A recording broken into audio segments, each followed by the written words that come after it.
Excellent. It is Thursday. And I have... Oh, wait. I was about to say, and I have lied to people about the schedule. I should probably tell people in the Discord about the schedule. Ooh, that might be a good thing. But yes, so on the schedule, we said we were going to be playing our main. Said we were going to be our Warlock. We were going to do epic leveling. And it turns out I forgot that the hardcore event starts this week. So instead, we're going to be doing hardcore stuff. It's not epics, it's hardcore.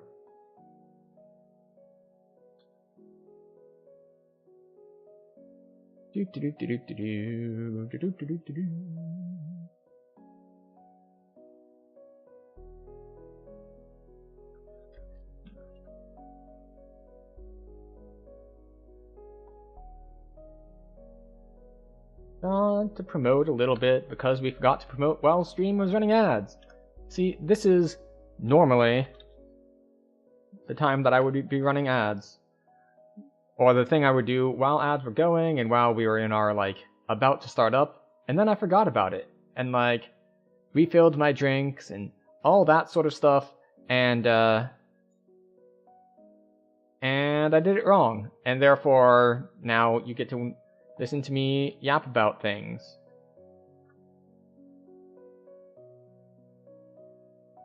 So, there are a couple different cosmetic rewards that you can get from this event. I have not looked too deeply into the different things to get. I just kind of looked at the page, and what I determined was I want the wings. The wings are...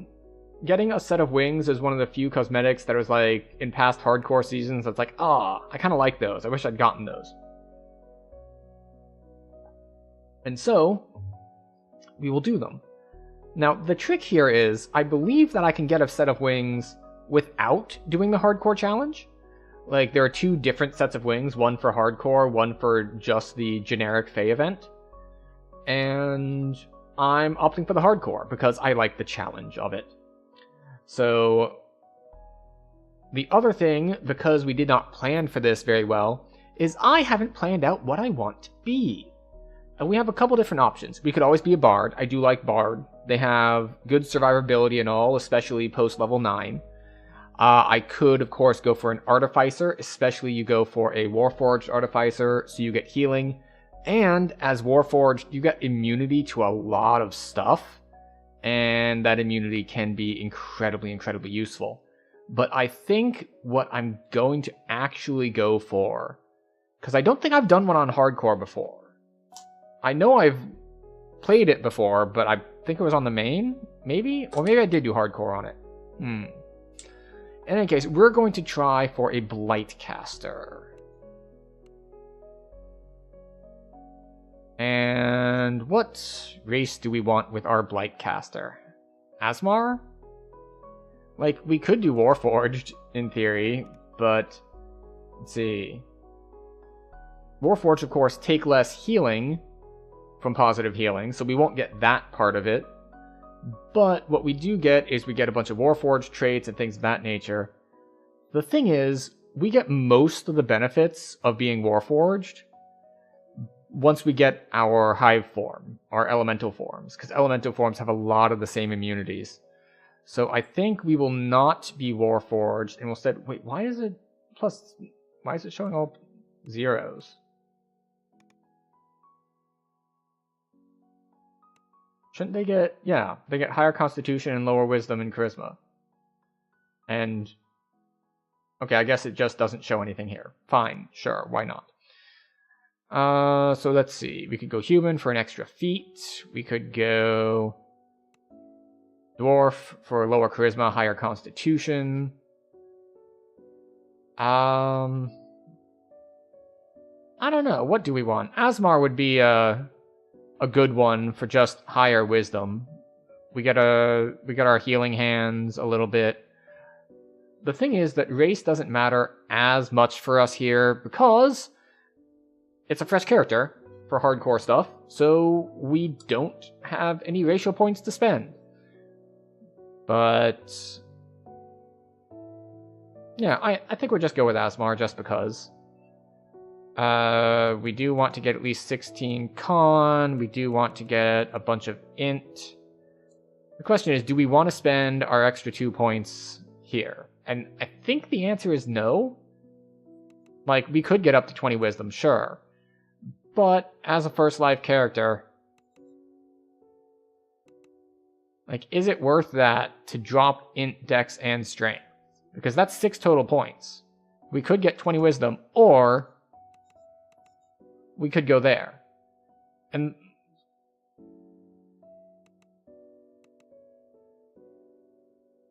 yeah, like, these are all options.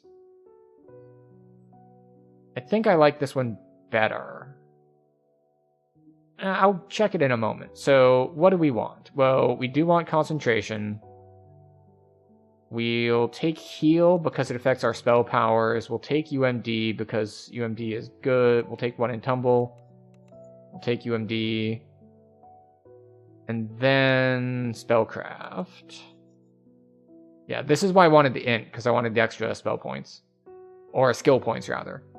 And then I guess the other stuff of this doesn't actually matter. So, maybe we could have dropped the int for more strength. Or dex. Dex is mostly for reflex saves. So, I guess we'll just put 2 points into spot, just in case.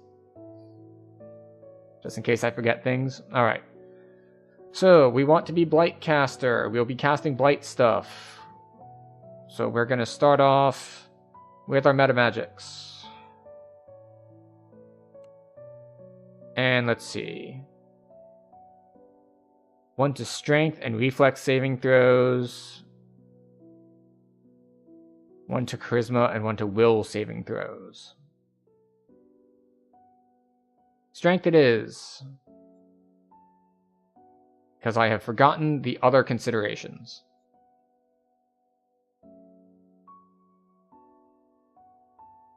Alright. We will go true neutral.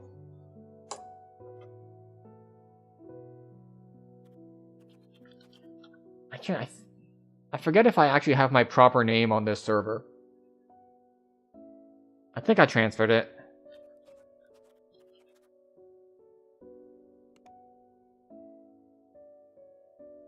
Yeah, the name is taken. That's what I thought.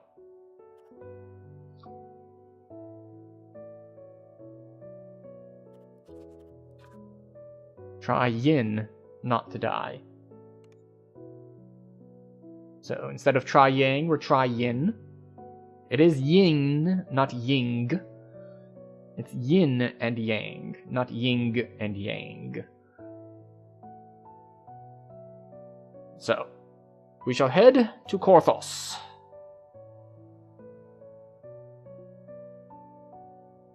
Alright, UI, layout, load. There we go. Speak with you. Close window.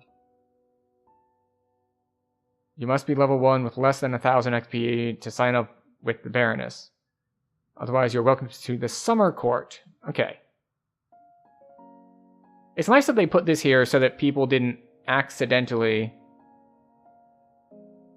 I would like to start at level 1. Go to Korthos and start as a level 1 character. There we go. You find yourself waking on a shore of flotsam. Memories of a large white dragon. Where's the hints? Mouse look mode. Yes.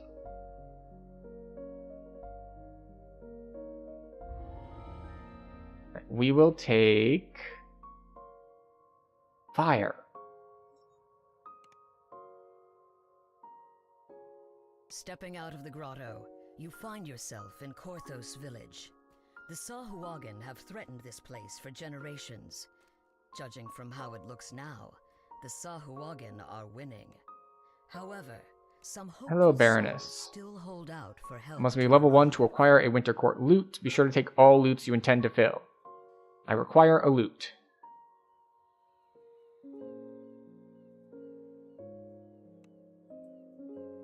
I require a loot. We'll just grab all of them, because we can't come back if we miss one.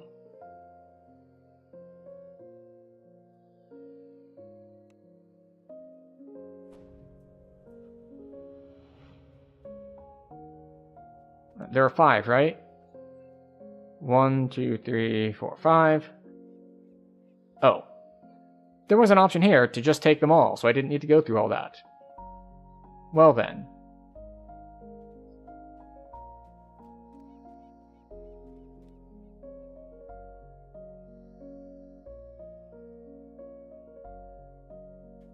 So we put that on our bars. We shove the rest of these into a different bag over here.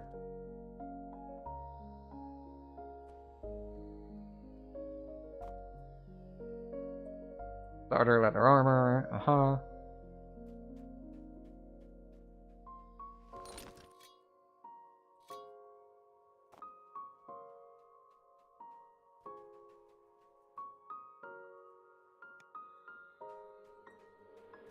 What is this?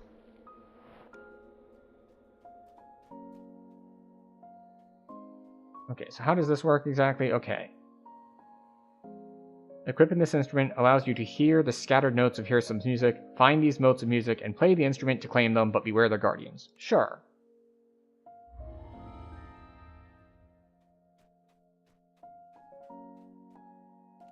Oh, right, I should prepare spells. Alright, we're gonna want Acid Spray first, because that's AoE, and this is Flame. So, we will actually do the normal thing for Hardcore League, which is we're going to head out to the Keep on the Borderlands Wilderness to pick up a couple items.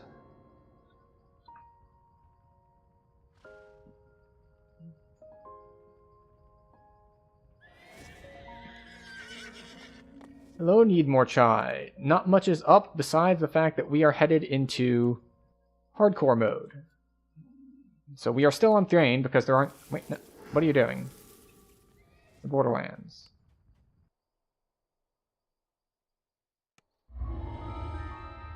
Oh, you know, it helps if I prepare spells first. Let's prepare spells as our spellcaster. But yes, we are having our first run at this. We are going to be very weak for the first 5 levels, because level 6 is when we get our actual durability stuff. Okay. Is it normal hardcore or some kind of softcore? So, this is the Fae event, which means it's not on a separate server. So, it's similar to the Lantern event, if you remember the rules for the Lantern event. So, you get your little thingy that they give you, and as you can see, this top identifier on it, destroyed on death. So, the character doesn't go away, but you don't get any rewards. Like, so it's like, congratulations, you now have your character on the server, but, you know, if you actually want the rewards, you have to start over. The thing about gear is, of course, your gear isn't sealed away, but you cannot give them any existing gear. You can only give them gear that is dropped during this event. So, like, when I was playing my main yesterday, all the random items I was getting dropped were tagged as, like, dropped during Fae event. So, if it's not bound, you can trade items. And I believe you can pass items down. To, like, alright, so this character has died/failed, but they still have their gear. And that gear did drop during the event. So you can't, I believe you can pass down gear, but I'm not 100% sure on that. We'll take Acid Spray and... and Night Shield, I guess. Do I have... Alright, I do have that. Okay, so. We'll do this. We'll do that.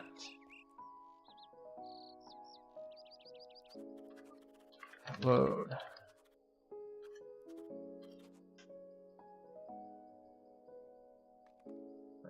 move you over here. Put you there. Put this over here. You feel like you missed an opportunity to make your name Try Yang Not to Die? Well, the problem with that is I'm on my main server, and I already have a character here named Try Yang. So, because there is yin and yang, it is Try Yin Not to Die. So yes, it is not so much a missed opportunity as a I didn't want to delete my existing character that had my name.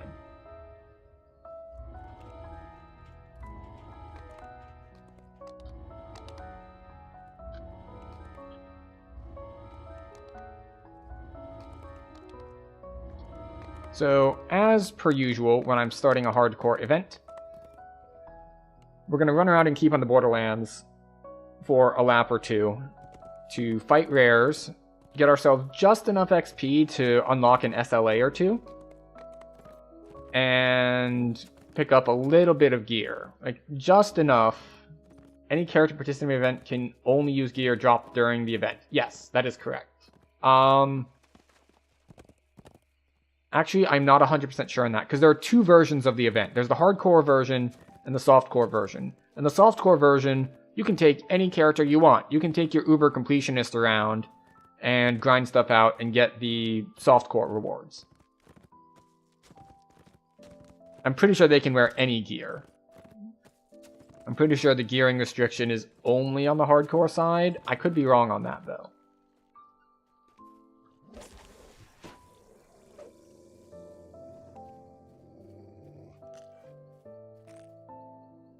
Hold up. Did I put on this weapon and I only have a... Alright, so I guess we're punching wolves to death. Because... Alright.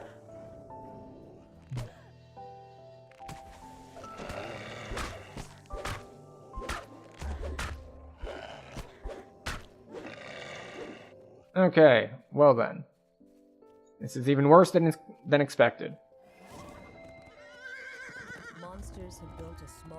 Maybe I should just worry about only getting exploration XP to get myself up to rank 3 so I can get an SLA.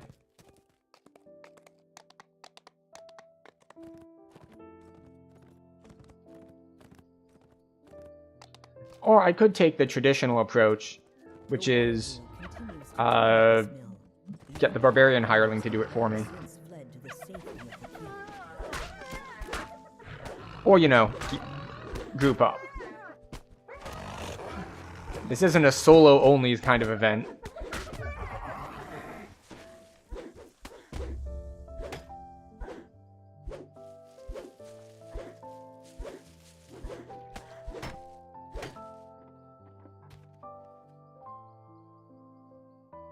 Oh, I need to...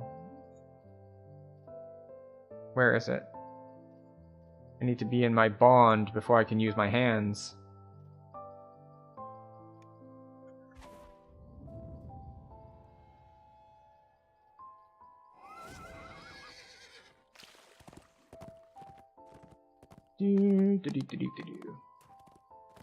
I wonder, could I hand... Because it's not gear, could I grab an XP stone out of the bank and just eat an XP stone? You need Byron? Yeah, I was just thinking that. It's just like... I should take the traditional approach. And the traditional approach in this case is get someone else to do it for me. What? They moved.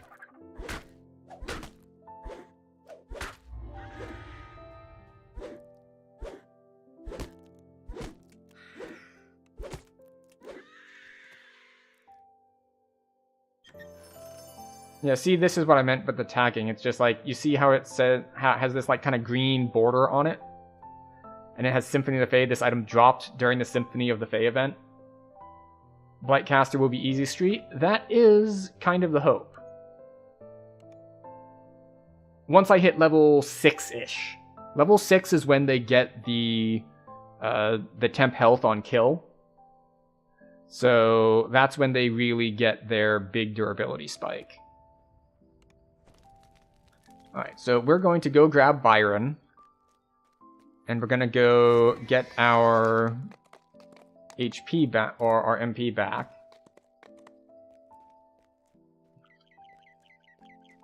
Do we have money? We have 4 plat. That's more than enough money. Hello, Byron. Right, and we also got gear pieces. Oh look, traveler's bracers. Not super useful, but better than mine. And hey, also not super useful, but better than mine.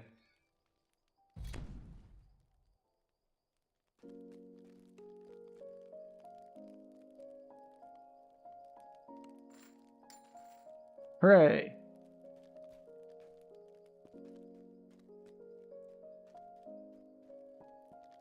I actually don't need the spell points now that I have Byron with me. Let's be honest, he's going to be doing all the killing as we go on our rare killing loop. Which is just enough. The whole plan here is to get just enough XP to get access to SLAs so I can be not worthless. And then also to get just some basic gear so I don't have a bunch of empty slots. We're not looking for anything too impressive, just enough to not be naked.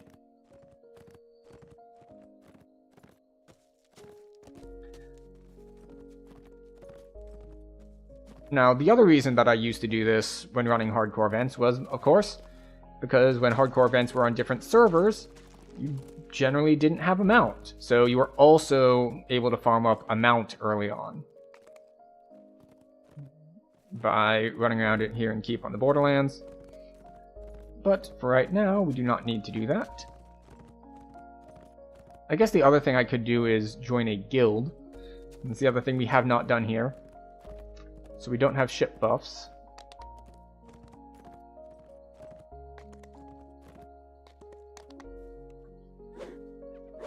You can craft as well.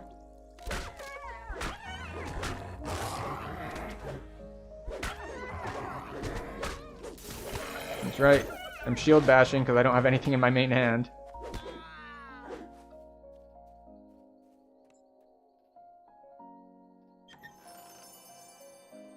Okay, we got a hat. Hat gives us 1 intelligence. Yay. We also got, half plate, but we can't wear that because Druid. We also do need to be careful of our health because we did not hang around in the tavern long enough for our Asmar healing hands to recharge. So that could be a potential problem, and we might have to die and remake the character if we mess this up.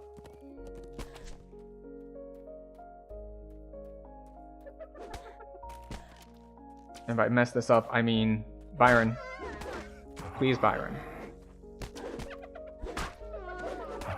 Thank you, Byron.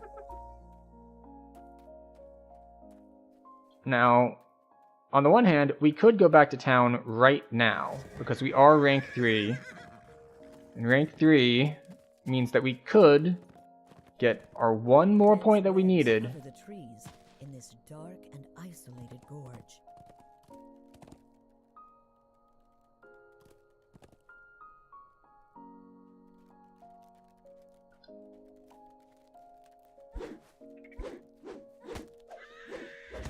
There we go. Alright, Byron, see that big spider hanging there? Kill the big spider. Kill the big spider, Byron. You're set on aggressive, Byron. You're set on aggressive, Byron. Please attack the giant spider.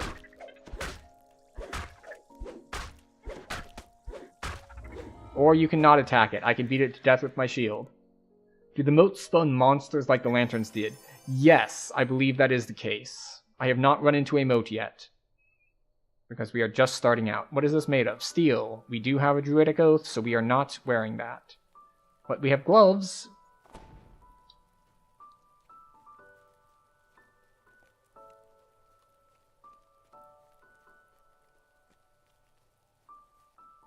Actually, I don't feel like starting over that much. So I think we might play this a little safer. Yep, he didn't attack. It's just like, excuse you, Byron. I hired you for a very specific job of killing things, and you are deciding to not do so, and I don't appreciate that. You are slacking. So, we are going to get our 1 point in acid spray.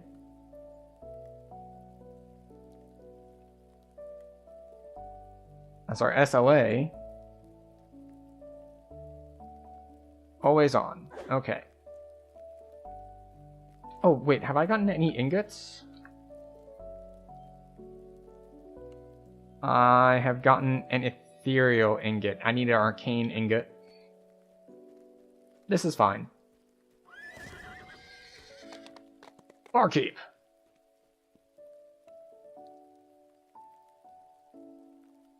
I would like your cheap stuff, please. A leek and potato soup. No. But murky water. Yes, I'll take a murky water and a pea soup. Thank you, barkeep. Pea soup? And where's our murky water? Murky water. My favorite.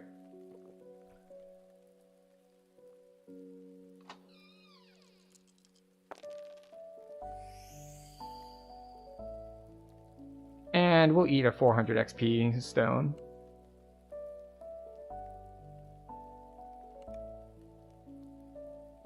Doesn't do a ton for us, but you know. Also, we spent enough time that we got our healing hands back. So, we should be good to go to actually make a full circuit this time.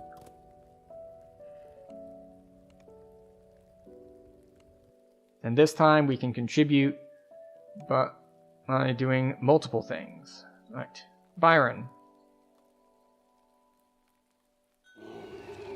We're going to leave you on defensive for now, since apparently you don't like being put on offensive.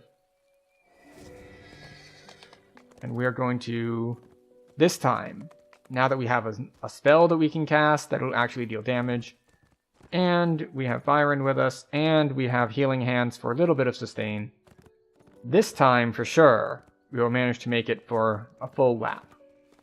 Okay, no Mudman. It's just so odd to be down to 41 starting life. It's very unfamiliar. Now, of course, we did get lucky last time we were out here in that we got one of the affinities off of a fountain. As opposed to Cat's Grace, which is not as good. Okay. Nowhere here. So we turn around. Okay. Now, yes. Even though the owners have long since fled to the safety of the keep.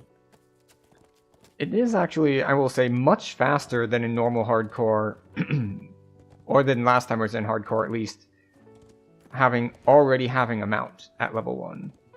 It's very nice. It's very convenient. Dense webs Down we go. In this dark and isolated gorge. Okay, spider rare spawn isn't up, but we can grab the crest. Also, fall damage actually hurts. Not that it hurts that much, like 8 damage isn't a ton, but 8 damage feels like a lot when you've only got 40 health. The good news is that even if I get knocked unconscious, Byron should be able to defend me until I stabilize. Hopefully.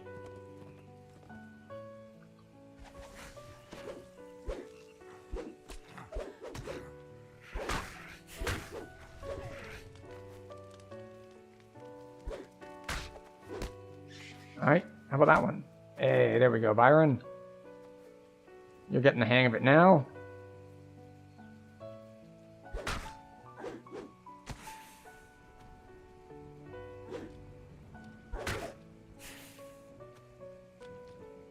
Where's the crest in this one?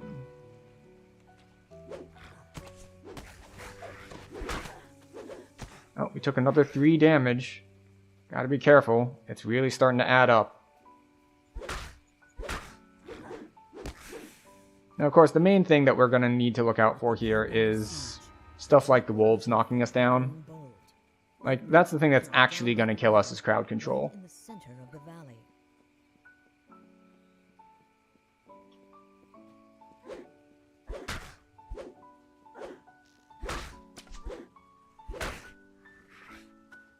Do we take damage from this? We do. We take 2 damage from dropping even from that small height.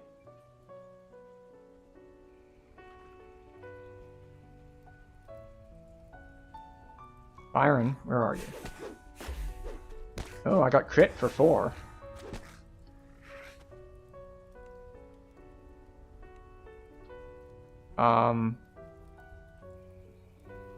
Okay.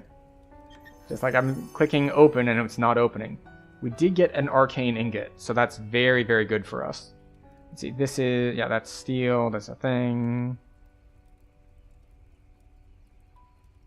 Alright, we got a featherfall cloak. And where is, yep, there's the crest.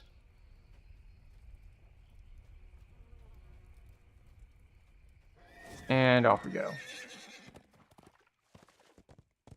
It's kind of funny that Byron only has slightly more health than me. But we'll see how that turns out. Where's the third crest? Is it around back? Tower, but it was reduced to rubble in a battle. It is around back. But hey, no more fall damage because we got our featherfall cloak. Byron is running the opposite direction. Not useful that way, Byron. I want you near me.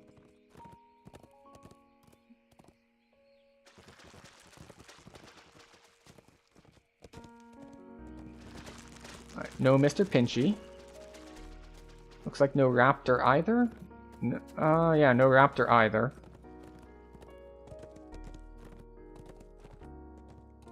Now, we're gonna get the 50 kill Slayer tier easily. We're definitely not gonna get the 100 this lap.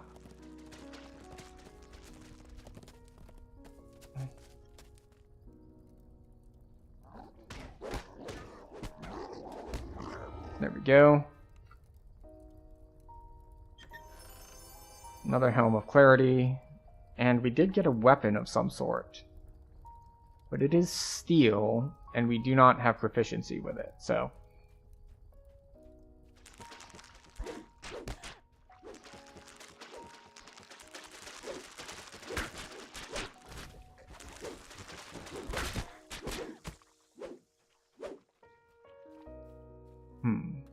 I think we're going to use this shrine to heal off of.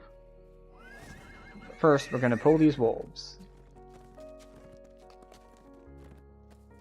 And check. Alright, so no goblin.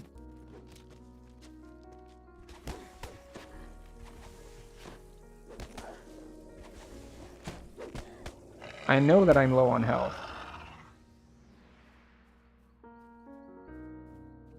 Okay. It's okay, we can rest. Resting costs us basically nothing because what are we gonna have to do? We're gonna have to redo all of our buffs? Sure.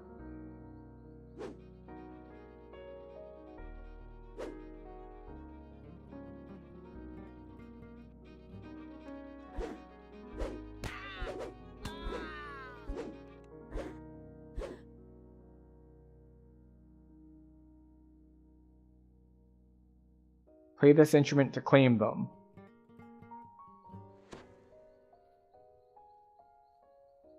Is that it? Yes, we got +4 durability. You can see down at the very bottom there, durability 4 out of 2,000.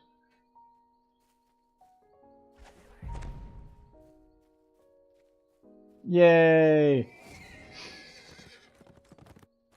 Now we just need to do that, what, 50 more times? 500 more times? Well, 499 more times. We already got 1, so we don't need the full 500.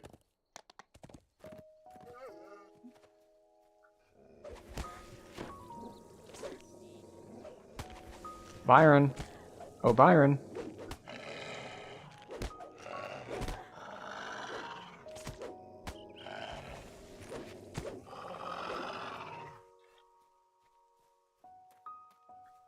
Okay.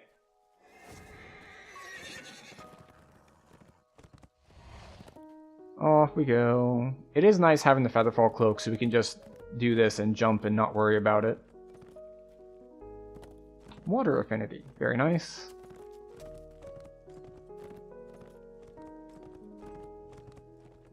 Of course, the fact that it only gives 4 is because we are in a Slayer zone. I think, from what I read, if you're in Elite, you get 30.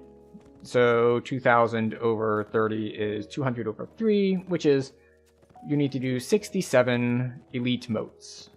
Or Elite Green motes. I think there are different color motes for higher difficulty encounters.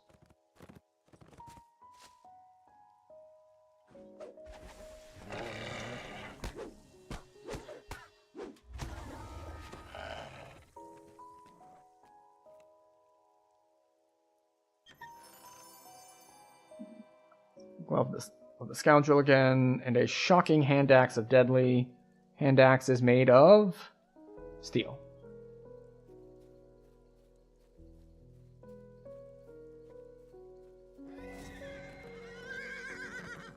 Right, off we go.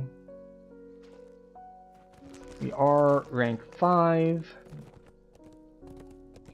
So what I could give to this... Oh no, I can't give it to this character because it hasn't dropped during the event. What I was thinking that, oh yeah, I can give to this character would be something like the Robe of... Oh no, that wouldn't even work. I was going to say the Robe of Duality, but that doesn't help Druid spells. It only helps Arcane spells. Because the problem with being a level 1 caster is your damage is based on caster level. And the difference between being level 1 and level 2 is double the damage. And yes, this is a Blight caster. That is the plan. We will be Blight castering. Unless, of course, we die, in which case, we'll try something else entirely. I'm not really committed to any sort of bit that's like, no, this is going to be the build for hardcore. It's like, if it doesn't work, we're going to switch it up to something else completely different.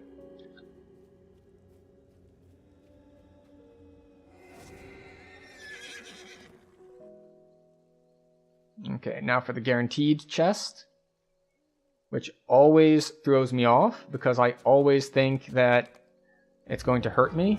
Feeling as you approach this ancient altar.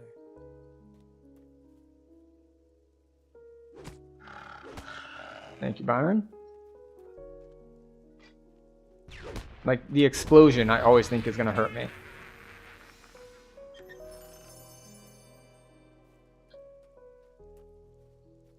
Alright, and we've got, I think it's 2 more rare spawn points to check, because there's the Scarecrow, and then there's the Beehive encounter. And let's see if either are up. Scarecrow's here. But first, Byron. Byron is aggroed on something over there, it seems. Okay, good. He's coming back.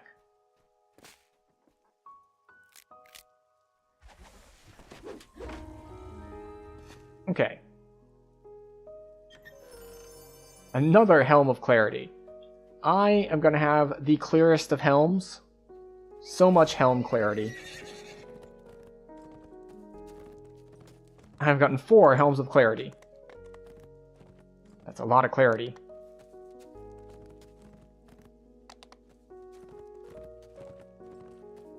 And is this dude here? This dude is not here. But we still get the Exploration XP.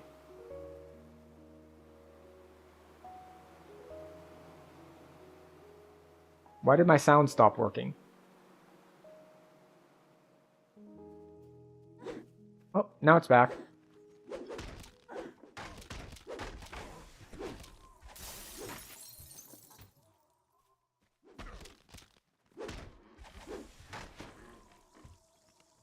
Okay. So, we made it through a lap. We have enough experience to get level 2. We have enough points to get a fully leveled SLA for our acid spray. So it won't have the ridiculously long cooldown. There we go. Drag it back onto our bars. Maximize. Always on.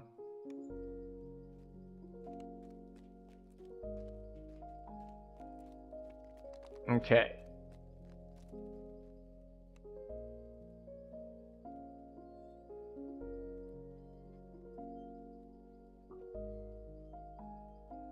We have 2 arcane... You know what?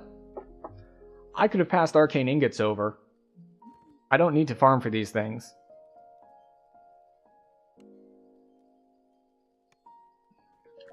Because gear can't be passed over. But you know what can be passed over? Materials and stuff. Alright, but Druid Trainer. Druid Trainer? Druid Trainer. Concentration, heal, spellcraft. UMD. Diplomacy, why not? Oh right, we get an imbue. We will take acid.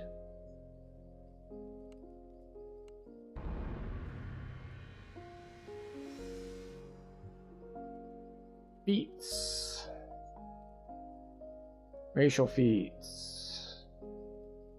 We can go in Plague Wolf mode, and we can turn on our imbue.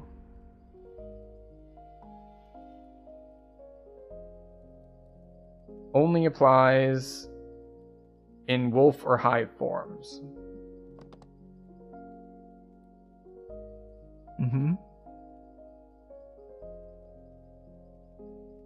The cooldowns on non-animal form spells are increased, but that's fine.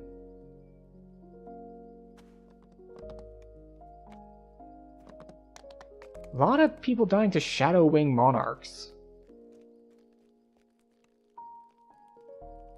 Alright, so we're going to sell stuff because we got a bunch of stuff we can't use.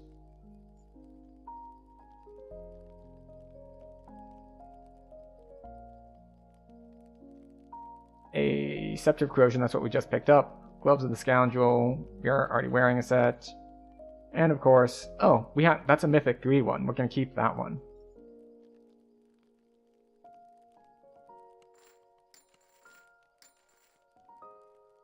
Yes. Going from 11 and 10 to 14 and 13. Mythic 3 is super effective. Okay, chainmail stuff. We can't wear this stuff because it is metal.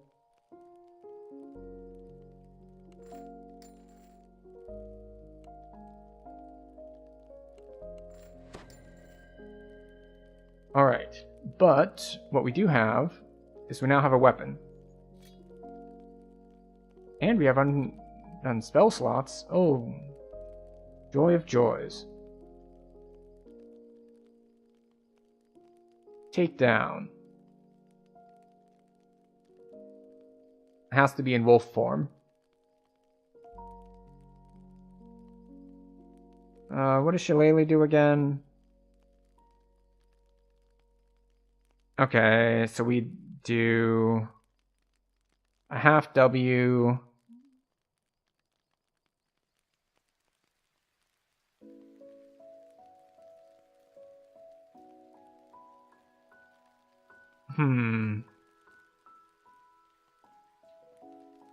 That's right, we don't get heal spells at level 1, which is tricky.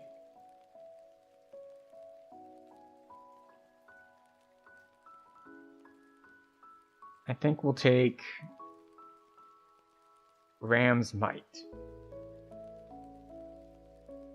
Surely this is a good idea.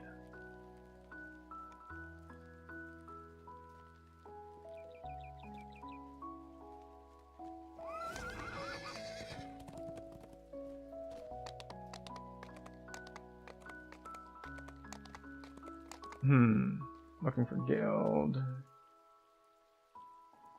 Our stuff. Hardcore, moats, waterworks, seal and weight. Okay.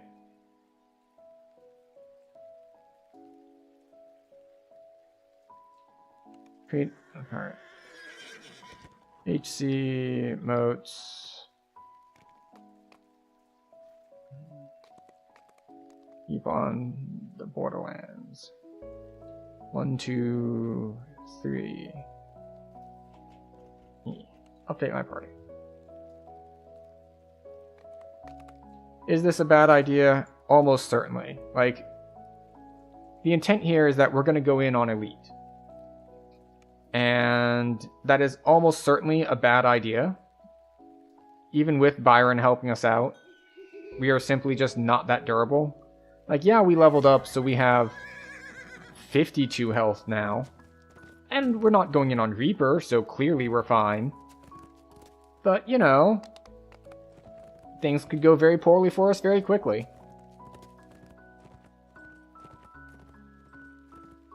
I think we want to be in wolf form, though, right? Like, what does it give us? Does Blight Panther get a wolf summon? No, they do not get the pet. Combat stat bonus to attack speed, attack while flanking, move speed.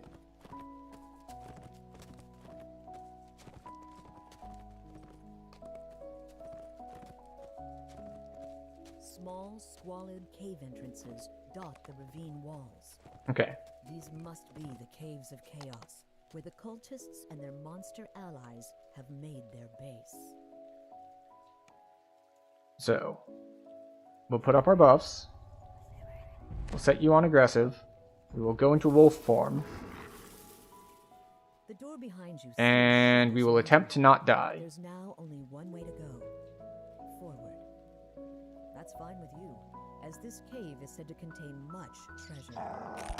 A burly minotaur stands behind a massive barrier, guarding a pile of Alright, we took 1 damage. Already boding poorly. Always more. The minotaur snorts. Greed draws you adventurers like moths to the flame. So. Have fun starving in my cave with the treasure just Byron is lost somewhere, I guess.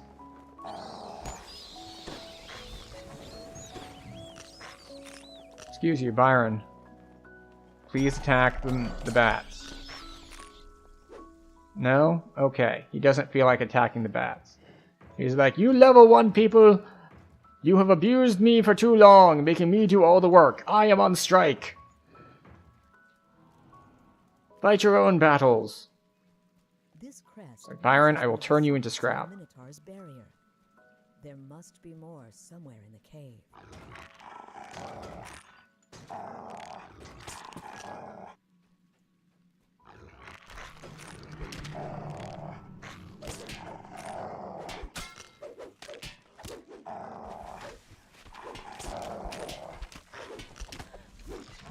Alright, we took another 5 damage.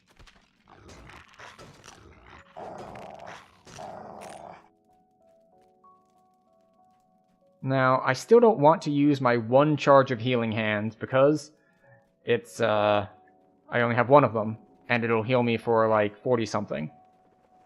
So,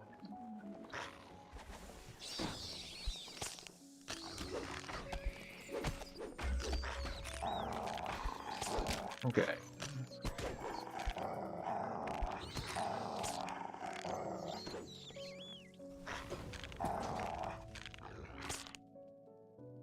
Stay. And yes, we are actually respecting traps. This should be enough crests to fill all of the sockets on the Minotaur's barrier. Okay, now we can follow again. It's a little weird to be actually respecting traps, but sometimes you gotta do it.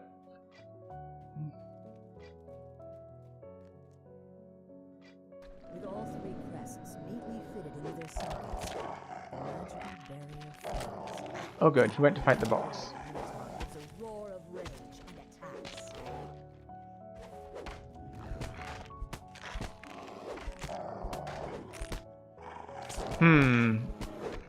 Alright guys, what do we think? Cut short as it collapses. Do we think this guy really loves the stream and enjoys being a part of my fan community? Do you think I should add him up on Discord? Do you think that's a good idea? Or do you think we should do this?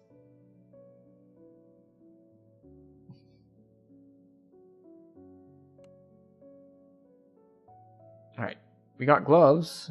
Our current gloves give disable device in open lock, and these gloves give +1 to strength.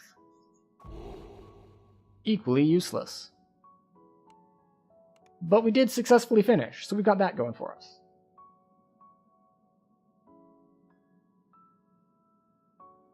And we didn't die. That is a baseline definition of success for any of these quests. It's like, but did you die?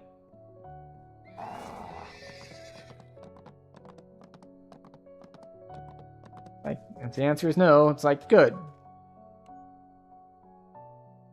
We are doing well then. Doing well here is defined as not dying. Although we didn't find a moat, actually. So what's even the point if we manage to not die, but we don't find a moat? I wonder if there was a moat and I just didn't see it.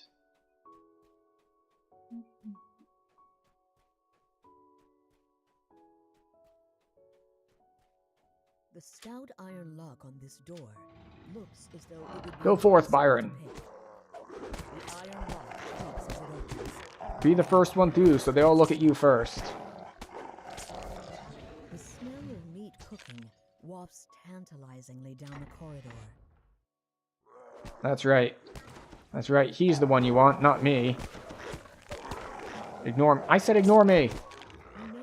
Why are you not ignoring me? Far corner of this chamber. As the first lever is pulled, the crystal above it flares into life. Okay, well, we're taking damage. We're getting whittled down. A small silver key is embossed on this surprisingly well-crafted lock. As the silver lock picks up, you hear the muffled voices of others. Okay. I still haven't seen any moats yet.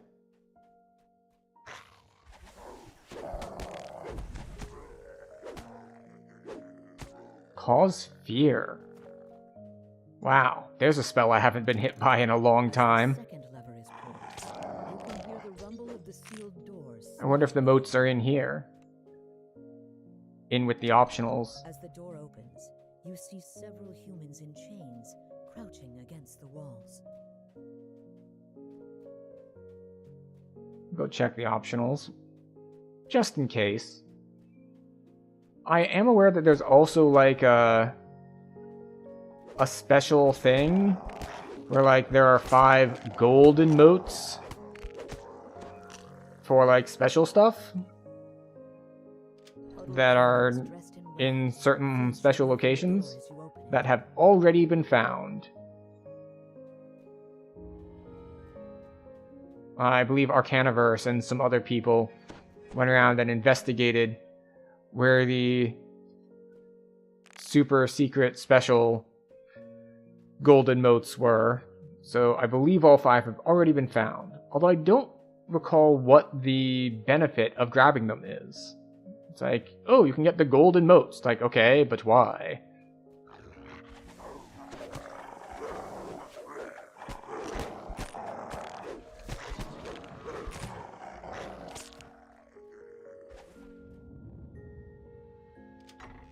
As you open the door, massive bugbear growls and attacks. And this is why we grab Night Shield, because stuff still casts magic missile at us. As the chieftain dies, you notice a small ornate key on the table. I still didn't see a moat in this one, which I guess is... Oh, well there we go.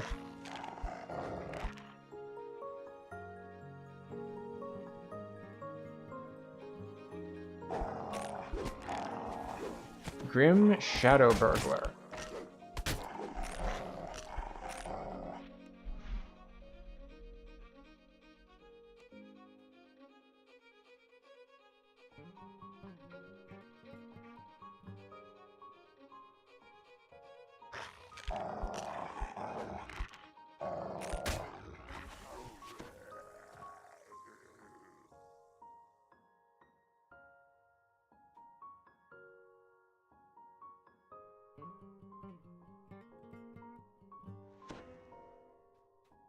Interesting. Okay, so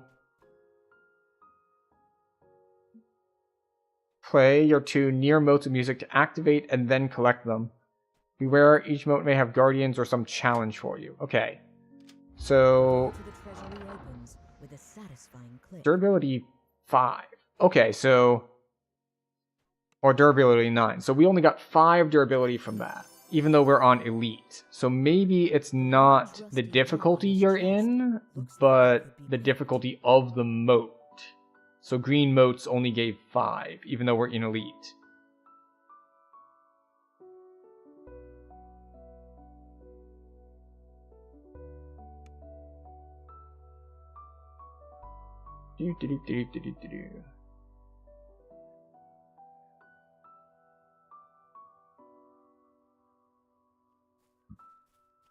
Let's see, when you have your loot equipped in your cosmetic shield slot, you will encounter musical motes of different colors while adventuring through quests in wilderness areas, not raids.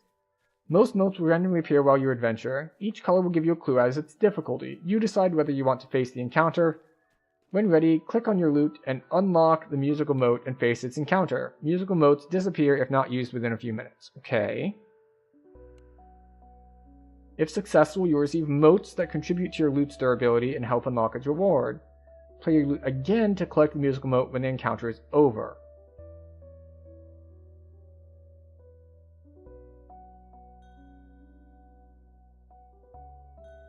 Mrs. Krabs has joined us. Welcome in orcs. Okay, so green, fresh mote, easier. Blue, average, the shadow is corrupting it. Purple, hard, nearly corrupted. And then special golden motes. Let's see, in heroic difficulty, you can only claim a mote if you are closer than 3 levels over the base level of a quest. So for a level 3 quest, you need to be level 6 or lower to claim the mote.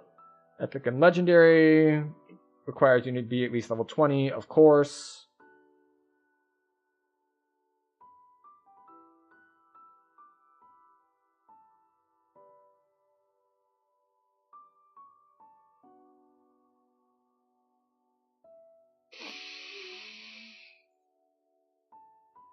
Okay. We put up our buffs.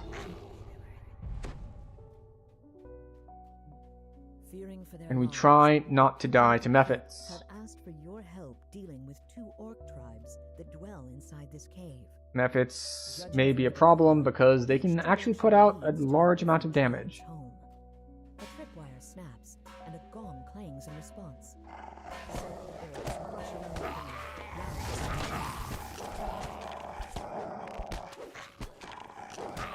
You know, like the ice breath can actually hurt a lot.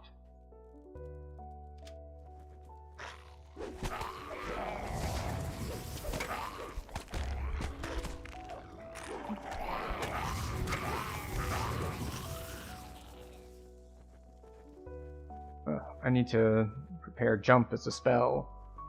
This orc seems fiercely convinced of the first casualty. Will just leave a possible new chief who must be dealt with in the future. I'm guessing that there is some sort of level gating for the moat difficulty. Like, I don't expect that we're going to find a purple moat down here in like base level 1 quests. Now, I could be wrong about that. It could just be a matter of rarity that they are uncommon at low levels.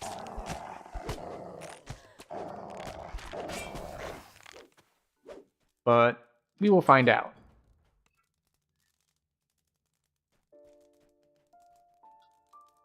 Right. Charm.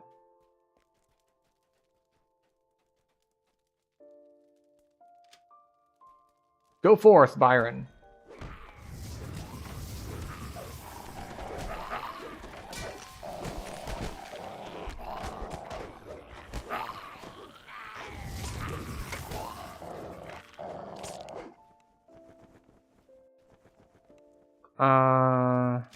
The lever clicks into place. Got on last Gears can be heard somewhere in the cave.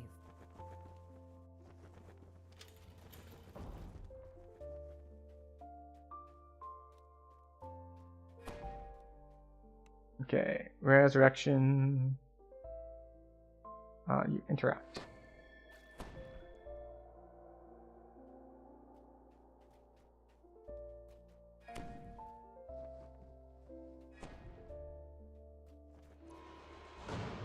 Alright.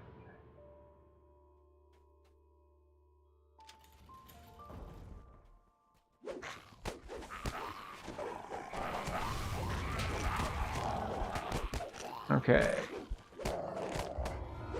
There we go. Grinding gears can be heard once again as a gate opens somewhere in the cave.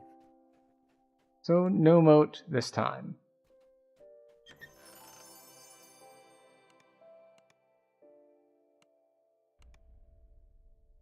Defensive wrists. Sheltering 3. We'll take it. Even though the fire and cold resist are much better against fire and cold. We will take a sheltering 3.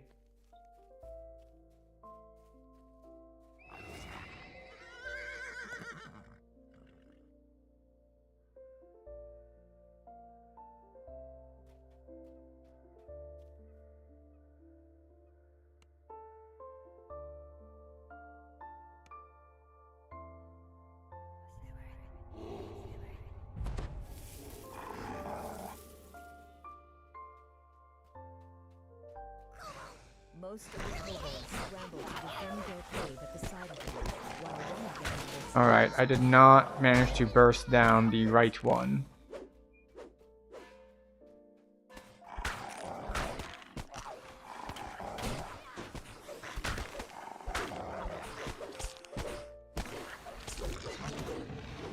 Okay, well then. We took a bunch of damage, which is not ideal.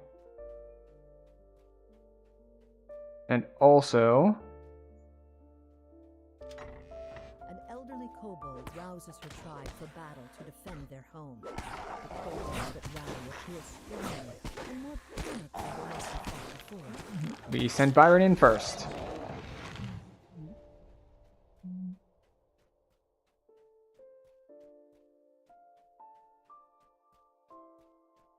The question is, do we want to use our heal yet? Which is an interesting conundrum, let's say.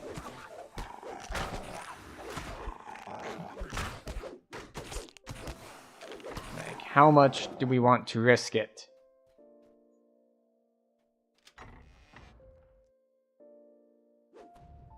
Just gonna let Byron go in. Byron gets his face smashed.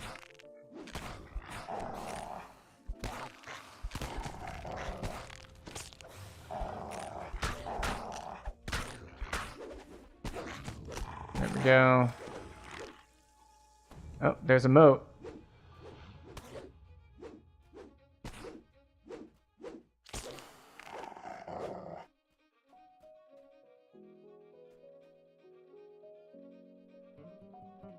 Alright, so we play the loot. It gets bigger.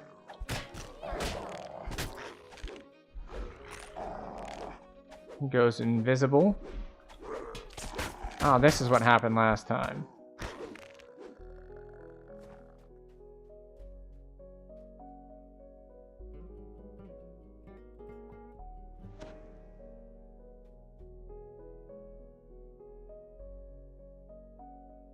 Hooray!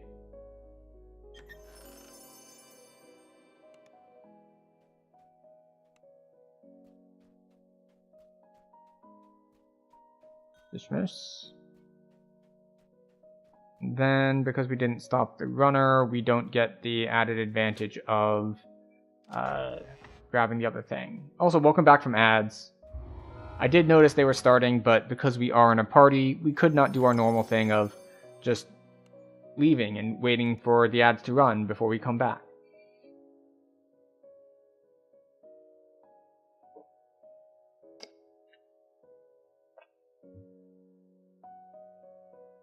Now, unfortunately, we can't just summon Byron back because they won't let us. There's a cooldown.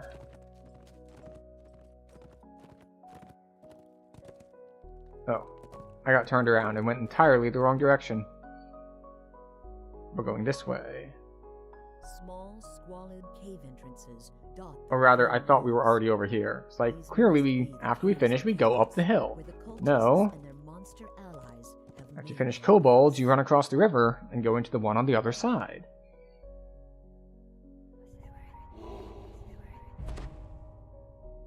Yes, we have 3 minutes before we can resummon him, so Enter the caves. we're gonna have to just do things for ourselves for once, instead of relying on our NPC.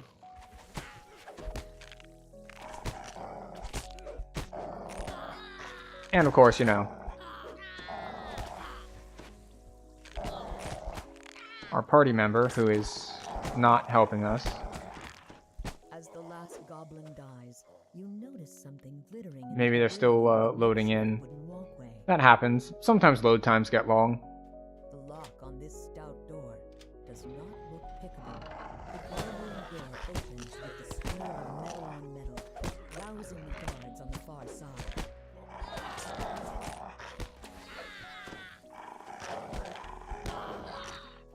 Okay, we have taken a bunch of damage.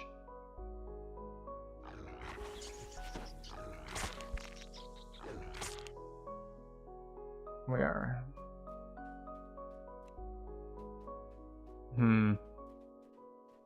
Yeah, it's gonna be a little rough.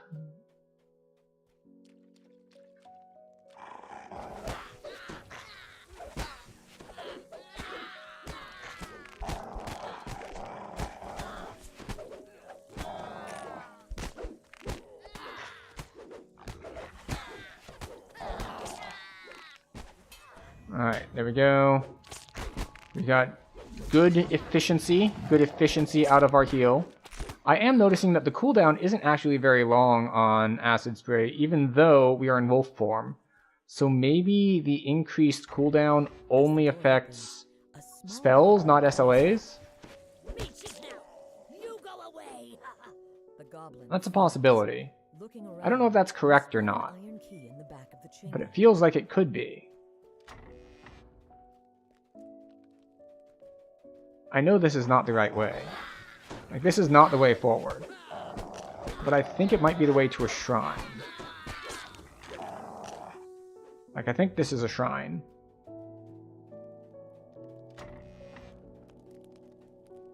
There we go. We pull the lever. The orange crystal flares to life. We as the rest. lever is pulled. Not because we're low on health or we're low on mana, but because we want our charge of healing hands back. I am quite pleased with my choice to be Asmar.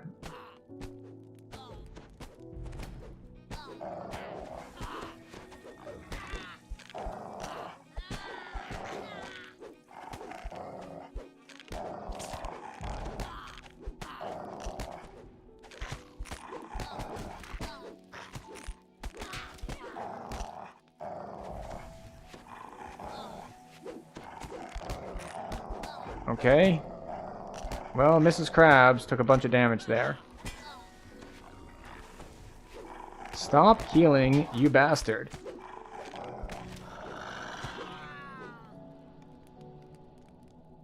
What hit me? Thorn Strike hit for 38 points of damage.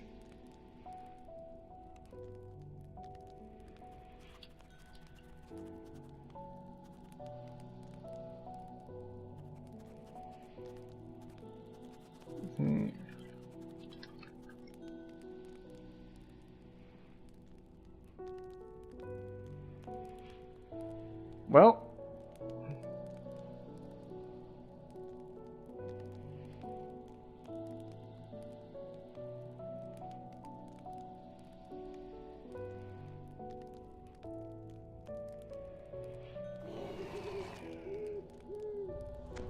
oh.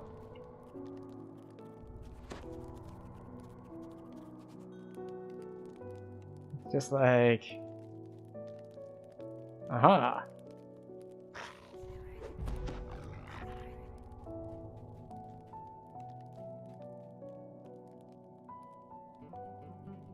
So, the answer to the earlier question of do we just get green ones is No, in fact.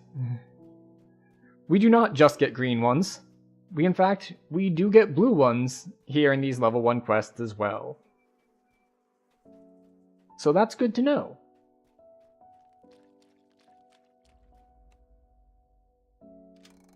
The red crystal begins to glow, and the sound of stone scraping on stone echoes out from the Yeah. goblin's common We area. could go there for an extra chest, but I don't care about the extra chest.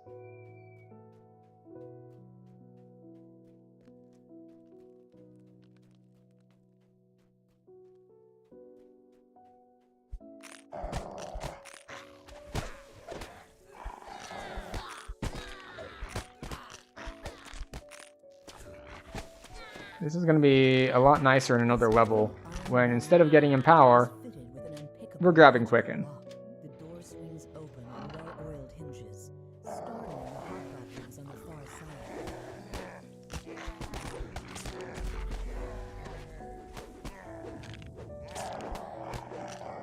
side. Alright, they hit me pretty hard. But we did have a charge of healing hands, so it worked out for us. You hear the It was sounds just of a little people tricky. chanting coming from the chamber ahead.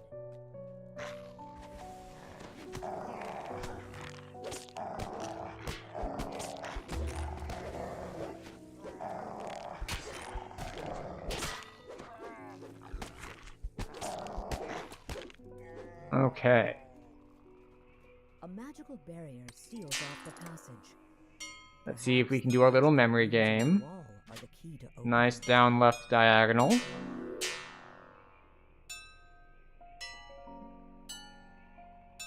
Alright. It's a little easier when it's like 3 and then return to start.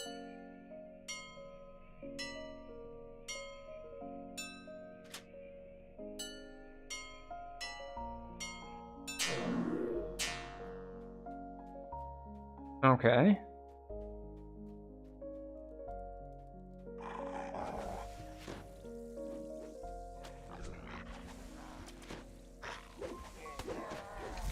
There we go. I gotta say, kiting with, well, I forgot what it is. It's Burning Hands, but acid. Kiting with the tiny little range on that is a bit tricky.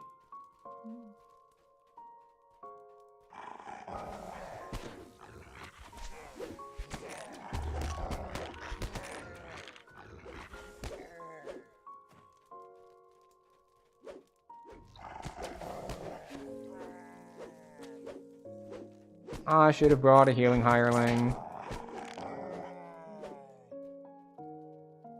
Let's see. There's a shrine up here and to the left, but there are dudes up here and to the right, I think. Yeah. a massive iron gate bars this passage. There we go. Hooray! Healing.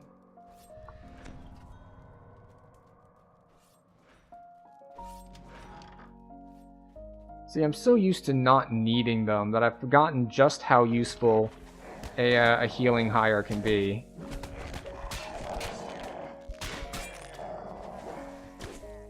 Also, I'm not used to seeing the cast failed bit, This small chamber looks like a safe place to rest. because that's us failing a concentration check. And that's another thing that just not used to having to deal with on established characters.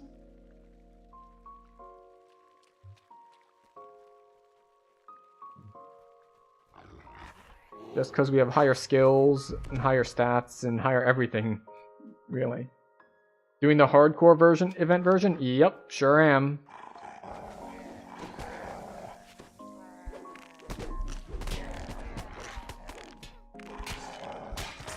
And we are exceptionally weak because we are level 1 caster. Well, level 2, but you know.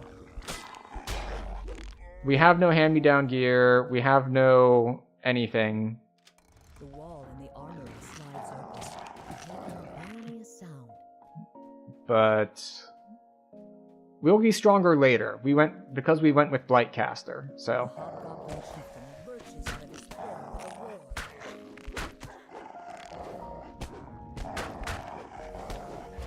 The hobgoblin chieftain slumps to There we the go. ground.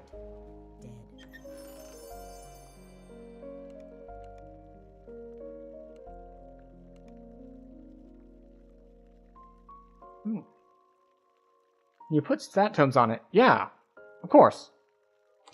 You could put stat tomes on stuff on hardcore servers if you wanted. It's just, it is an ambitious investment of money to do so.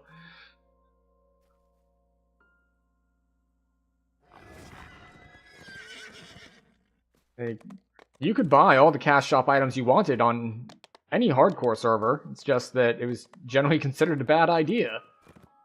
For all of the obvious reasons.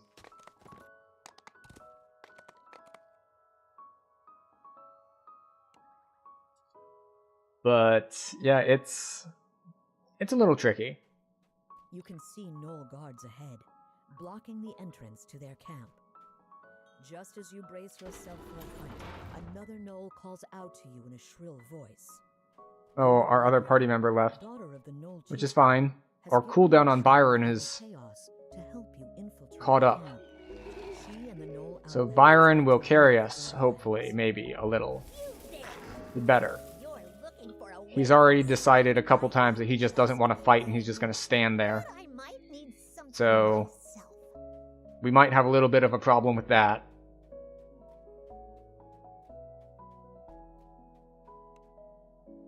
Oro's Sandcloak lets you in on a secret. Chief Bloodgleam has been lying to the Outlanders. But we'll work it out somehow. If you can prove that we definitely don't have the socials to talk to them. So we're going to have to do things the old-fashioned way. And grab all the stuff ourselves. So, which means we have to go and talk to this dude. Be like, hey Boomfoot, spill the tea. Tell us what's going on. And he does. And then we have to go get the lucky rat bone, and we have to find evidence. All that sort of stuff.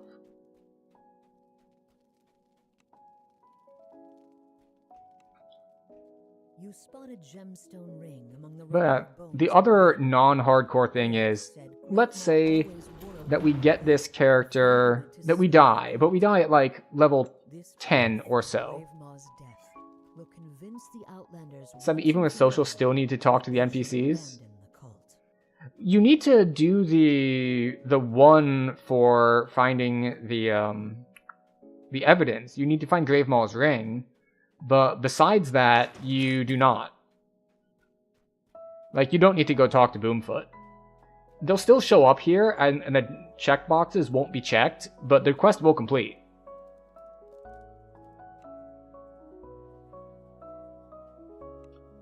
It'll just complete with unchecked boxes, for whatever reason. It's a confusing UI thing. But no, the only one you have to do is you need to go find Gravemaul's ring on the altar. Oh, I shouldn't cast my buffs. This should be more than enough to create an uprising in the Gnoll's ranks. Chief Bloodgleam bellows at the crowd. Good to know. You would trust this outsider. Yeah, it's one of those misleading things. Like, I don't know if it still does it or not, but there was a thing like that one of the cards, like the card layouts in Invitation to Dinner, would show like two things like this. Like, it would show what you actually need to do, and it would show the optional, but it would only have one checkbox. So it would basically hide the actual thing you needed to do, and it would look like it was just another line of the optional thing. Another group of Gnolls rushes into the chamber.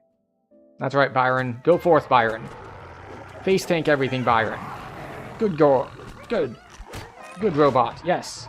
Yes, continue to do so. There you go. There you go. Good job. Good job. Kill them all, Byron.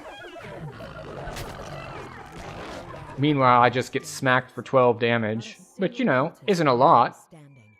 Or it wouldn't be a lot to someone else. Oh, but where was I? Oh, yes. So, if we, like, die at level 10, we should... And we had a good chunk of gear from, we'll say, Feywild. Like, we got it at level 5 while we were leveling. We can pass that down, I believe, because you can wear any gear that's not bound that has the little tag on it that says drop during the event. So even if the character dies, I'm pretty sure that I can, if I wanted to, just run it back, same character, same same class, same race, same everything. I'm pretty sure I could just hand me down all of the gear, like at different levels. So it's not quite the same as on hardcore leagues where if you die, your character gets teleported to the dead holding area and all the gear you had on you is locked away. Now, granted, even on those hardcore seasons, if you got, say I got a really good melee weapon or ranged weapon, I could toss that in the shared bank and use it on a different hardcore character. So this is just a somewhat more permissive version of that. Advance to the next level is Druid. Yes, yes. We'll get Concentration, Heal, and Spellcraft. Those are the important ones. Another UMD, and a Diplomacy. Yeah, we are getting Meta Magic. We're getting Quicken.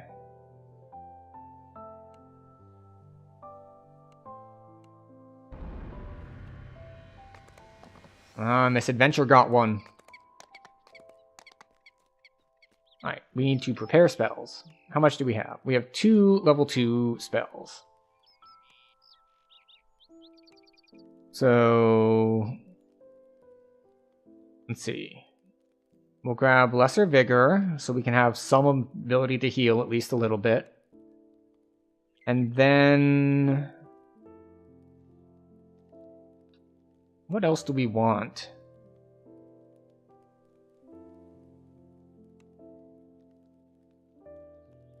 We could grab Splinter Bolt, but I think we'll grab Web.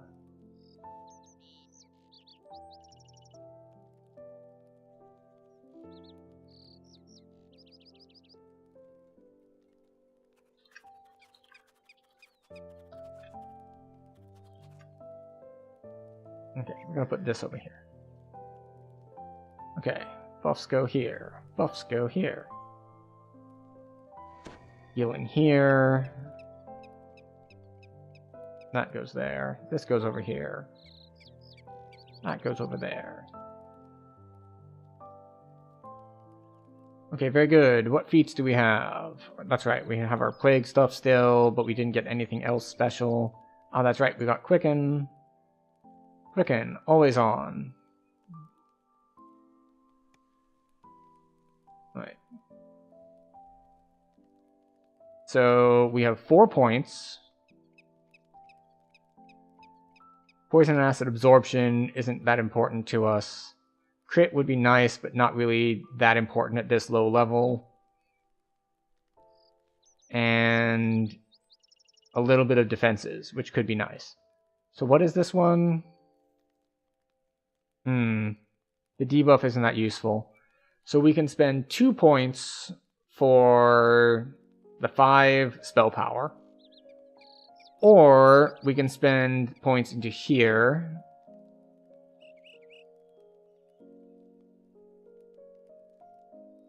Alright, passive. 1 universal spell power per AP spent in this tree. Or we could spend 4 points here for 4 universal spell power.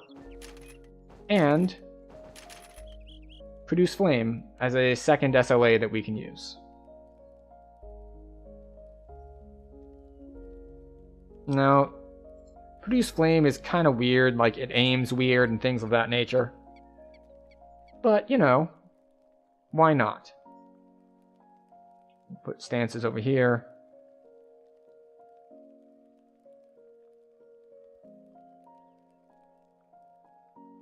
Excellent. Okay.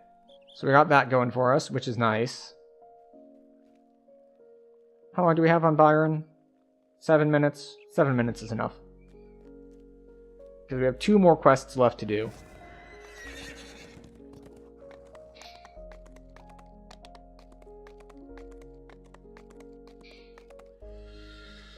And I'll be honest, I don't know if I should do both of them. Because one of them is Total Chaos? Pure Chaos? I think it's Total Chaos. The one here that is level 2, not level 3. There's that one. And then the other one is Cage Beast. Now, Cage Beast is an interesting one because... Oh, you know what? I should have dropped 1 point in here for 1 use of Healing Hands. Which brings me from 1 use to 2 uses. Which is very nice. I think the other thing I could do is... I believe that... I need to check the bundles, but I think at least one of the bundles had like a universal tome per character, so I might be able to go and collect a universal tome to use on this character, which of course isn't going to be super effective, but oh, wait. Right. I want Byron with me. I should have done this in the other order, actually.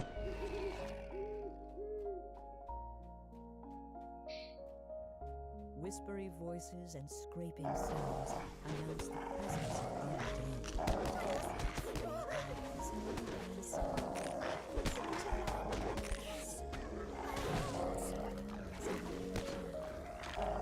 Alright. Oh, that's right. And because I took the extra level, we got a 50% buff to damage dealt. And like, really? Just for taking level, it's like... Yeah, it's called caster levels. If it does X damage per caster level, and we went from level 2 to 3, that's a 50% increase.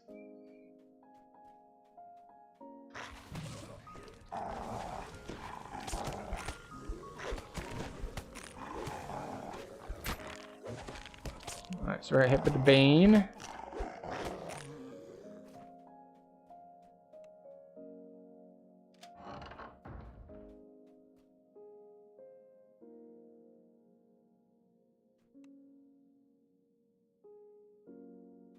Alright, do we have... You notice an expensive-looking gem no, we don't. embedded in the throne made of human bones. The question is, do we fight a moat if we find one? The answer, I think, is if it's green, definitely. If it's blue, maybe. Blue moat, there's a good chance that it kills us.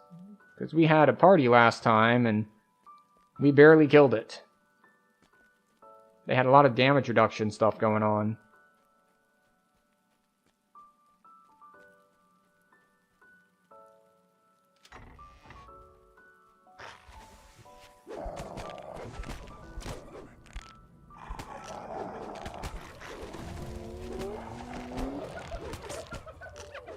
Alright, well, the good news is we found the missing codex page immediately. So we don't have to worry about that. Now we just have to clear out the cultists and fight the leader. Which means we don't have to go to the prison section at all. So that's beneficial for us. Now, where are we going?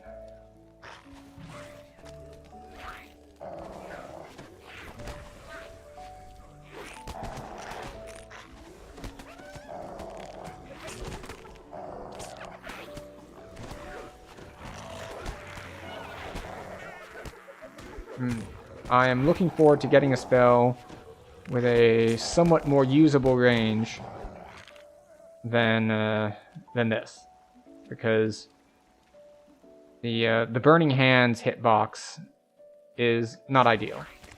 Actually, oh, that's a problem. I just tried to cast web.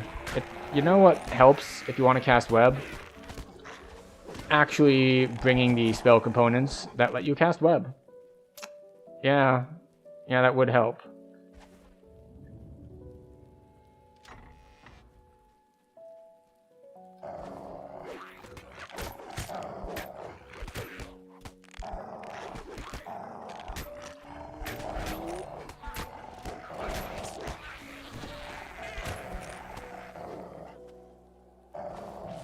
Boop. Use flame, hits pretty hard. Okay, good.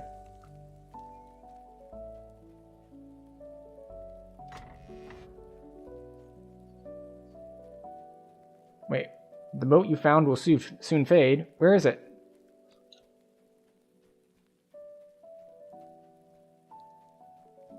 Does it show on the map? Oh, there it is. I didn't even see it. And it's gone. Oh well. -5. So we could be up to durability 29 by now. Or maybe more if it were blue. Or purple, I think is the next one up.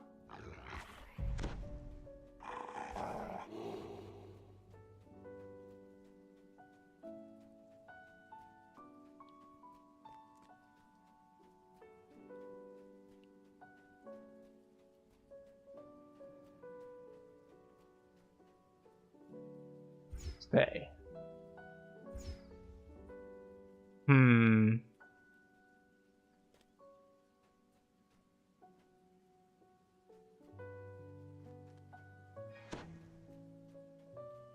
Oh no. Oro, please.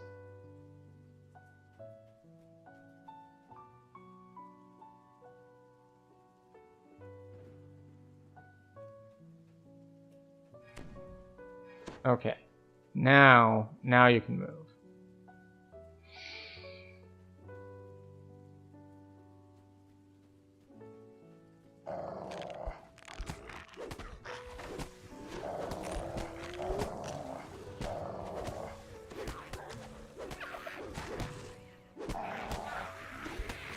Alright, but I am looking forward to another level or two when we can be fully in caster mode instead of, well, maybe I'll hit stuff because our spells just aren't good enough.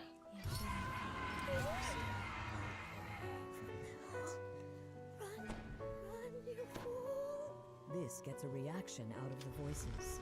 Is that what I think it is? One can resist the power.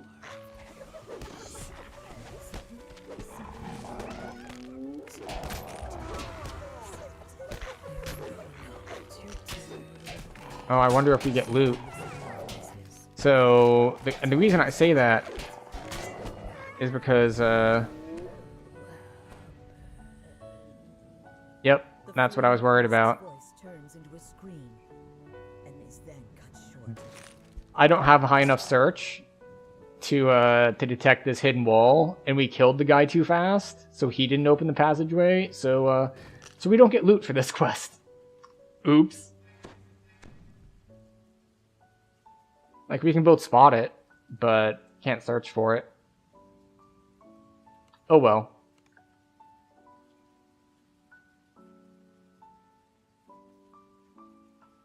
It's time to head to Korthos.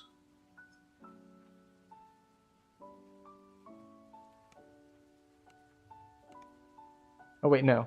I was going to skip Caged Beast because I thought I lost Byron, but I don't lose Byron for zoning out because it's still in a combat area. So we will do Caged Beast as well.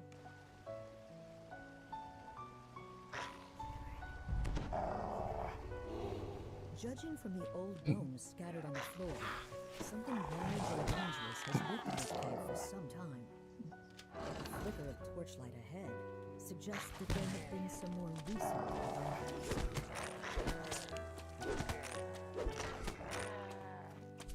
Alright. The cult of evil chaos has set up camp in this cave. Hi. With the goal of capturing and taming the beast that lives within. Excellent.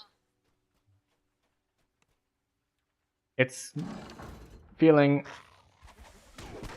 a lot smoother now. Like, level 2 was much better than level 1, and level 3 is much better than level 2.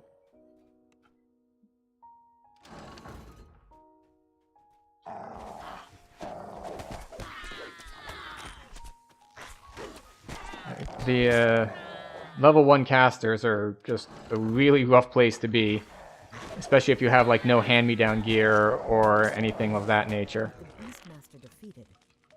Speaking of hand-me-down stuff, I need to grab platinum out of the bank and then go to House J and grab bags. because I don't have bags, and I don't have inventory space in general on this character. So Skittering vermin inside the cavern chamber ahead. You can also see the nest of something much larger.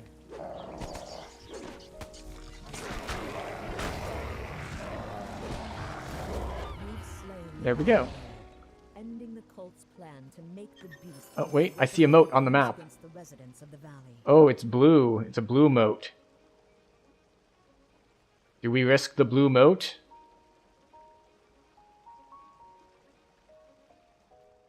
What if we shrine first, and then we fight the blue moat?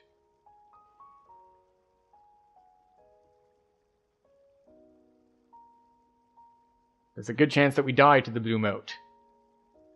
But we will die with honor, by which I mean we'll die like dogs, because we are in wolf form, and that is how we will die.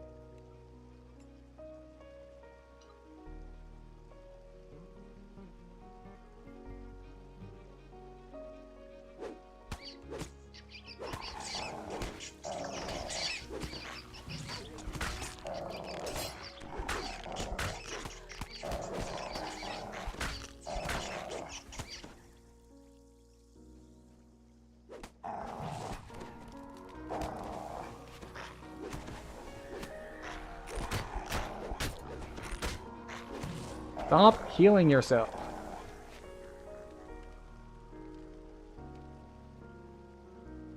How do I know when it's over and I can do the thing again? Just because, like, we fought the ads and then we fought the boss? Hooray!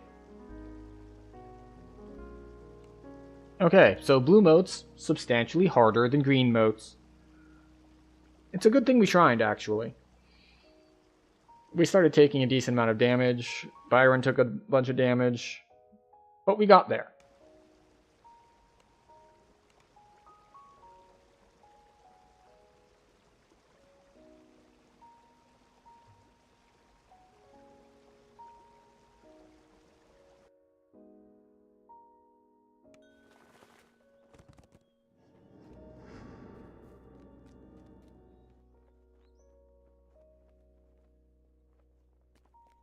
Okay. Now let's see if we can get any gear upgrades from turning in quests, which is a weird thing to think about. Instead of 1 strength, we get 2 to saving throws. Yes, that is better. Oh, we definitely need better armor.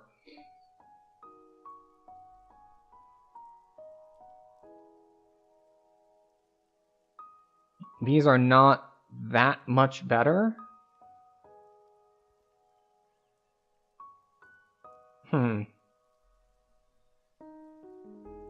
I guess vitality is good. We'll take the saving throws on this one, though.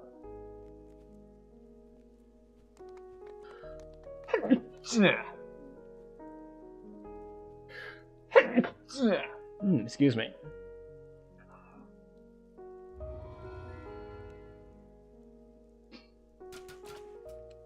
Alright, so we currently have a spell resistance negative healing amp shield. Or we could go for a vitality fire resist shield. That's good. Ooh, a false life ring. We'll take the false life ring.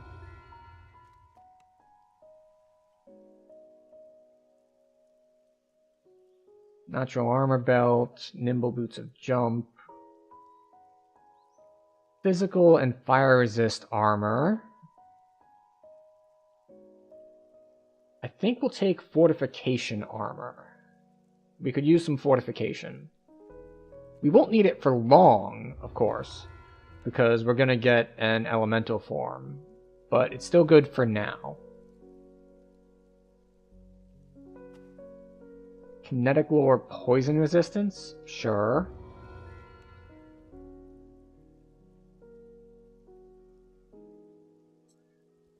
Acid resistance on shield? Not bad. What did I already get on shield? Alright, so we have this ring. We have this ring. We have this that we can't put on yet, yes? Yeah, we'll take a dodge instead. That's magnetism and wizardry. We don't care. Yet. Open lock and resistance. We can't wear it yet. So what is our shield? Alright, so this is still the spell resistance one, right? Did we get a different shield? I don't see a different shield. Wait, here it is. Impulse. Insightful combat mastery. Okay. So Impulse might be good because we do have Thorn spells coming up.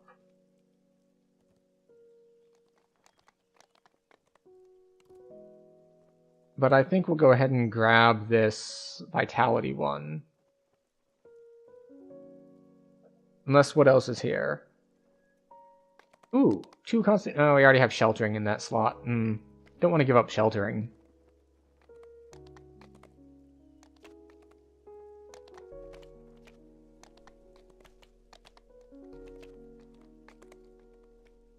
Alright, we'll grab this. It's probably not that good, but... You know, we're in a beggars can't be choosers sort of situation here. Hallowed, alright, reinforced. Reinforced that we can wear right now. Yes, very good.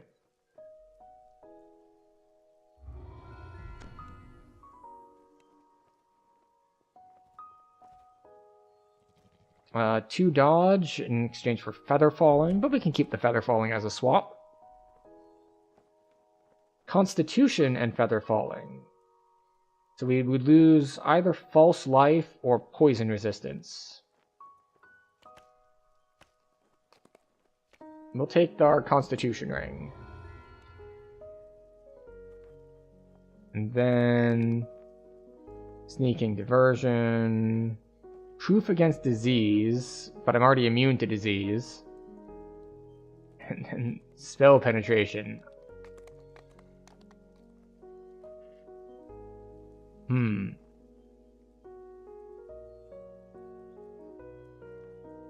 Well, I have no boots right now, but none of this is good anyway, so... So we can have... Where's our... There we go.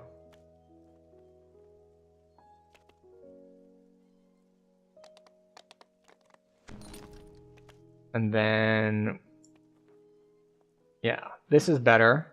Healing Amp, Fire Absorb instead of Spell Resistance and Negative Healing Amp. Ring of Water Breathing can go. Oh, that's right, the Constitution Ring is required level 4. And now... we head to the bank. The bank. Because I think I have stuff in plat storage. Probably.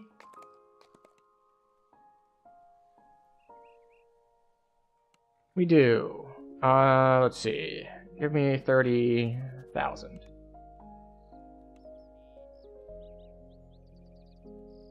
We could also grab XP stones. Like, that is definitely a thing we could do. But now that we're level 3, we don't really need it. We will keep that in mind for in case we die and need to start over. I think the next character I would probably grab some XP stones to get myself up to level 2-ish. Just to make the beginning part that much smoother.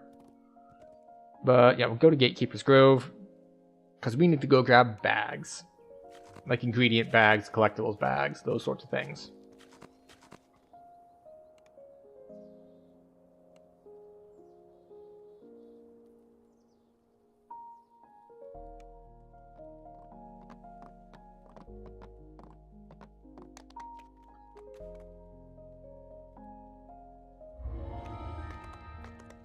There's the small collectibles bag.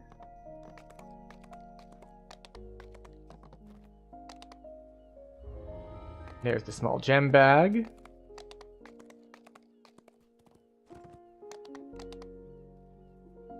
There's the tiny ingredients bag. Now we go to House J. Which is upper left, I think? It's over here, or is that P? That's P. J is over next to K then. I always get them mixed up. I don't know why, but I do. It's fine though. Syndicate Devotee at level 7. Now, I will note that as far as moats are concerned, it is one level wider range than optimal XP range. So it's +3 levels, not +2. So we can take level 4 and still run level 1 quests and still be able to find moats.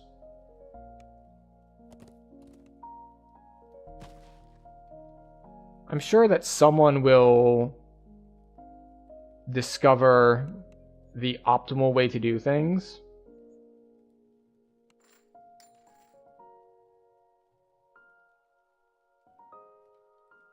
Oh, alright. Well, let's do some stuff. Gather, auto-gather. Gather, auto-gather. Gather, auto-gather. Gather, auto-gather.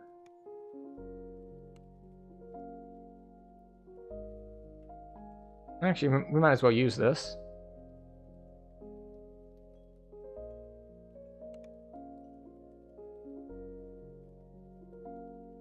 Greater Tome of Epic Learning that's bound to account. And a Tome of Skill +2.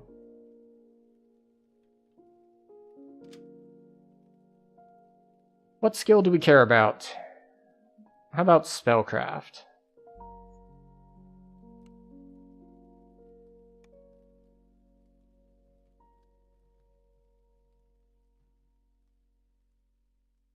Right, that's the starter shield, that gets to go away. Starter rags get to go away. What are these? Freshly picked berries. Divine small candles, cool. Alright, here's our tome.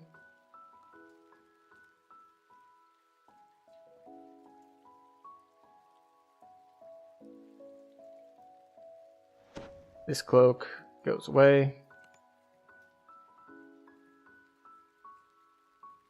So what do we want to stash over here? You know, we're going to put all of our loots on the first page.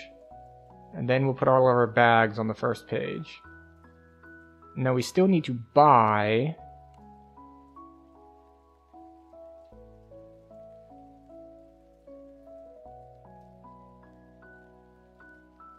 our ingredients and collectibles bags.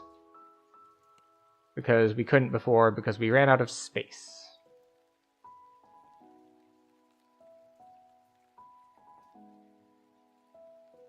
So we need to talk to you and get a red bag and a green bag.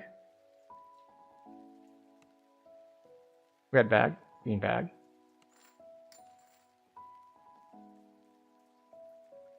Auto gather, gather. Auto gather, gather. Okay, cool. So now we at least have bags set up. And we can sell things. What do we have that we don't want? I think we'll keep our Fire Absorb Healing Amp. Impulsive we'll keep on hand. Chilled can go. This can go. Combustion and Impulse.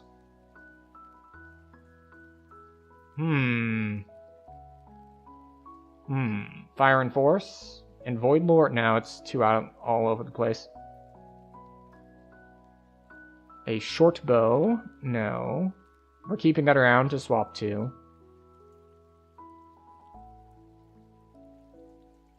Do we care about this?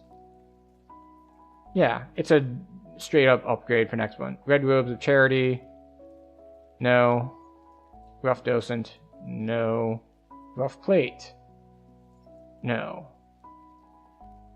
Perform and Nullification. Hardy and Feather Falling we keep. Spark Ring we'll keep. Traveler's Bracers will go. Drop these. Drop that. Drop that. Drop that. And then we will buy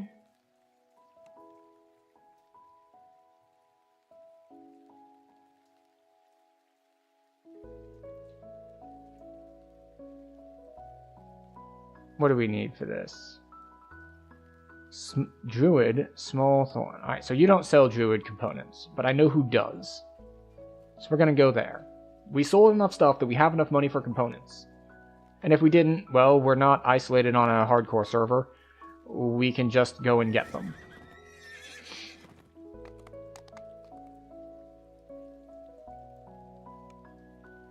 We have a point? We do have 1 point. Our 1 point will go there. It is a very efficient point to double the number of healing hands we have. Divine, I would like to trade. Druid spell components, thank you. Another 100 first levels. Then 100 of these. And 100 of these.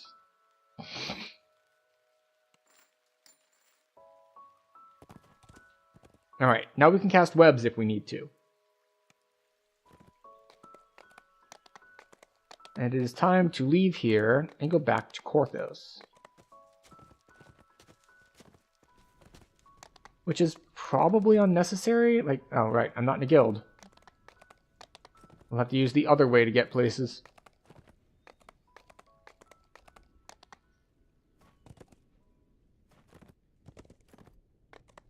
Although it would be easier if I joined a guild. Just because buffs. Buffs are great.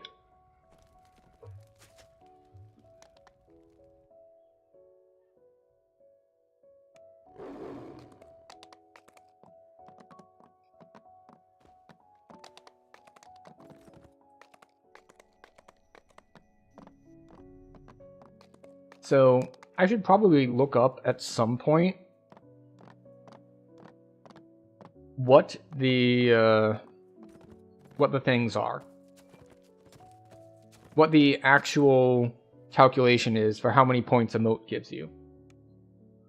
Because there's gotta be something to be like, you know, you shouldn't just not take levels and keep farming the same level 1 quest over and over again for moats. Like, they've got to give you more points as your higher level or something. Actually, let's check the wiki on that real quick.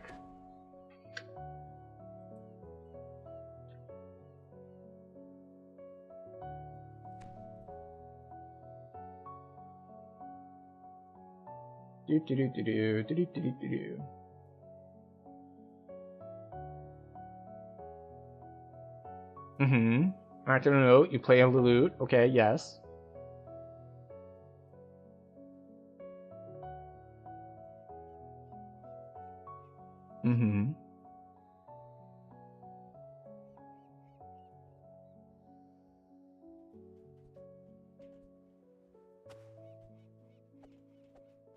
Okay, yeah, blue, green, green, blue, purple. Green moats are the easiest type of a fight with a couple of non-named monsters or one orange named. Moats are a little more blue, consisting of a fight with several monsters, including at least one orange named and additional either orange named monster or a red named. They're roughly on par with the standard quest boss fight.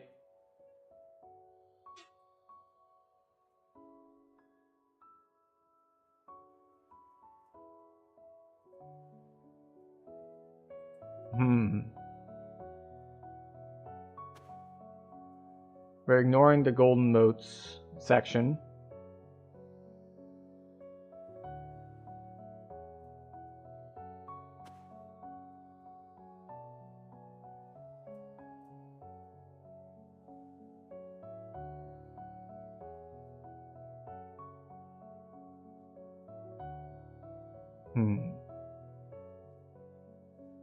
Okay.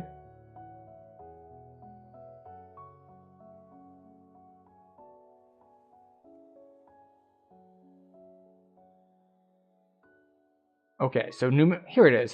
Here's what we're looking for. Numerical data on loots and moats.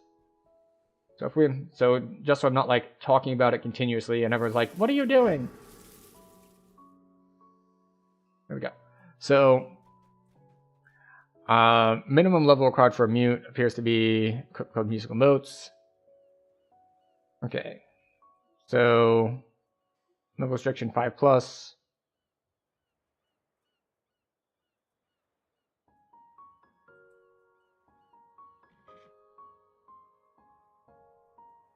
Okay. This is like required durability. Ah, here we go, rewards.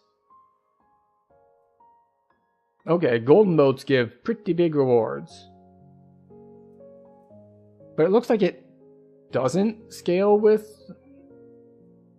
level then.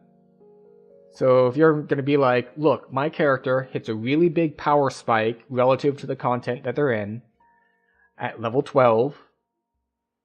So I'm going to take level 12. I'm going to cap out. I'm not going to take levels. I'm just going to keep running level 9 quests to do my farming. Like, that's definitely a way to do things. Unless, like, there's some ransack thing, but... yeah, it looks like just blue mote in Elite is always 10. But yeah, so it looks like gold motes might be worth it just for the high rewards. But then again...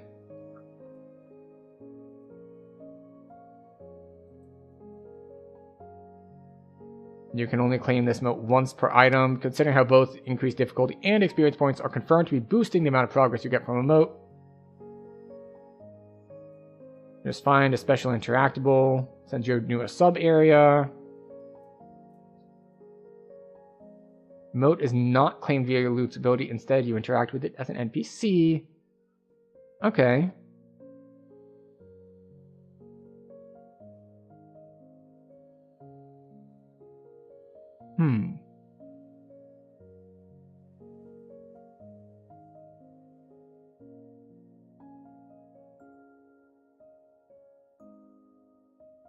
As every quest with a gold mote possesses a legendary version, there's nothing stopping you from grabbing a golden mote at cap if you miss it during heroic.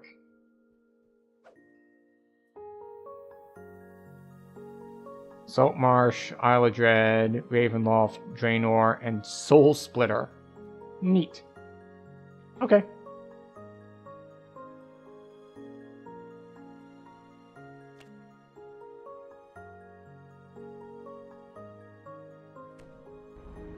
Oh. Come on.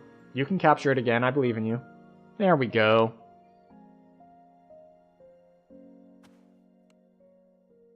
Should we have brought Byron with us? Probably. Coming from deep in the crypt, you hear the strange and unsettling echoes that Kaya spoke of. And by strange, sarcophagi line the... you notice something strange about the wall to the west. If you search the wall, you may discover more.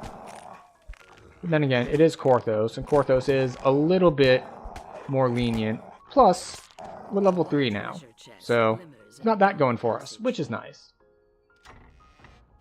There's a Sahuagin in here, performing some kind of ritual. Dead son of Korthos. A magical crest appears from the destroyed altar. If you take So I did cast later, my fire, but the targeting on Produce Flame has always been weird. I don't know if you saw it, because it was only on screen for like an instant, but it basically just like shot up towards the ceiling.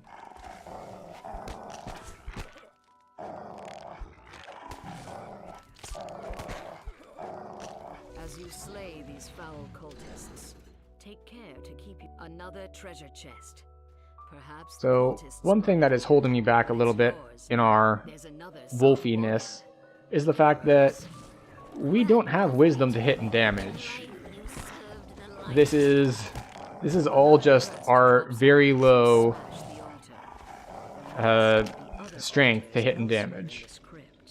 And like if we look at our details here, bonus +2, 1d6 +6, because we have 15 strength.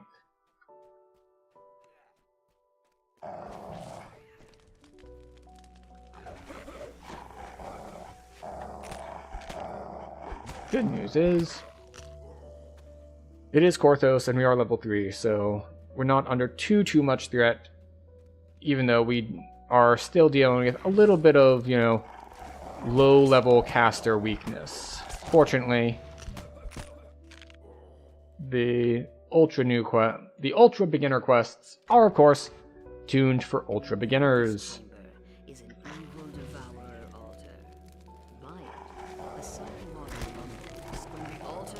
collapses, a third crest appears.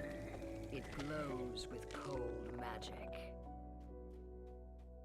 So, even if it turns out that the quote-unquote best way to do things isn't to actually level, it's to find a place where you build power spikes and then just camp there and farm moats continuously, I don't think I'll be doing that, because that is boring.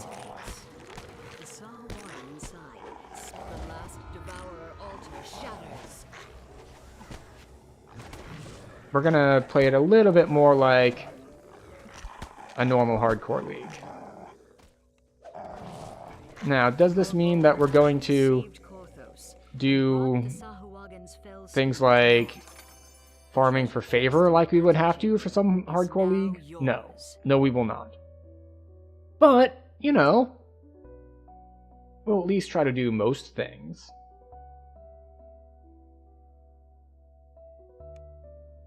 Let's bring this back over here. Bring this back over here. Oh. Okay, that is on me. Unfortunate.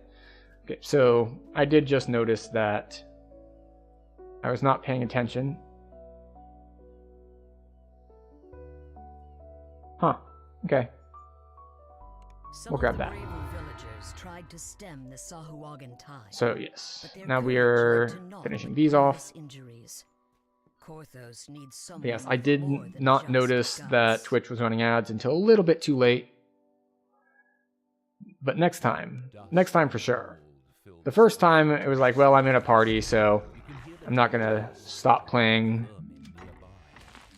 and have them wait for ads for a stream they're not even watching. Like, that'd be weird. This appears to be the main story. It seems the villagers have been preparing for a protracted siege. Okay, now we break things.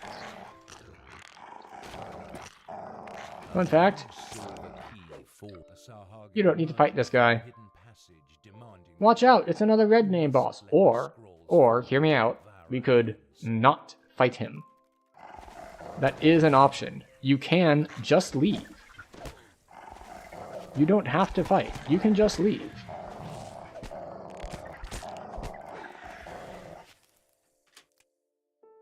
The door swings open.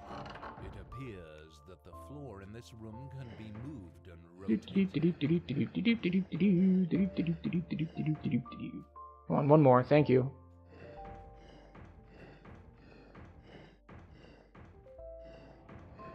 Is that all? The protective spell. Yep, there we go.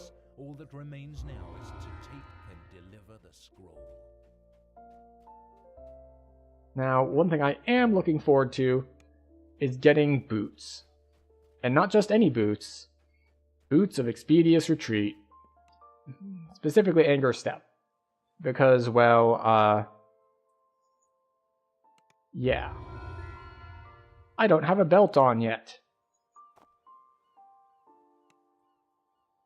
Now, we already did have False Life from somewhere else, but hey, can't all be winners.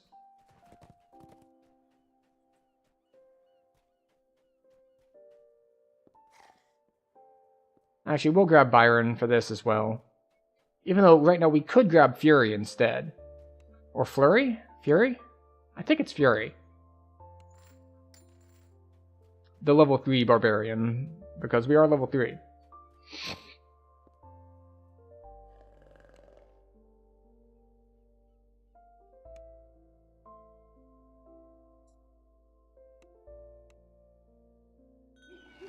Ahead is the cellar where the Caneth crystal is hidden. B. Aggressive. B-E. Aggressive. I don't remember... You see, I forget whose stream I was in the other day, but I don't remember the big, like, engine things or the oldest extra machinery around the crystal.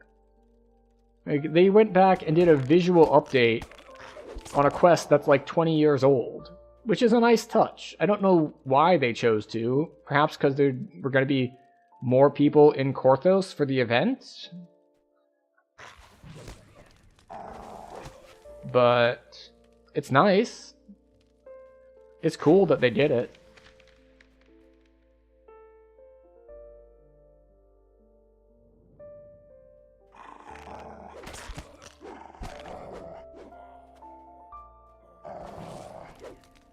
And this is why we dropped the web. So that when they run straight by us and head straight for the crystal, we don't automatically lose the quest. Do I have sneak attack dice in this form?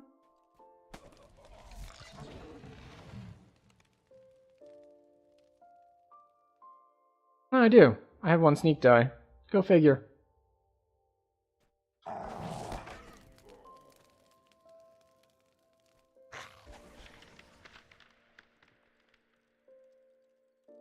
Yeah, I think maybe it was one of their performance enhancements, but like textures like the web here have been weird recently. Like the draw distance is like directly in front of your character.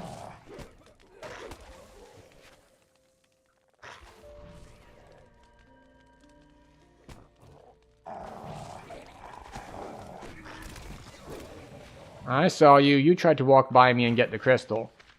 That's not okay. We don't like that. We don't allow that around here.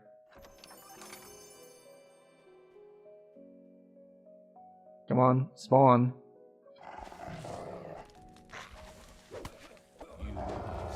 There we go. Cultist, thus protecting the Caneth crystal and saving Korthos. Now we can get Spearbane, Hero. It is on which the is incredibly people's lips strong, as you and we walk will by. take that over 3 Cautious sheltering. looks have become friendly nods. Then word comes that your presence is requested Oh in wow, the tavern. we dropped a lot of that. It's okay. It'll be fine, probably.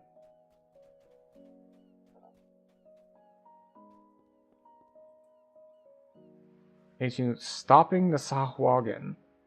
We can't do that yet. We're not flagged yet. Redemption. Again. Can't do it. We're not flagged yet. We need to do this to flag for those.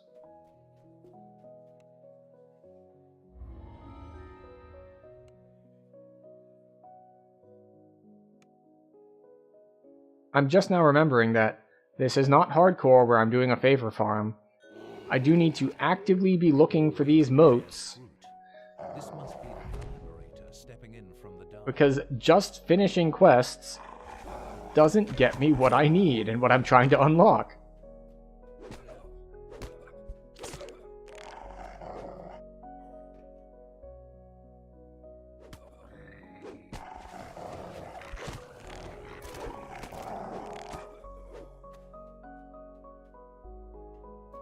So we will have to keep a better eye out.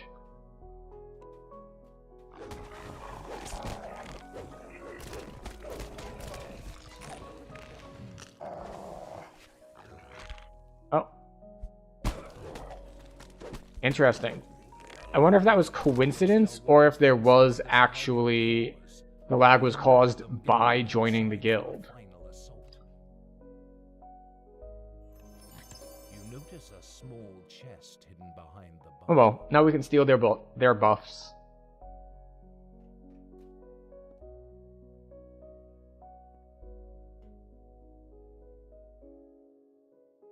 Where are we? Okay.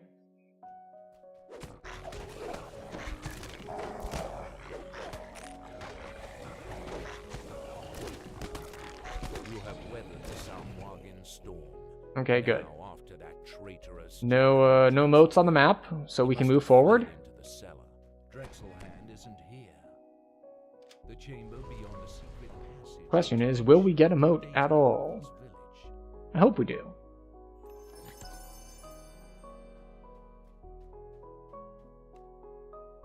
Let's see.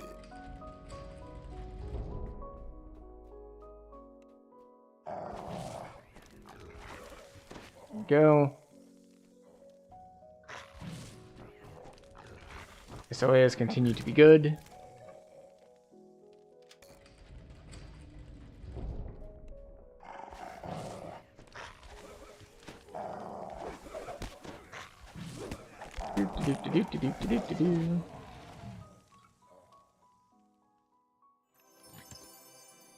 Still not seeing any moats.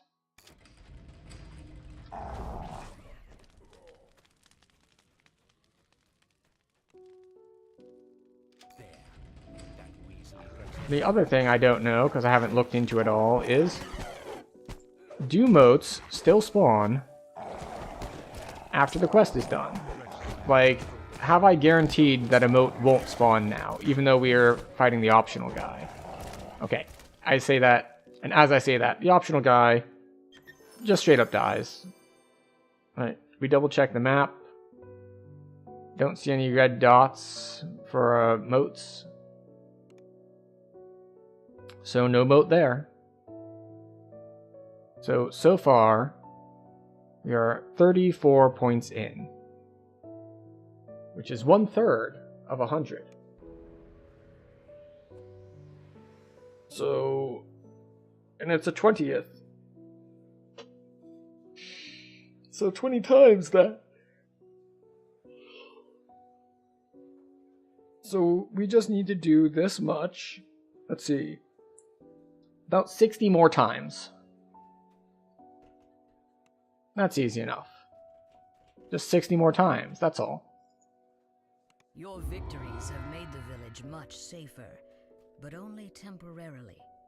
It's time to take the fight to the Sahuagin, out in the wilds of Korthos. Oh, that's right, there are leaderboards. It was like, your progress on the leaderboards has increased. This was like, what leaderboards? Like, oh right.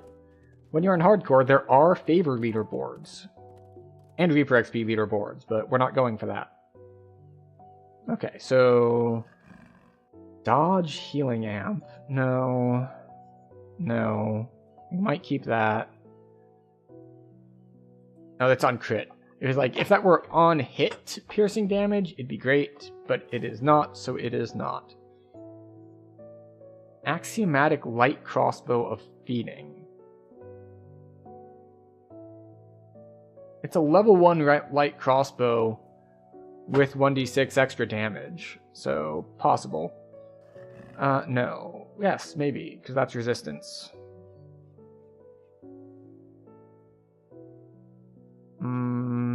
Deathblock, we don't need it yet. We're using that next level. That goes away, that stays, that goes away, this stays, that stays. These go away, these go away.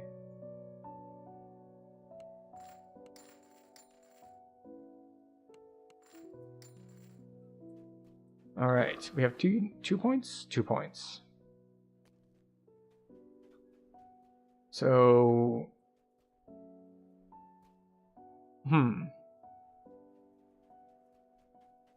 Cold, acid, force, physical, and electric. So, I think getting Elder of Winter is actually more effective than going further into Blightcaster at this point, which is kind of funny. That costs 2... So that's 1 universal spell power, because we don't have a wolf. That's 1 from Spellcraft. There's a 50% chance to beguile. Up to 1 enemy can be affected each second.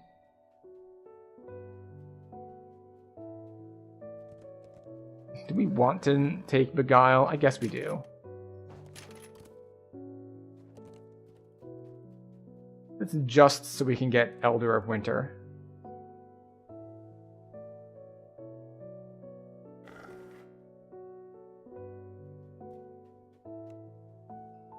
Come on. There we go.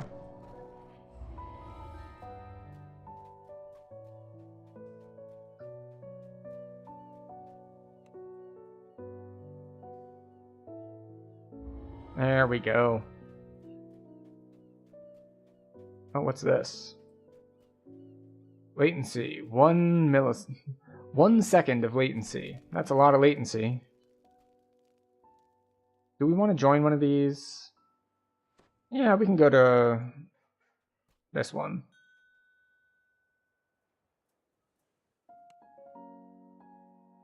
Alright, off to redemption.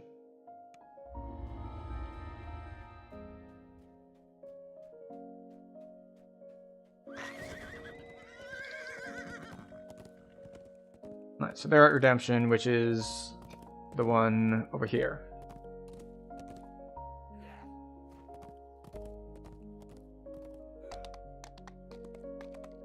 So we'll see what order they're running in. Of the 4 that would be in the loop out here, for me, this is usually the second. So, if so, then I join this group, and we'll just have to go back and grab one more, which isn't bad.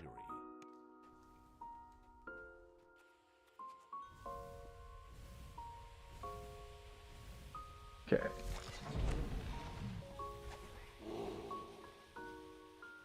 Do we want to be a wolf? I guess we'll be a wolf.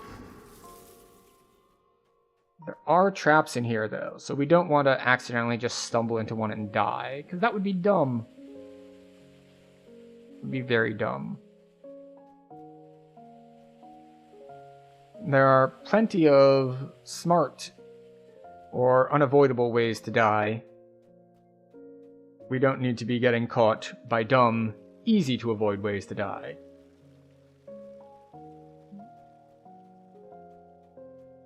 So, in we go.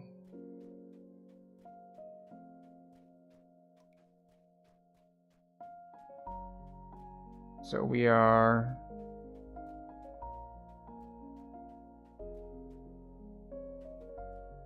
Oh, it's a green mode.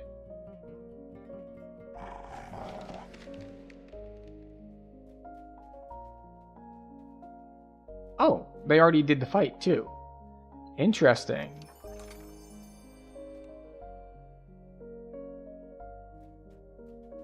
So I didn't know that the that what it looks like is, so you play the loot in order to trigger the fight, and then after the fight is over, you play it again to claim it.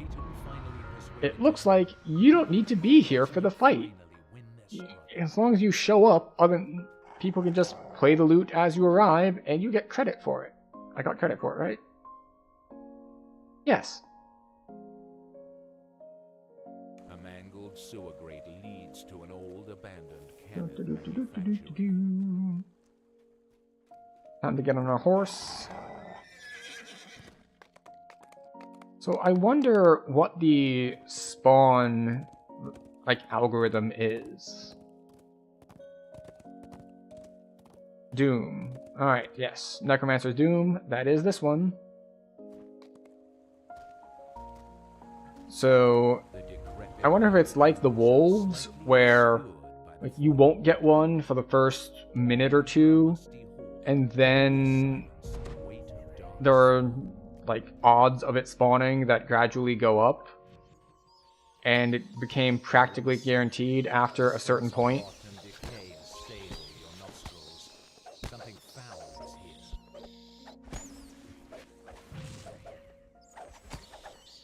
In the corner, you see the glint of metal through some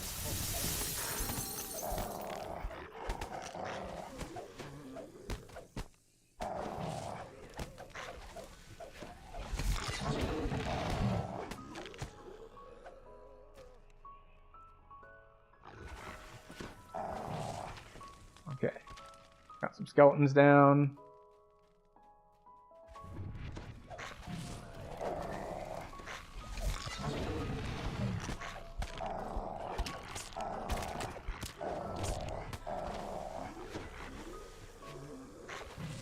Oop.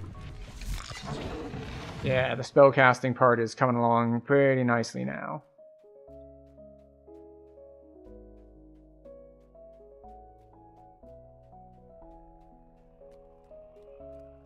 I don't know what's floating above my head. It looks like a set of eyes.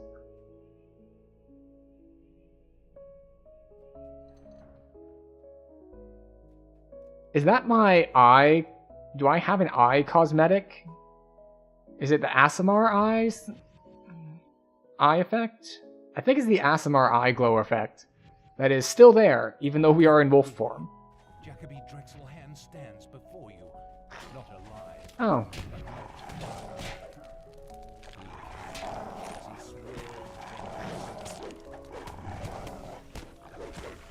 Drexelhand spits a curse and swears to return again before collapsing in a heap of bones. You take the cell key Alright, so no moats.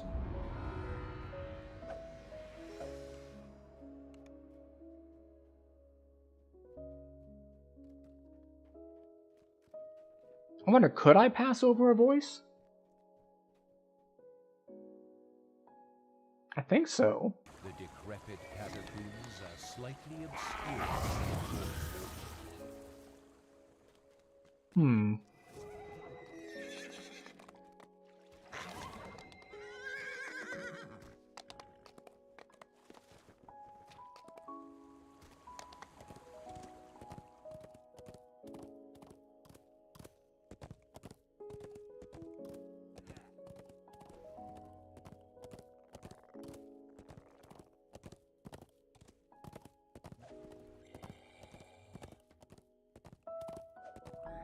This entrance leads down into an ancient Cannith aqueduct.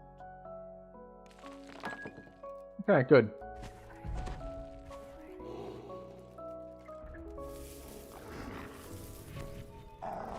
Resilient spider webs block your view.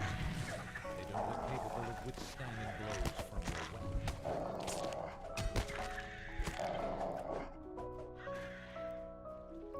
weapon. Okay. Cells in this room hold a number of I'm sure someone will run the experiments to figure out like, what is the optimal way to spawn the moats. Not someone will not be me. It's more Arcanaverse's vibe. He does a lot of exploration things.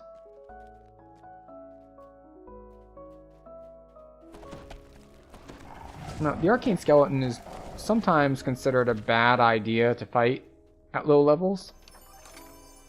Fortunately, being level 3 means we're not too concerned about it.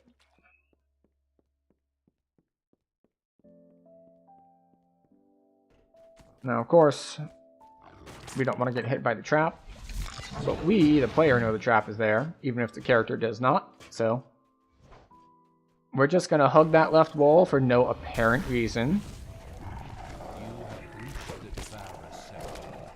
Like, just, you know, just based on instinct. No metagaming, none of that. It's just good habits or something.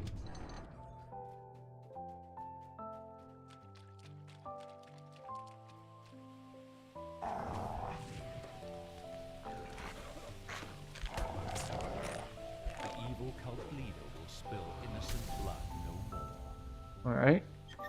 Still no moats.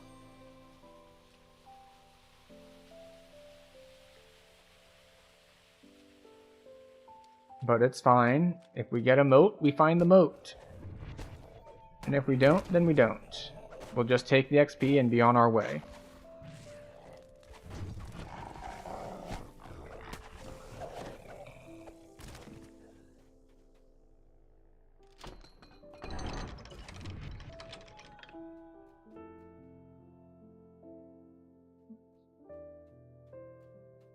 Don't see any moats on the map.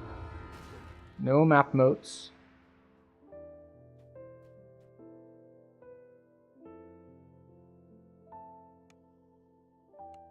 Recall. Why did I get points?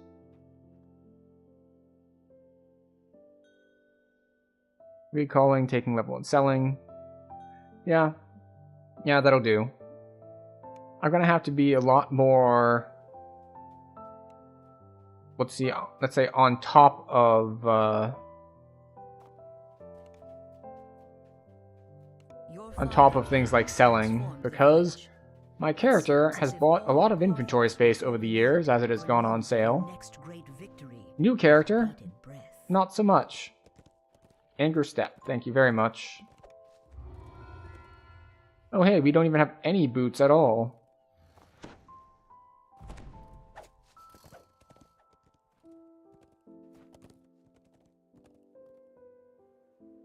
So we get our Anger Step.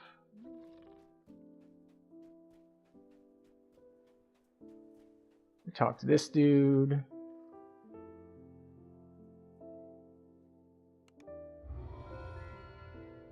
What are these? 1 Seeker.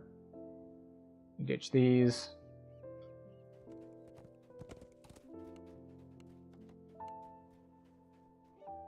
Can we level? We can't level. Can we put points in anything? We can. Creeping Cold is not worth it. So I guess we start going further into Blightcaster, because we're going to need it anyway. By level 6, we want to get Death Eater. So we'll get our crit. And we might as well sell because other people are selling, and then we'll be on our way. Sell. No, no. Neat.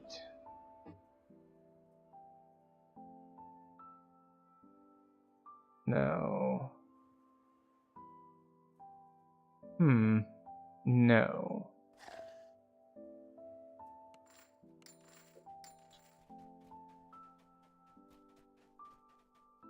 Alright. And off we go.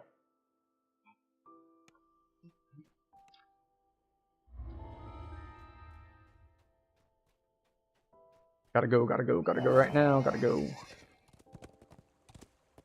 Very quickly.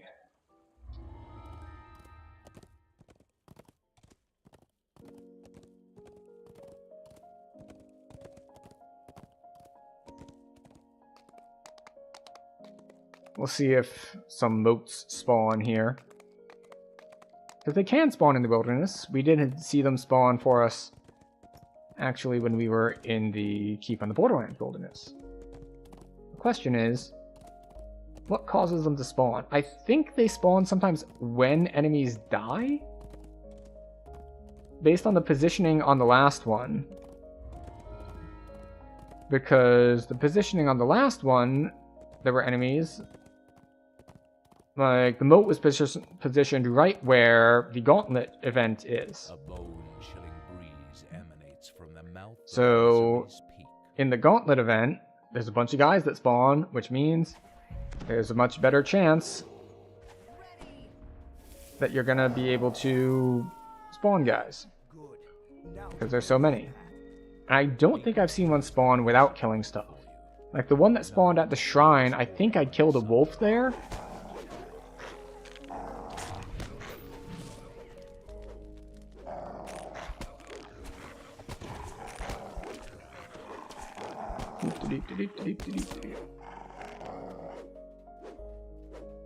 It is nice to be fast again, having the Expeditious Retreat boots. It's something that you kind of tend to take for granted on established characters, especially if you have either the past lives that give you the striding, or if you have the Quiver of Alacrity.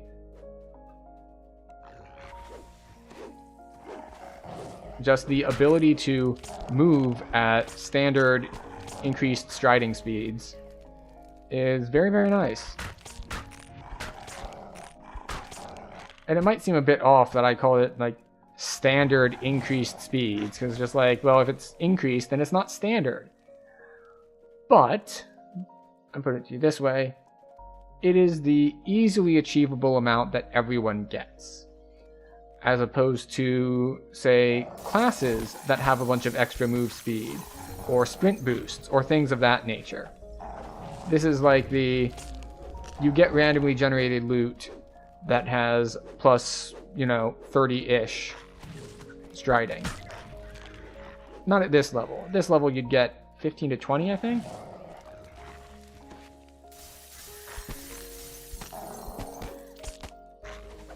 But it's fairly easy to get 25 striding fairly early. In this case, it's easy to get it from clickies, from Expeditious Retreat. Which is just very nice. Granted, this is a little bit of a longer quest, so we're going to use up our charges and we're going to run out of duration. But that's also not that big a deal, because longer does not mean long. And it just means that we'll have to use both chargers instead of only one.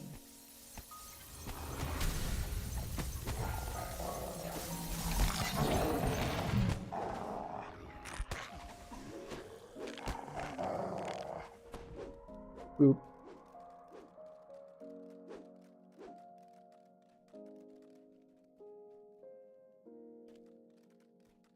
So this is, yeah, this is the lever one. This is not the optional.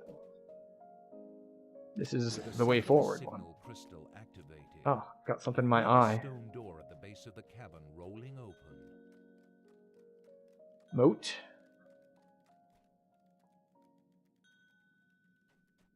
So I need to go up there.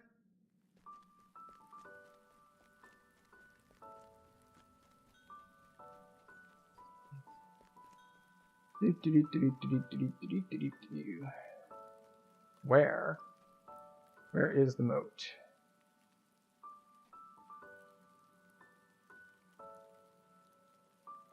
Oh, there it is. It's a green moat.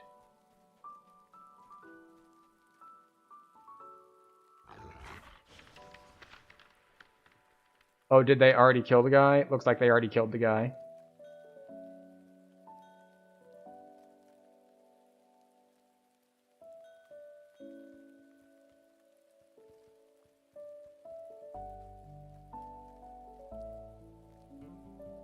Yay! +5.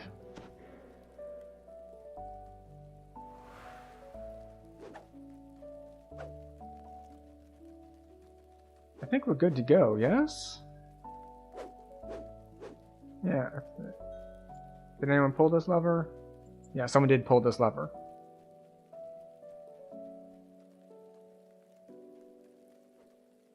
And I pulled the other lever, so we should be good to go.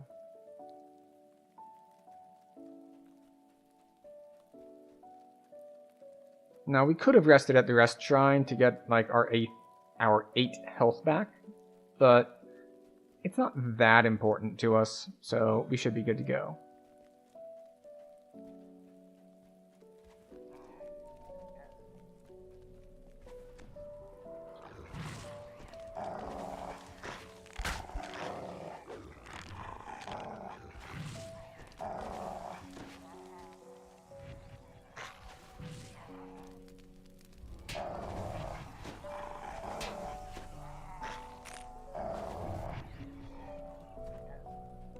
Okay, so we need to rebuff. Chills run down Especially your we want spine. Night Shield up, because we are getting to the section with the casters. Has been terrorizing Korthos. In fact, we're gonna have to shrine at some point for spell points. Truly Which is funny, because it's not something that you have to do nearly as much on established characters. But it's first life character with no gear.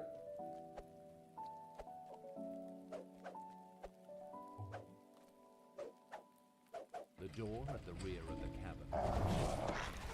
Cultists attracted by the roar of combat rush out to confront you.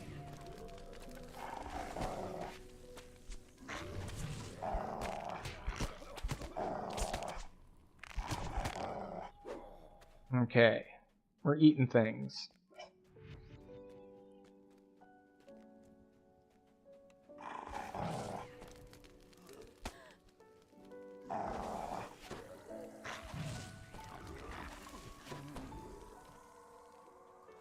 We'll go ahead and shrine. Why not? It's a slight delay, and it's not going to hurt us any. There are other people behind us.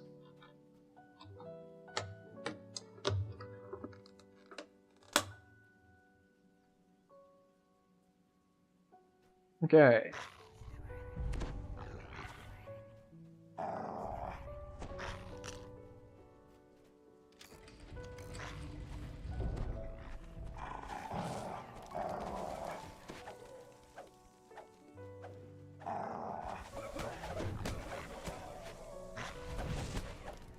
Hey, we have a shield spell up. Get wrecked.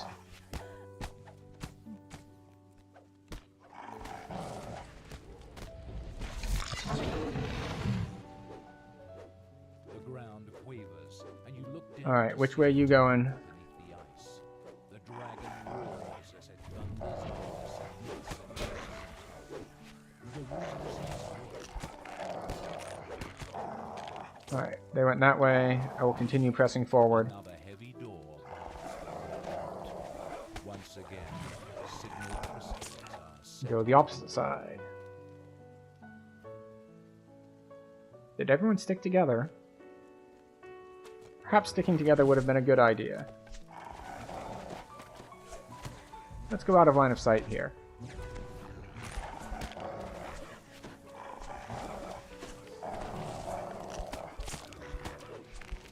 Oh, I'm not alone. And I know that because someone else cast web. Like, wait a second, I didn't cast web, and I don't have any effects that auto-cast web. Perhaps I should have been casting web this whole time. Fortunately, having a shield spell up does mean that I'm in not very much danger at all. You feel fresh frozen air gust in from the newly opened Thanks to what? Thanks to not being hit by the magic missiles. Also, someone else decided to heal me, which is nice. Even though I do have the ability to cast my Vigor for the heal over time to keep myself topped up. Getting heals from party members is nice.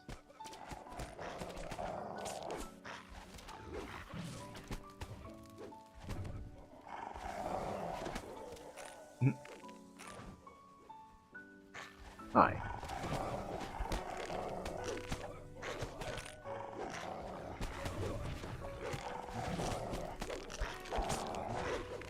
How is everyone doing on kills anyway? It's kind of hard to tell. Oh, I'm in the lead. Followed by that guy. Go figure.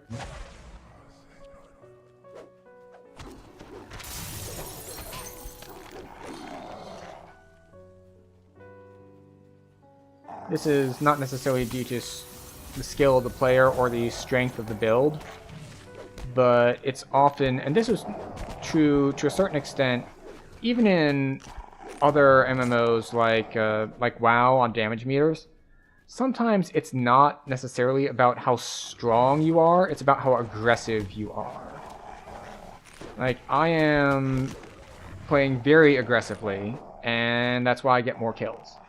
So, yes, we do also have a decent amount of strength, but part of it is just being the first guy in.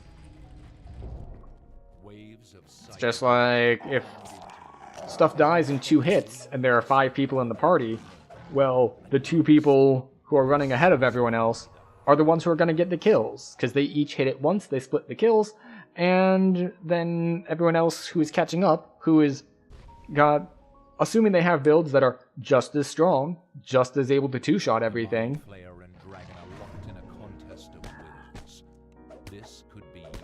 then yeah, it's just a matter of who is closest to the enemies fastest. As it loses the Mind Sunder's power, the dragon reasserts its will and looks very annoyed. Oh, it's that guy again. Oh, we do need to gather the party. He's coming. Follow me. Hayton wants a word with you. I won't leave anyone behind. Well Where is the rest of your party? Well struck. I wish we'd dispatched the dragon, but such a Here, feet is beyond take my this abilities. pot. So you won't have to- Alright, so we made it through. And like magic, the snows stopped. Savior of Korthos! And there we go. They cheer as you return. But destiny has greater plans for you than just this small village. Alright, so we haven't done stopping the Sahwagan.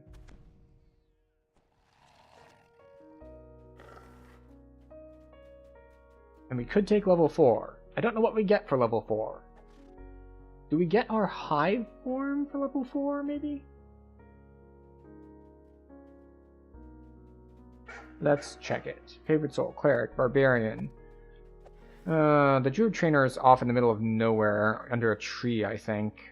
It's been a while since I've played druid. Is that you over here? Under a tree? No, we're just going to enjoy the vista.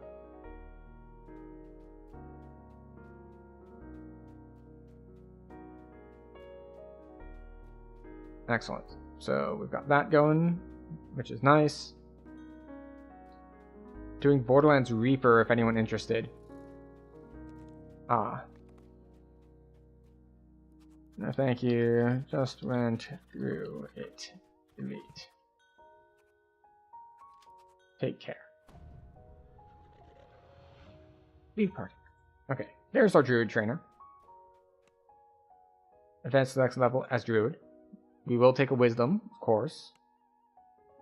We will take concentration, heal, spellcraft, use magic device, and I guess we'll keep putting into diplomacy. Okay, so we do get, let's see, Hive Keeper. We gain concealment and evasion. Not that evasion helps us that much, because we have terrible reflex saves. But we gain caster level and max caster level with acid and poison spells, which is nice.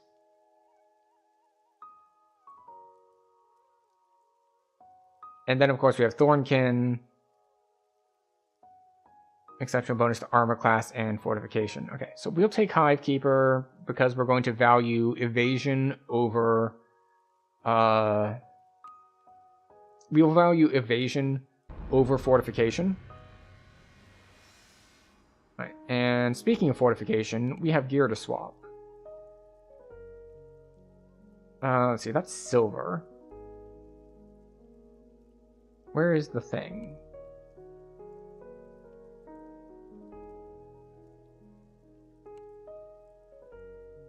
Let's see, here it is. Little bit more fort, one more armor, and instead of move silently, a little bit of electric resist. And then we get +2 constitution instead of poison resistance or false life. Because we have false life from the belt, we'll swap for the false life. So we should lose 1 health. We gain 3 health. Right.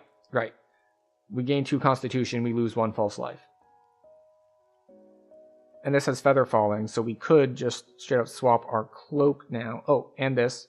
We lose 1 dodge for 2 to saves. And we can put on our curative cloak for, you know, a little clicky heal. Oh, we have unprepared spell slots, of course. Because we took a level, we get to prepare more spells. Always very nice.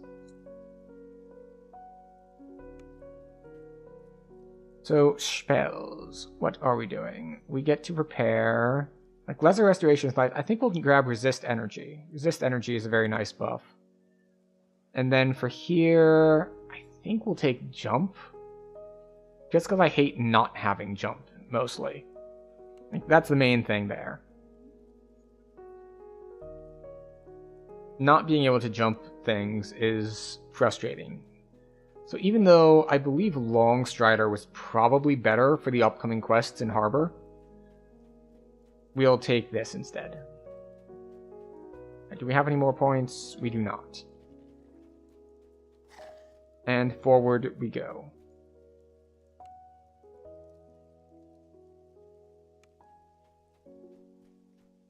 Yes, I'm aware it's a combat area. Thank you.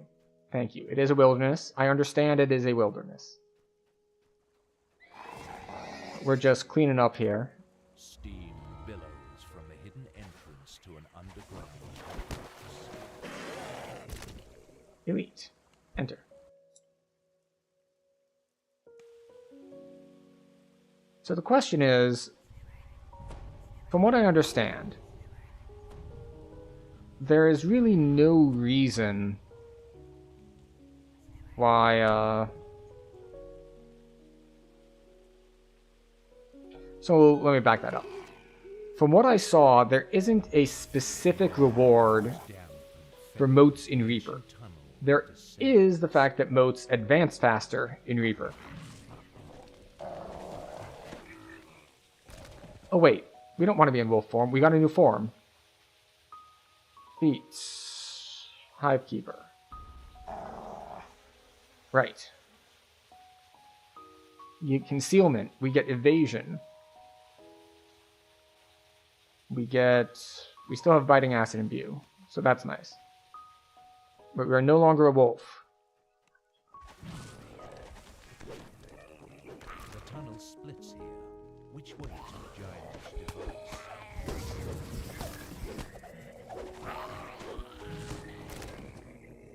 we want to go to the right side, because the left side has traps.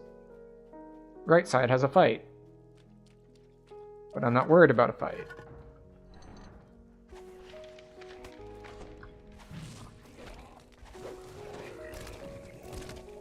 And that's why we're not worried about a fight. Because we can win a fight. We have less ability to handle traps.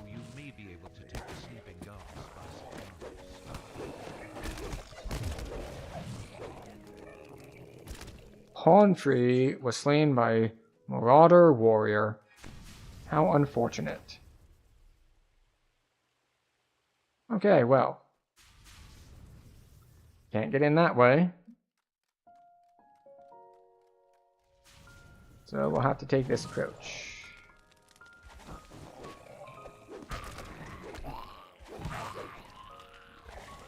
The last Sahagan guard collapses to the floor.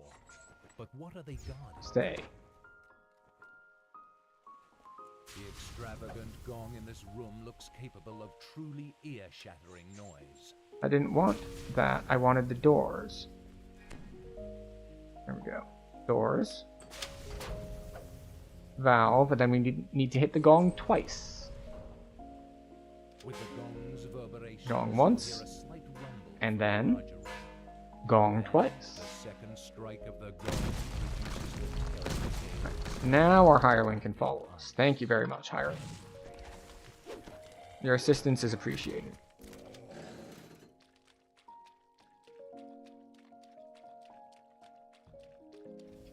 And hello. And goodbye.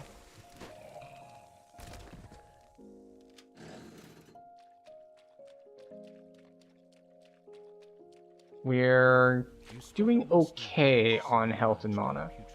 So we're down to like under half mana. But it's enough. We're over halfway through the quest. Which is really the only part that matters. It's like, how much mana do you have left? Enough to finish the fights. Oh, what is that? It's a... Alright, we're talking a blue moat. Alright. We will shrine before we fight the blue moat.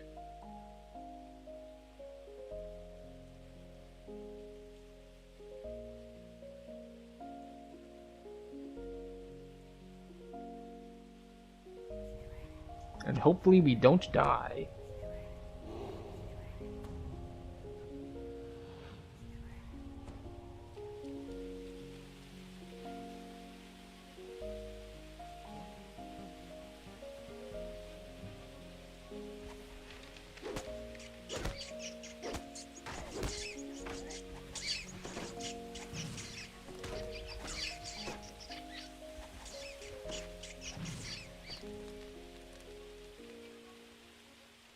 You.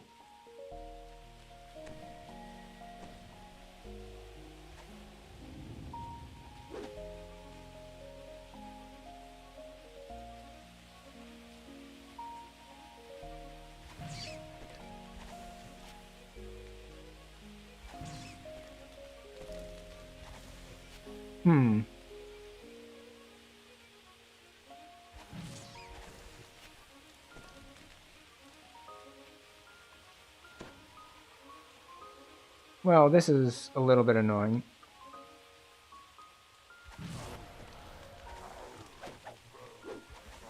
You, come here. Color spray silence? Seriously?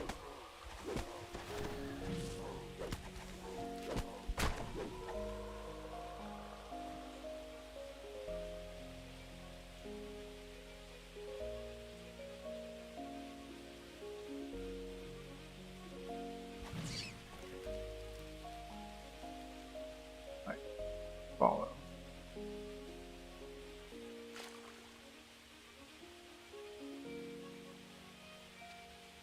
I wonder, can I freeze it up here if it gets hit in webs? No.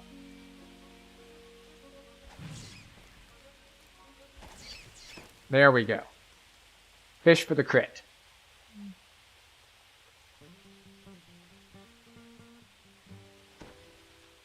Hey. Okay. creature plunges as you ford ahead. The Well, jellyfish device must be near. all that stuff I was just saying about having enough spell points, we burned a lot trying to fish for the crit in order to kill the thing. That was kind of just stuck popping around.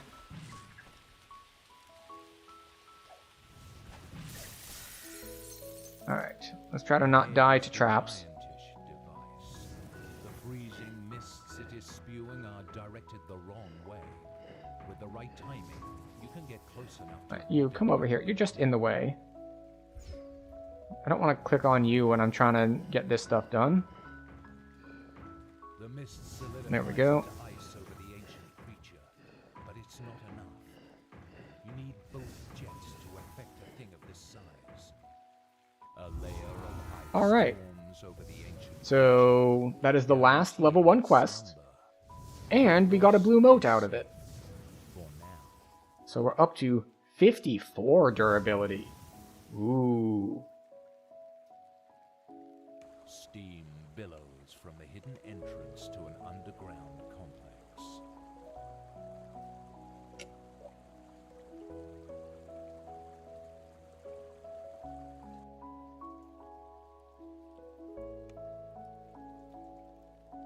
Okay, now we can go do level 2s. And because we got a random guild invite, we can also...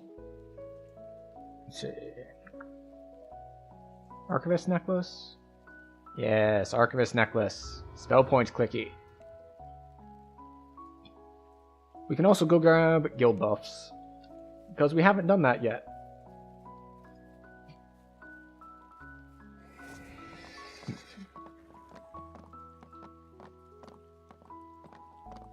Okay, so... what is the next choice here? Between Acid Arrow and Thorn Volley, is it? Why won't it show me a tooltip?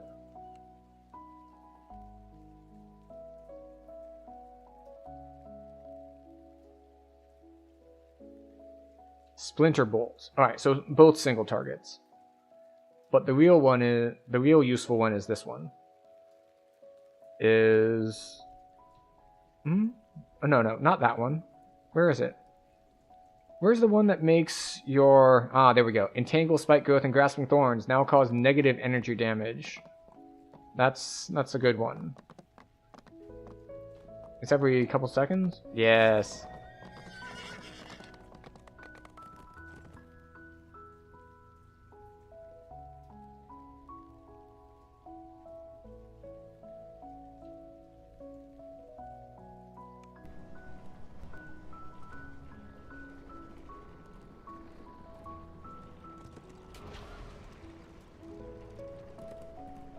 Alright.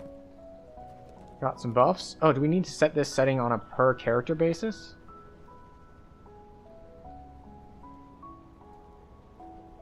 Options. UI settings. Hide guild buffs. Wait, no.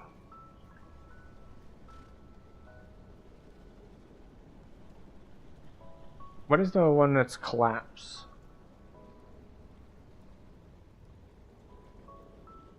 Is it combine?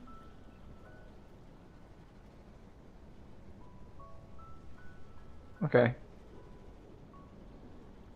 Hide guild buffs.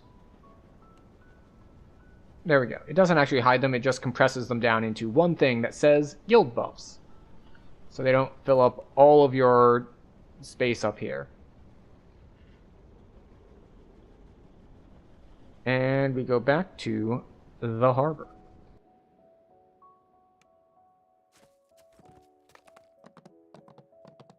So we spent our points.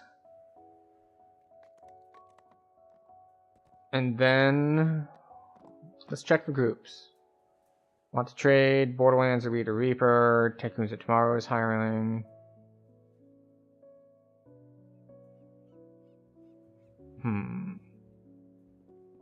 R1 HC looting base 3s.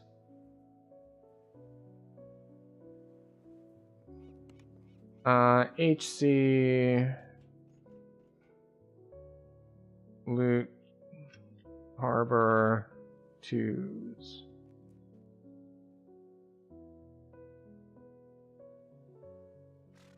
We'll say level 2 to 5.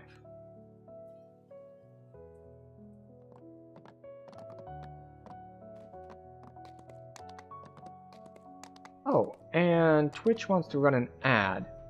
So actually, we're going to take this down. And because we were in parties and then we missed it earlier, while Twitch likes to run ads, I consider it an hourly reminder that we need to take a little bit better care of ourselves and just take a moment to not stare at screens. So this is our point of the evening where we pull in. After these messages, we'll be right back. And I hope everyone else also takes this opportunity like me to stand up, to stretch, to not stare at screens for a moment. Grab a drink, grab a snack, maybe move the laundry from the washer to the dryer. You know, all that stuff that's gonna make your life a little better and a little healthier at the low, low price of not staring at a screen for, 2 to 3 minutes. So, I will see you in 3-ish minutes. I'm gonna take a little bit of a self-care break, and we'll be right back to more hardcore stuff once I'm back.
Aha!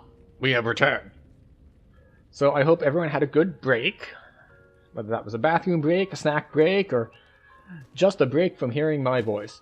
Whichever break you took, I hope it was good for you. I hope you enjoyed it, or at the very least, were productive with it. Or you could have changed to another tab for something else you were doing and continued to stare at screens. You are also free to do that.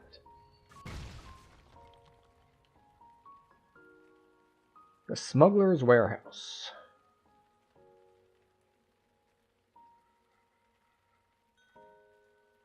I think that is this one.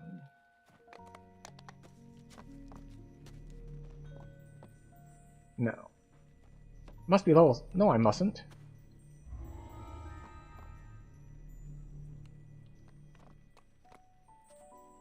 Hello. Wait. They're not in a quest right now. Headed to Ringleader. That's cool.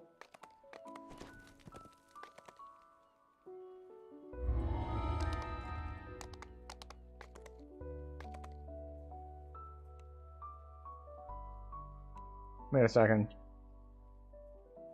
Actually, this isn't tagged as a... Wait. I don't know if we're looting or not.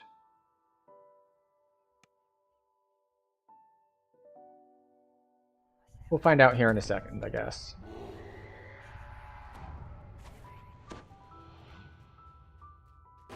The scurrying feet of kobolds can be heard nearby. It's likely you will encounter several of them in the next room. You should proceed with caution.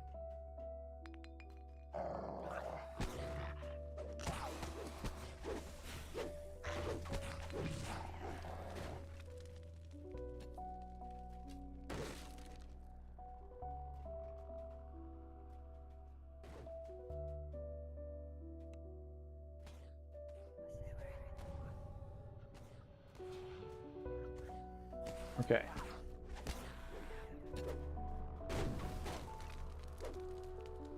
Just kind of base checking the explosions makes me seem like this is probably not a loot scoop.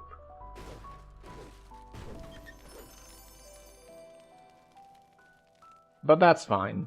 If we do one without moats, we'll live. Hopefully.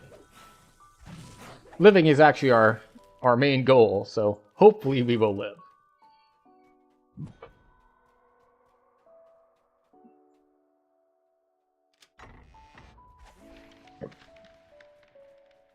Huh. No chests means no enemies.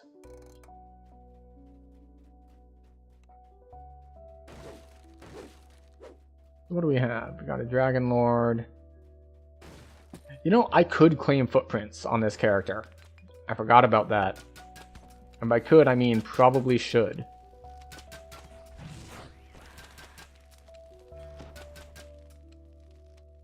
Are we not disarming the trap?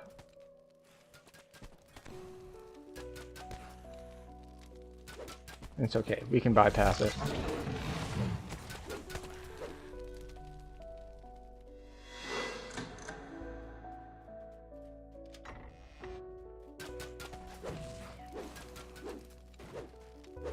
I'm not stepping forward for this, though. Note here. Maybe they mean moat?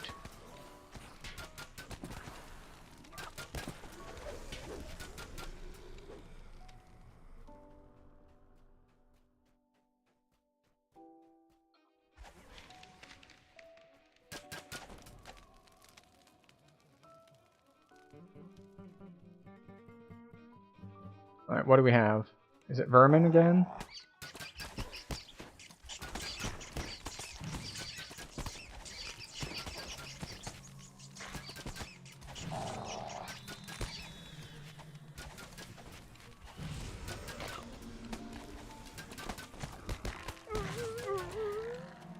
Okay.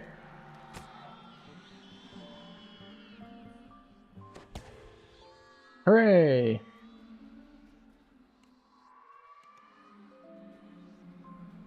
Actually,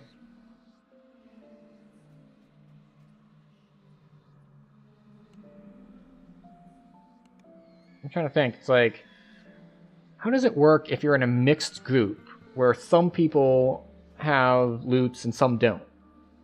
Or some people are hardcore and some aren't? Because the same motes spawn, and the same fights happen.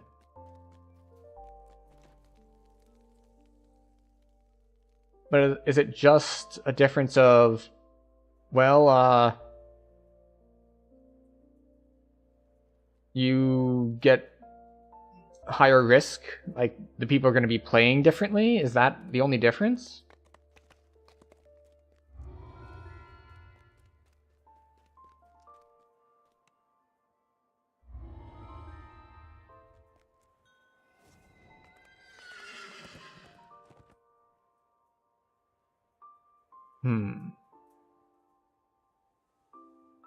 Undercover darkness.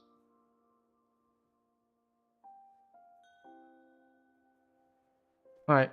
We'll hit Garrison. Sure, why not? So...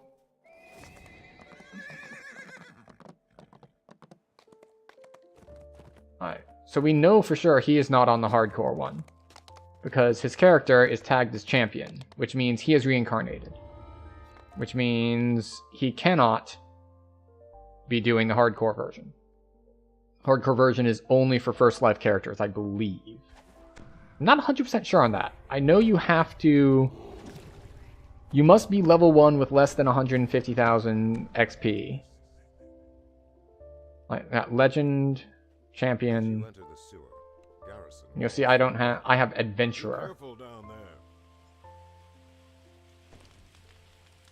Which means, is it possible that you can just kind of get carried?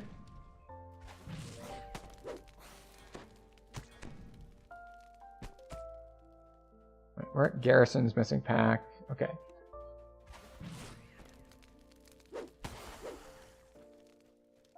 Like, you just run in a party with a bunch of people who are like full completionists and you get all your motes that way?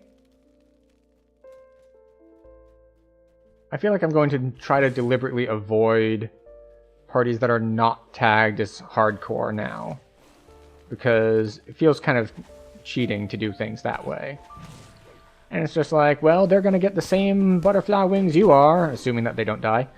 And that may be true. That may be true. And I don't begrudge them that accomplishment, even though I think it's... I don't think that's in the right spirit of things, I guess.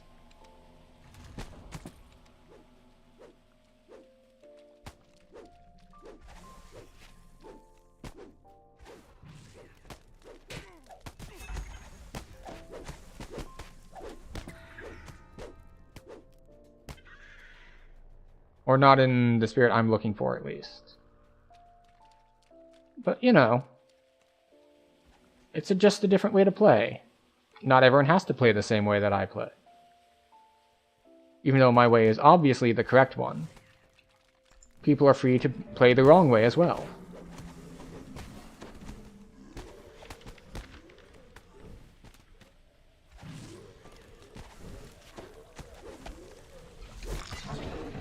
Bonk.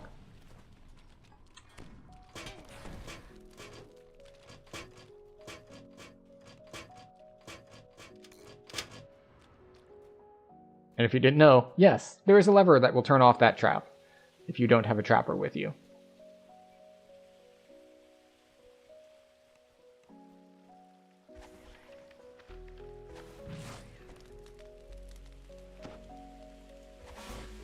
Ah, he made it.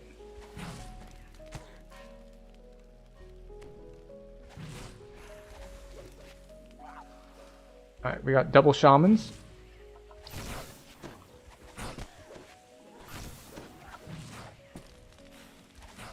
Stop jumping backwards. It's annoying.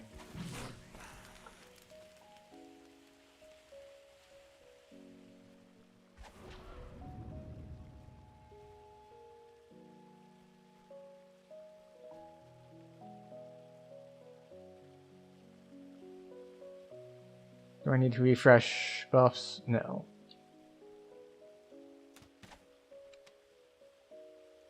So we're waiting on our 4th to get here, I think.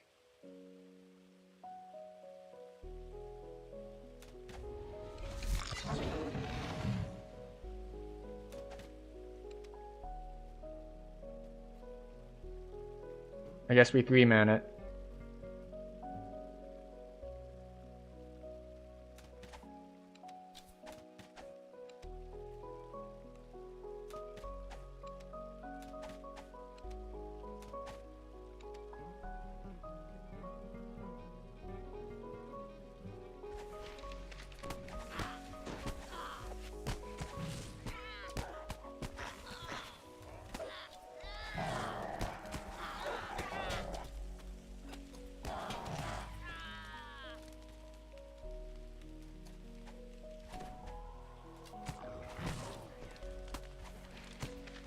Alright, so he's immune to webs.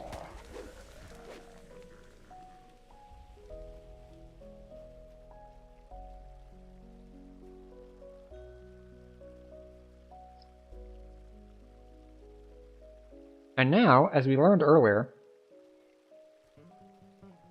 if we wait for I don't wanna to get... Oh, wait, never mind. Someone else played the lute.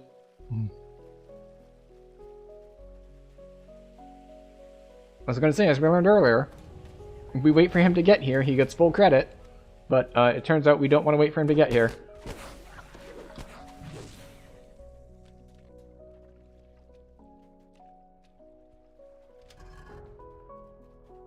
I did burn a lot of spell points there, though.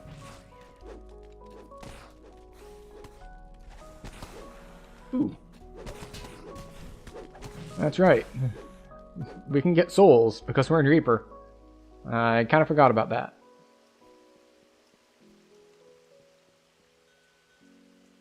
Metal grinds on metal, and ripples spread across the water. Did they already pull the other one? They did not. Okay, off we go. Man, this is a slow swim speed. So used to having more swimming skills. Maybe even having points in swimming skill. Metal grinds on metal, and ripples spread across the water. So far we are at 78 durability. Placed above a metal Man, if only it were 80. If it were 80, then, you know, 2,000 over 80 is 200 over 8. You leave the festering sewer water, only to be assailed by a pungent new scent. Bump.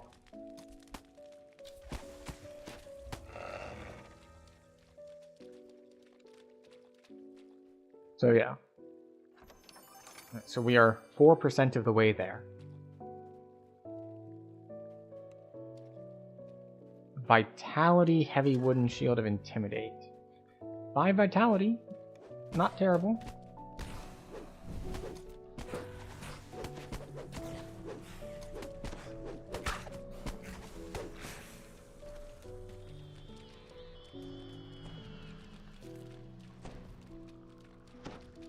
I don't know. I'm saving on against disease from being next to the troglodytes. Ceremoniously discarded beside a brazier.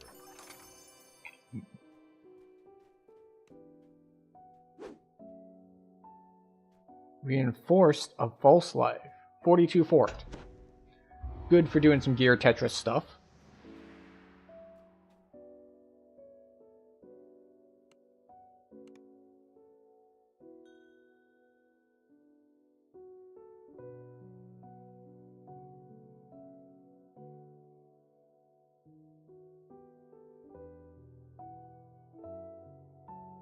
It's kind of odd to have to be like a hardcore character in a non-hardcore party. Elementally warded. Poison and acid. Okay, cool. Poison resist cloak of dodge? Sure. Yeah, poison resist cloak of dodge.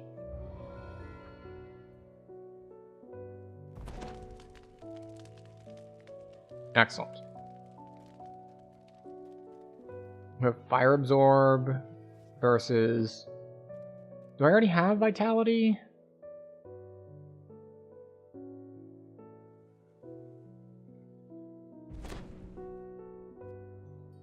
I do not. There we go. So we'll keep the vitality one for the extra health.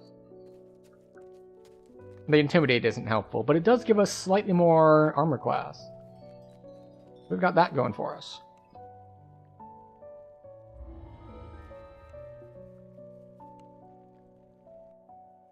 Okay.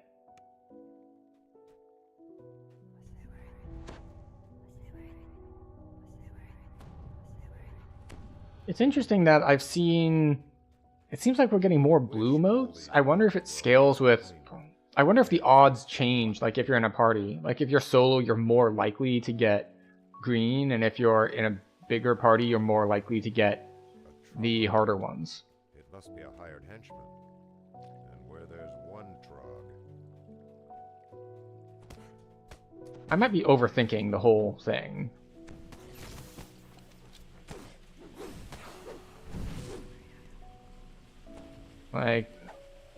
Like the entire thing. It's just like, no, it's just RNG. It doesn't matter. It's just RNG. Stop seeing patterns where there are no patterns. But I can't help it. Humans are great at seeing patterns where there are no patterns. And faces where there are no faces.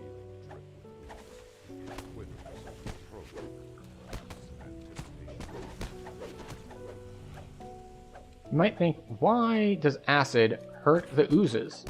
Like, because those particular oozes are immune to fire, but they're still vulnerable to other things.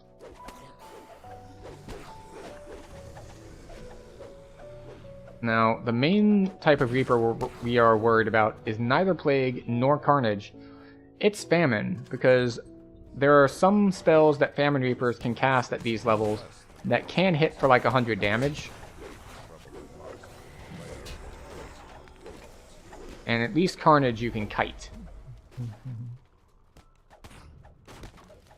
And Famine, you know, Famine you can do some stuff too as well. Like, you can do the side strafing thing so the beam spells won't hit you. Because I'm trying to think which spell it was that I died to. Because it's not like Ray of Frost. It might have been Ray of Frost?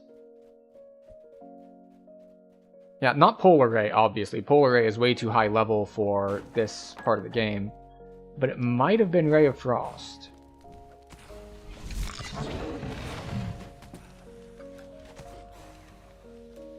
Alright, now we need someone... There we go.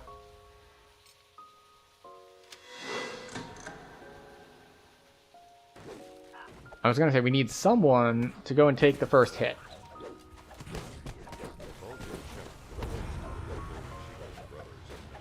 Because that is a trap that is a one and done. Like, once that trap fires, it doesn't keep firing. So you don't need to disarm it, you just need someone to trigger it once.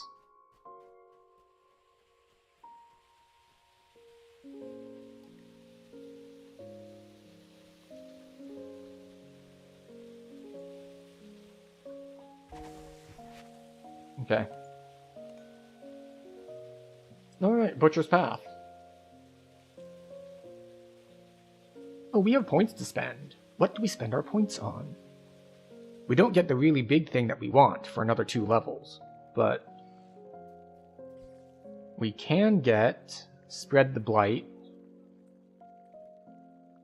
which isn't super effective. We can get Efficient Maximize. We can get this. Thank you. Except we're not running any of those spells right now. We could go learn Entangle.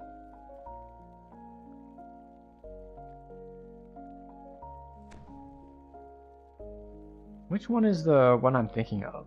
No. Is it just this one that I remember being really good? Did it get nerfed? Oh well. We'll put a point there.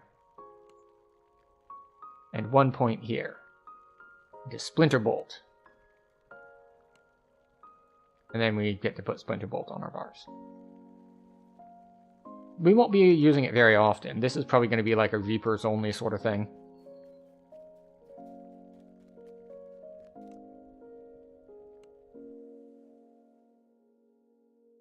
You have set foot on the infamous Butcher's Path, a gauntlet that has inspired many grim tavern tales. And move speed.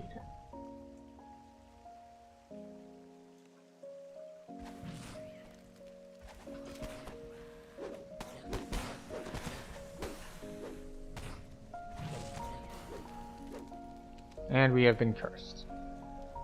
Which is unfortunate, but you know, it happens.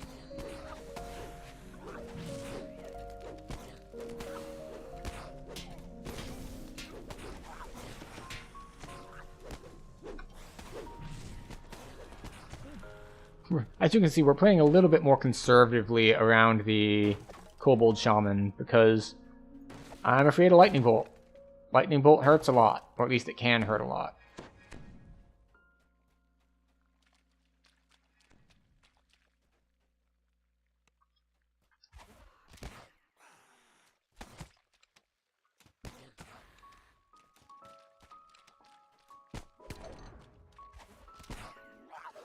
There we go.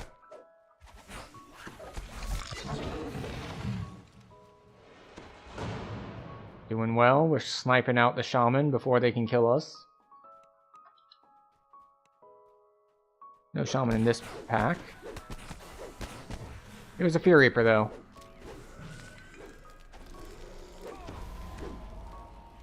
Okay. He only got 1 dot off. So, not so bad. Lesser Vigor was successful.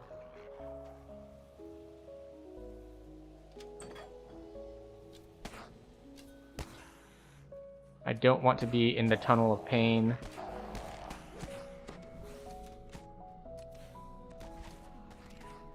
There we go. But I say Tunnel of Pain because I don't want to be somewhere where they can just kind of throw lightning bolts.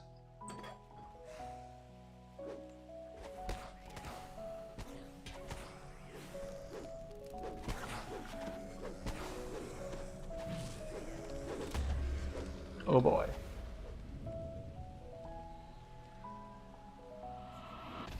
Alright, where's the moat?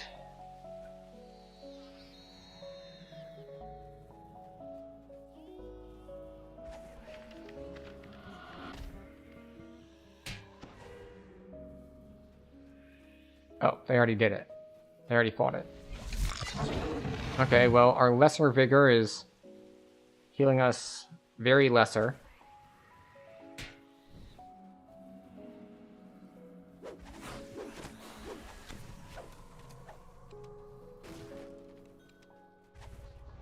Oh, oops, that was the wrong button. I meant to give him a small heal, not a use my own charge of big heal. Underwater pipes might lead to further slaughter. Note, he meant for loots. It's like, no, it is a moat. They're calling them moats.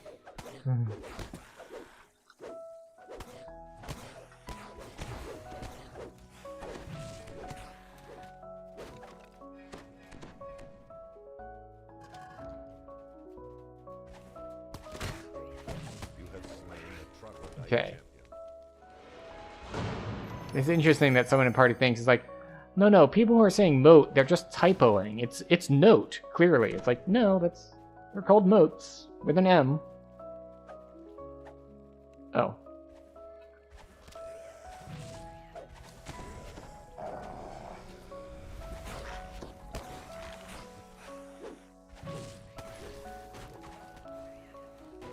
Okay.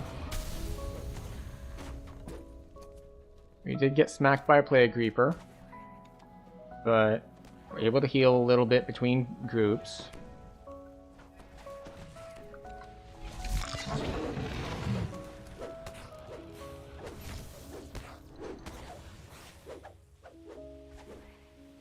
Okay.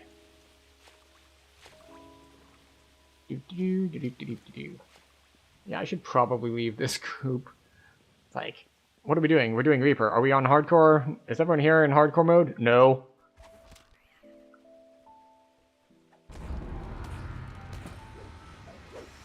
Because how it's turning up is I'm playing more passively because it's Reaper, and I'm getting carried by the people with a bunch of past lives. So let's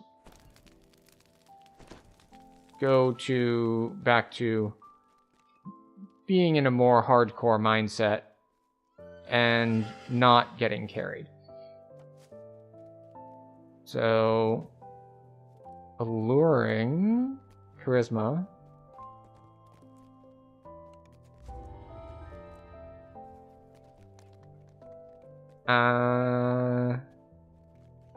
Glaciation, glaciated. 2 physical sheltering.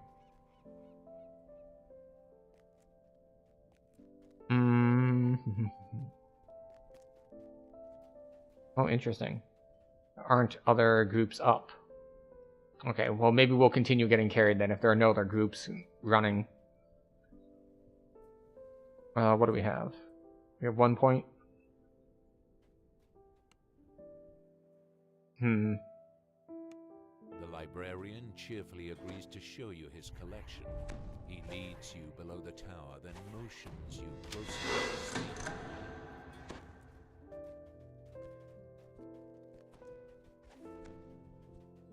Okay. So I'm definitely not going to the left, because while I do have evasion, The librarian has left the room. Quick. I only have 6 to reflex saves.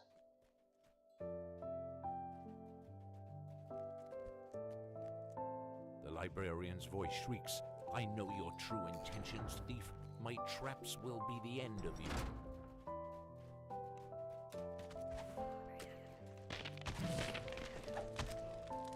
Okay. So, we're going to head to the right, because the right doesn't zap us with a bunch of electricity. We just need to kill some zombies. And we can kill some zombies. Killing zombies ain't a problem.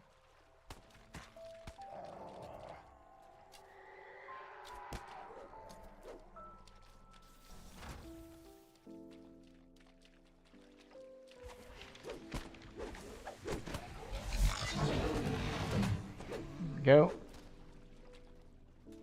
Splinter Bolt continues to be effective.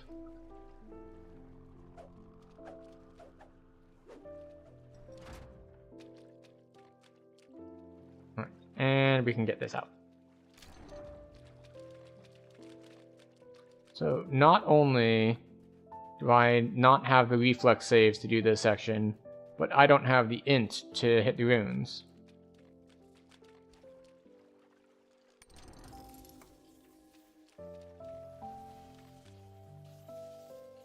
Good luck! Have fun storming the castle. And now we wait. Oh, okay, yep.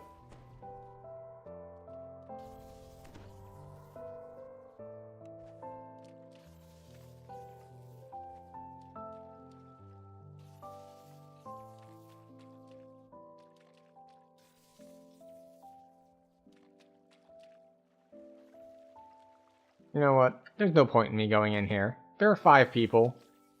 There's only 1 enemy that spawns there.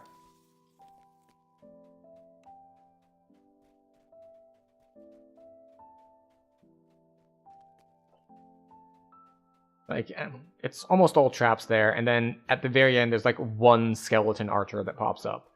It's like, me being there will not make any difference one way or the other. So we're gonna be here, ready to move forward. I don't think I can do this, can I? Oh, I can. I probably shouldn't have, though. Can I do it again? No.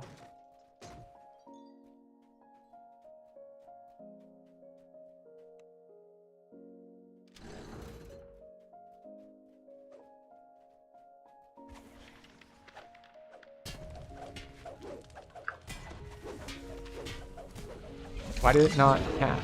Okay.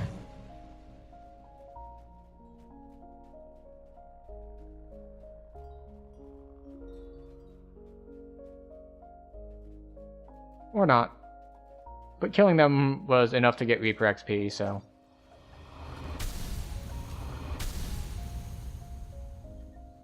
Oh, and someone else did the trap already? Yes, excellent. Do, do, do, do, do, do, do, do, do. You have found what you came for. It is time All to right. leave this vile place. Now, normally, level 5 would be a huge power spike, because that's when you get to put on all of your Feywild gear. Except that we don't have a bunch of Feywild gear, because it's a first life character who can't put on hand-me-down gear.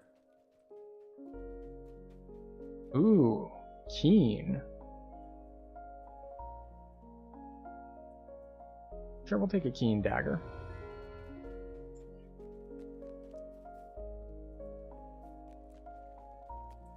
And then haberdasher.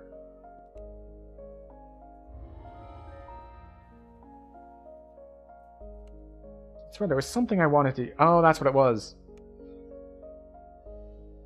I got a Reaper point, so I wanted to put it here and get 18 more hit points, bring me up to 130 in here.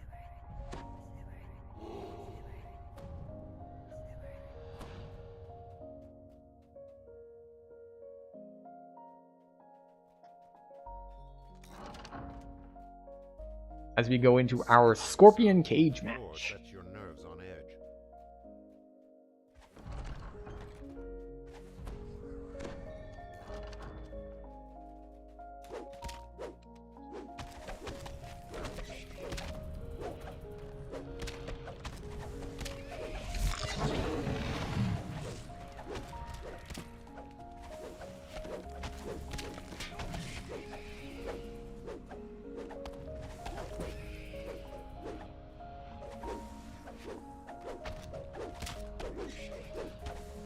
Okay. The last scorpion. Well, there we go. Unfortunately, you don't get Reaper XP for this quest unless you get the rare spawn and a Reaper. Or alternatively, like 2 Reapers. But by default, there are not enough Scorpions to meet the minimum threshold of 10 kills.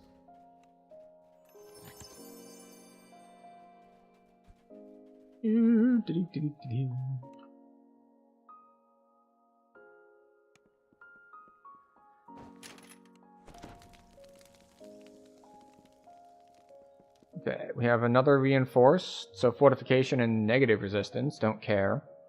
Warriors, deflecting. 4 constitution on a shield. I'll take it.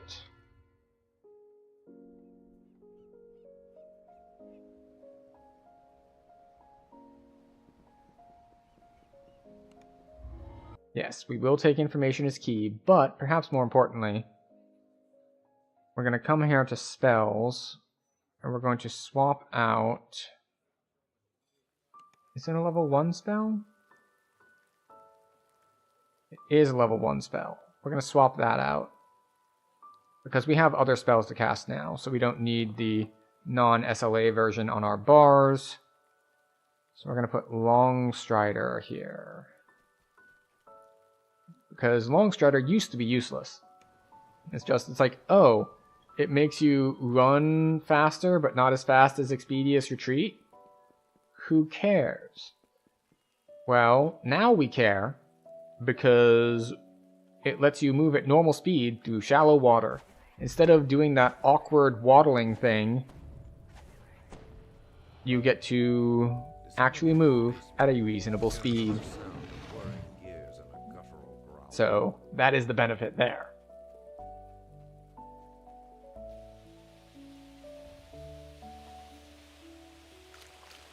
Alright, we took 16. So we have almost undone our Reaper point.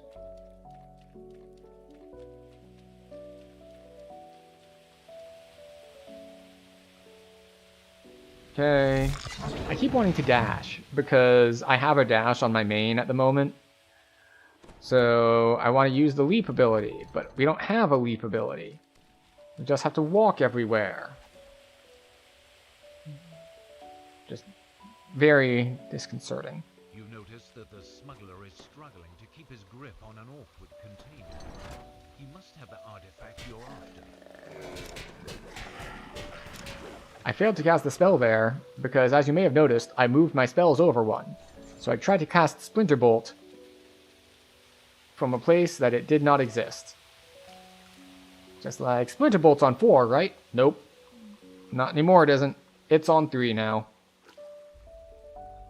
So that's just how that goes.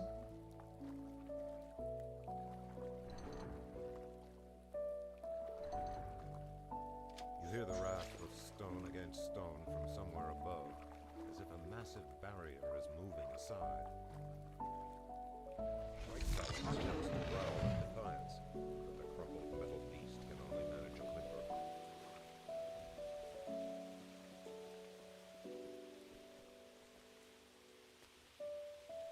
Okay, off we go. You lift the case and slide it onto your back. Quickly return to the Fairlane representative.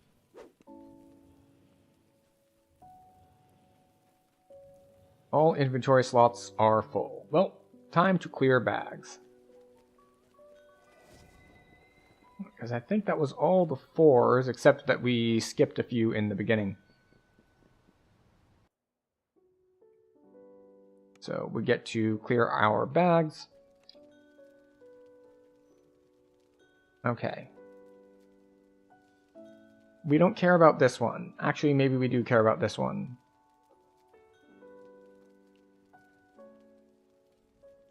We only care about this one insofar as we're going to put it on right now. Okay. Reinforced. Don't really care. Radiant. Vitality, that's the one we just took off. Hardy, this is the one we want to wear next level. Impulsive, chilled, smoldering. Deadly, we'll keep the keen. Radiant, we'll keep the crossbow. Rockmail's dagger, definitely not. Corrosive of necromancy. Daunting of spell sight. Ours has mythic on it, and 3 mythic is super powerful at low levels, so we'll ditch that. We'll ditch that. We'll get rid of Dusk Palm. We'll keep that in case we do a trapper. Physical resistance of death block. Cold resist. Evasive. Maybe.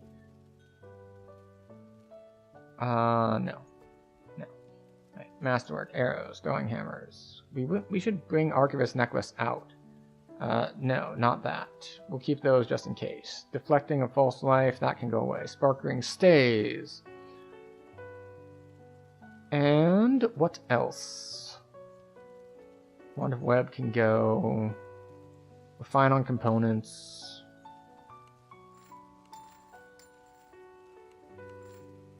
We repair our stuff. We turn in quests. And we look at which 2s we are missing. Deft of Insight. Evasive. Reinforced of Sonic Resist. Corrosion. False Life. Evasion Magnetic, yeah, sure. Okay, now we look here. And what do we find here? Well, we haven't done the Hasdale chain, and we haven't done Stealthy. And yeah.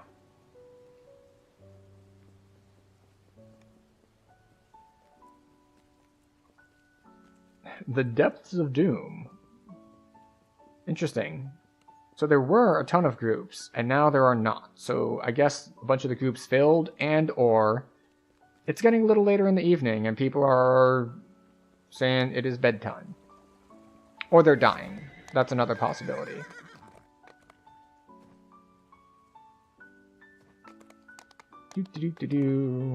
Alright, so we're going to put this up.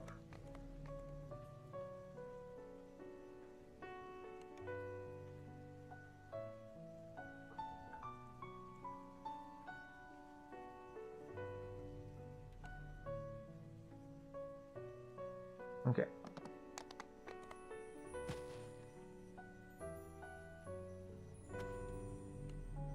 No, Audrey. We are solo, but this quest doesn't even go on to Reaper. This is an elite-only quest. So, we should be good to go. Just hang out over here.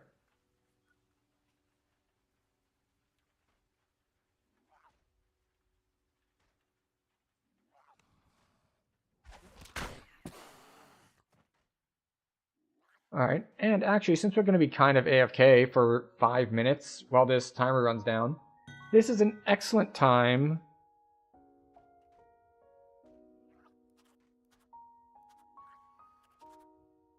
yeah. We'll say yes.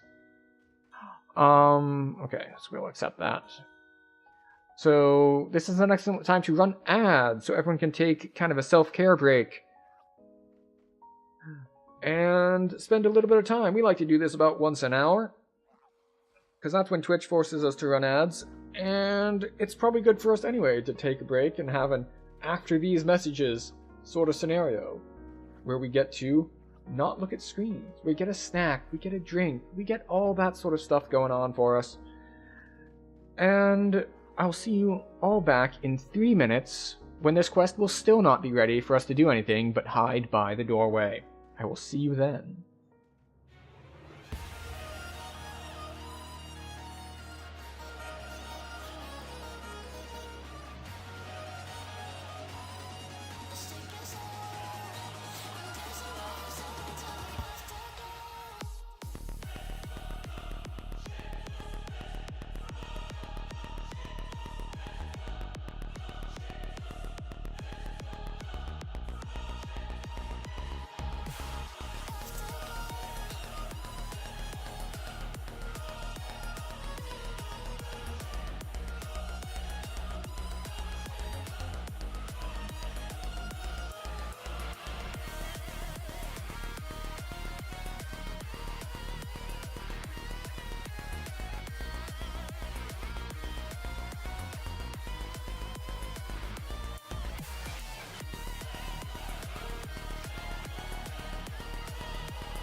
So I might have made a mistake for the Twitch side.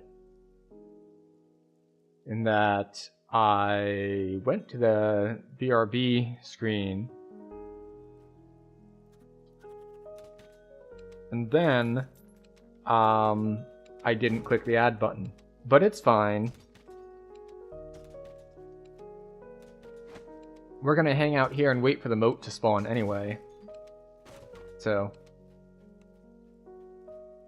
we can run around breaking boxes, talking about stuff.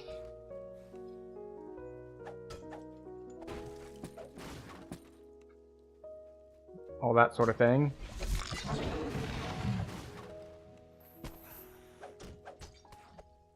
So I guess they do have a similar spawn conditions to the dogs.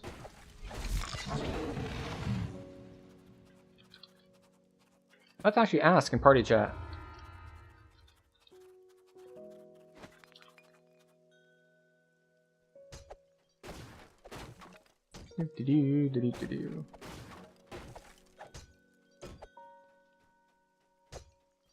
Alright, so at least the people in this party believe that the spawn conditions are similar to the dogs, in that from a past hardcore season, in that they don't spawn, but eventually... Oh, okay.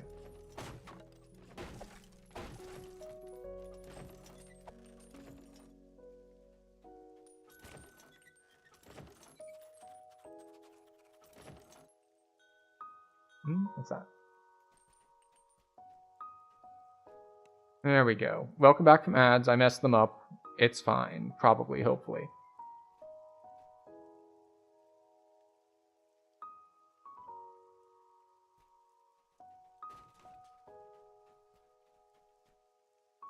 In theory, a moat should spawn even though the quest is over. And at least within the next minute or two. This is what the people in the party told me. And I'm believing them because they are acting confident about it.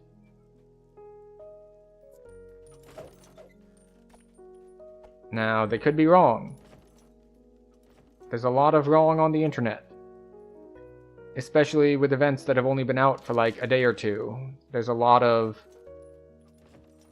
Missed it by 2 seconds here. Oh, there it is. Oh, it's a green one.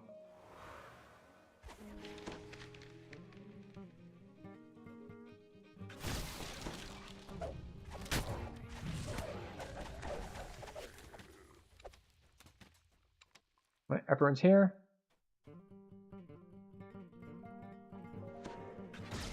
Hooray!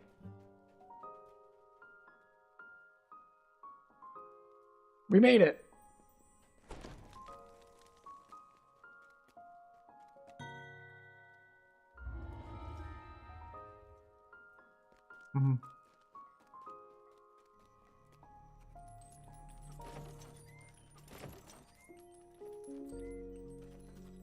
Mixed parties. So someone's asking if like loots need to play with only loots, or can you join?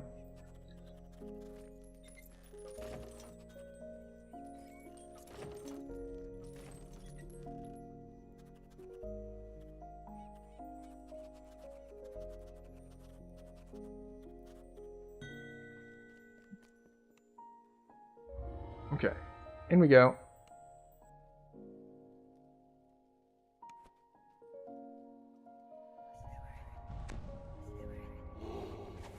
So yeah, someone asked if like it had to be loots only, like there was a party lockout thing. And the answer is no.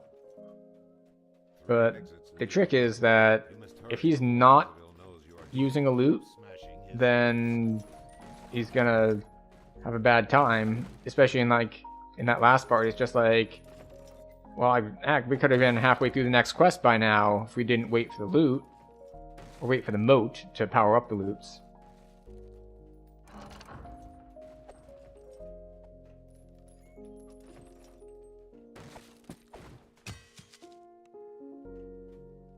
Axiomatic kukri.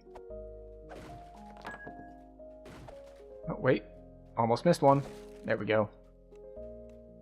Gotta smash them all. Which is... I guess it's ancient as far as internet terms. The whole Pokemon Smash or Pass trend of everyone doing. So, I suppose Gotta Smash 'em All works in that regard. Oh, hey.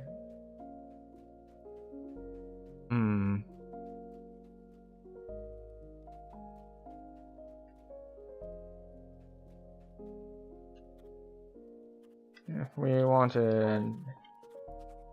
Wait, it would be like...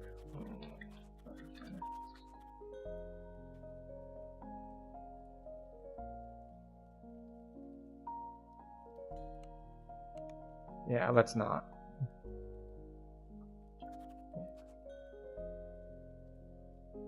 It's like, let's just not. These quests are fast enough. We don't need to spawn a moat in every single one.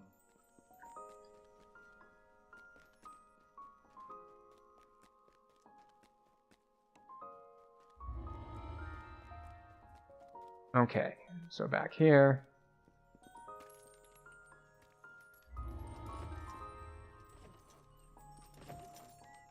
Yeah. If you don't wait, you meet it during quests, not end. Yeah. I don't know exactly what he means. If you don't wait, you meet it during quest, not end. As in, don't end the quest. You make your way back. Otherwise it does bad things. Stealth might be an asset here.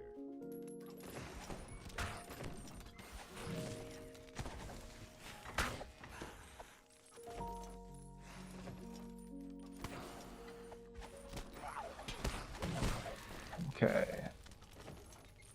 A wary kobold guards this room. You may be forced to fight. Bonk.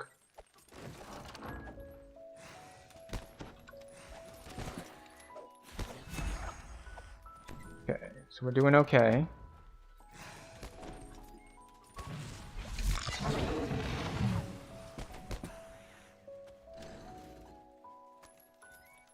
I forget, do we go straight across or not? I don't think we do. Maybe we do. Retrieve the container. Yeah, the container's at the end.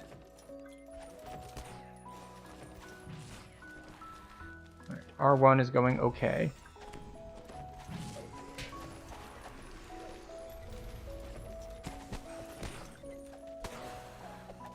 Alright, I'm still playing like... Oh, someone died to misadventure. A common thing to die to.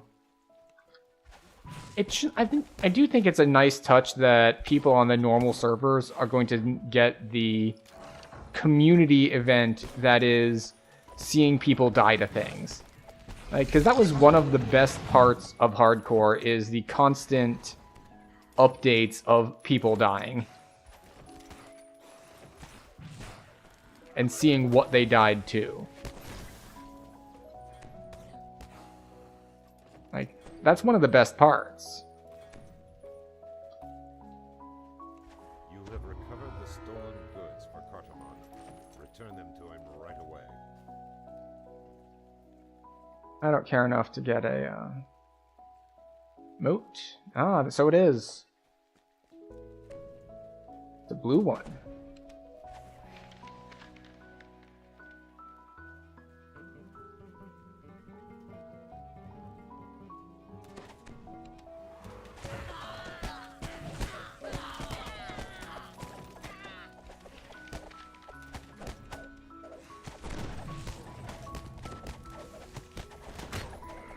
There we go.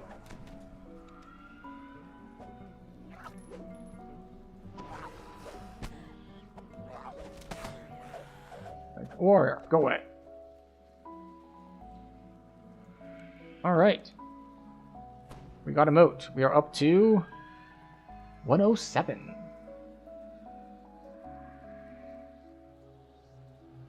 Alright. Bringing the light.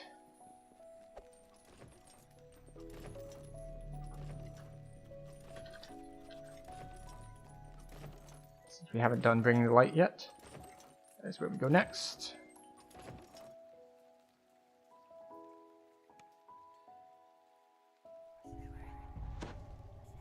Over 1/4 of the way there. You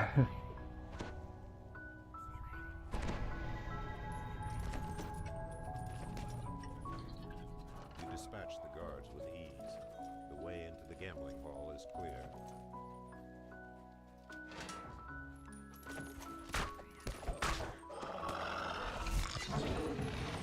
Okay. So, yeah, if you weren't aware, like, and you're looking at this like, man, you're only 5% there after this much playtime, there's no way I could do this event. Well, the good news is, there are different loots with different rewards. The reward I'm going for is the hardest one, or at least the most grind-intensive one. Which is the Wings cosmetic. Now, if you wanted one of the, we'll say, easier rewards, whether that's like the mount or the cloak or things of that nature, well, those take less. Like, the one I'm on takes 2,000. And I think the lowest, or like the easiest thing to get takes like 400 or something. It's pretty small. And of course, if you were worried about it,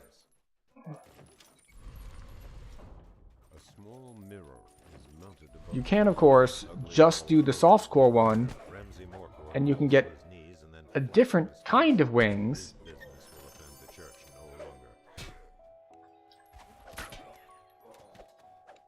Alright, well, no moat spawned, so I think we're just gonna... Yeah, this quest is fast enough that I'm not waiting.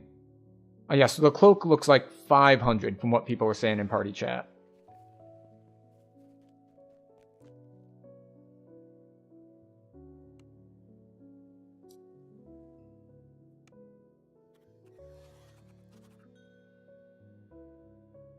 Do-do-do-do-do-do-do.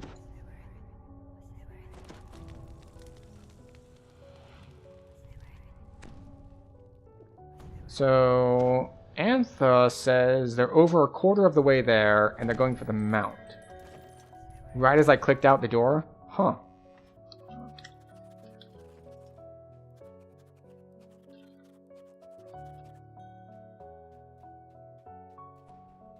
That's interesting how it spawned that quickly for them. Right, we want to break all of these, just in case. Yeah, someone said that the moat spawned, like, right as they were leaving that last quest. Which, given that we cleared the last quest in, like, I don't know, a minute and a half.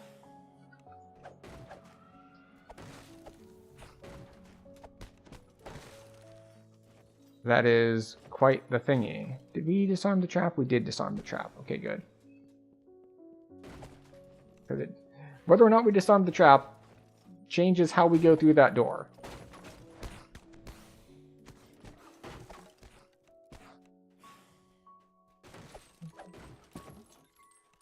All right. There we go. We're looking for the smuggler's rubies.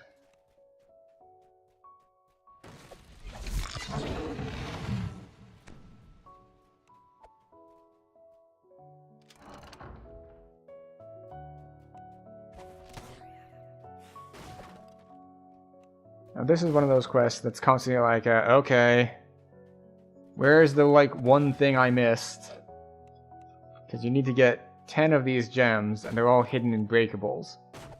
So if you get unlucky on the RNG, it's just like, oh, sorry, it's the one that you didn't notice.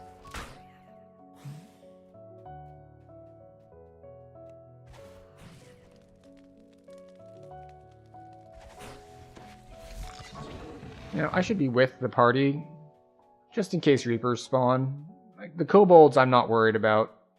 Reapers I am slightly more worried about.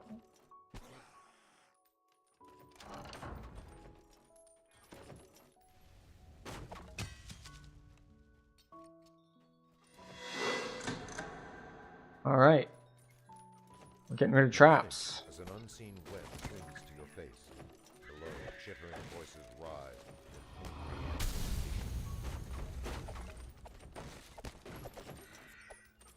Okay. Moat.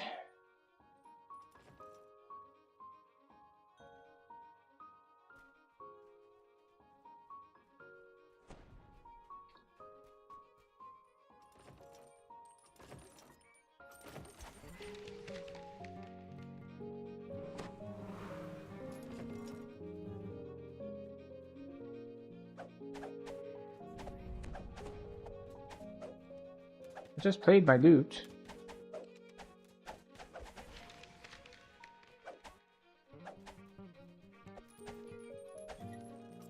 Huh.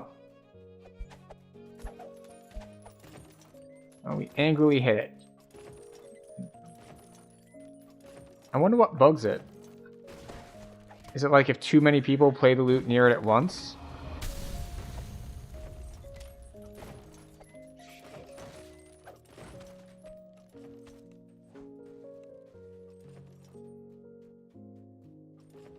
I don't know if that trap is disarmed or not, so we're just gonna not go up there.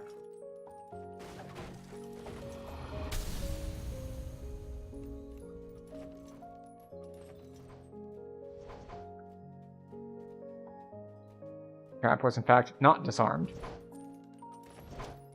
But now it is. Of course you can avoid this one by walking straight up the middle anyway, but, you know, abundance of caution and all that. Oh, well, there we go.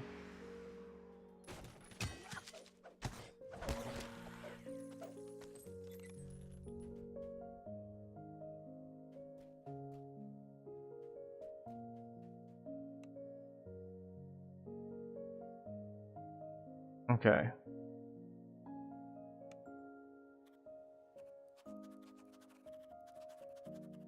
And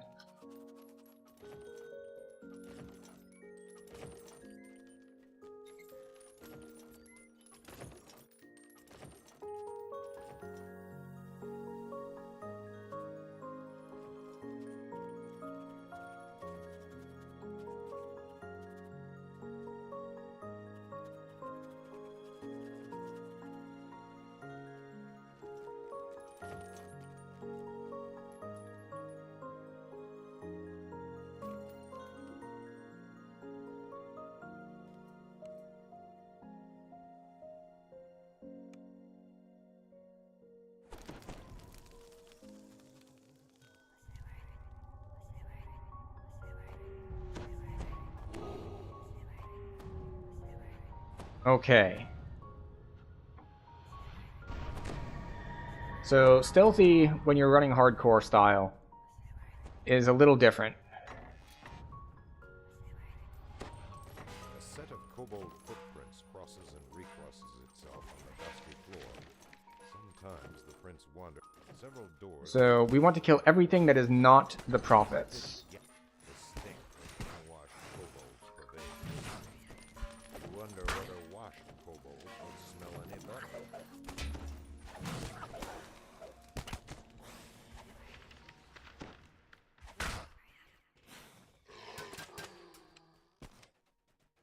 A stairway leads down into a lower section of the warehouse. Several steps. Right, that's a prophet. That is not a prophet.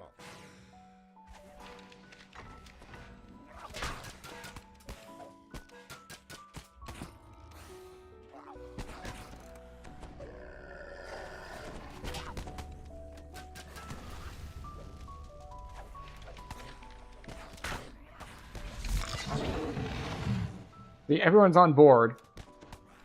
The prophets are not getting killed. Flimsy-looking suspension bridges converge on a central platform. There are many footprints in the dust on the rotting slats.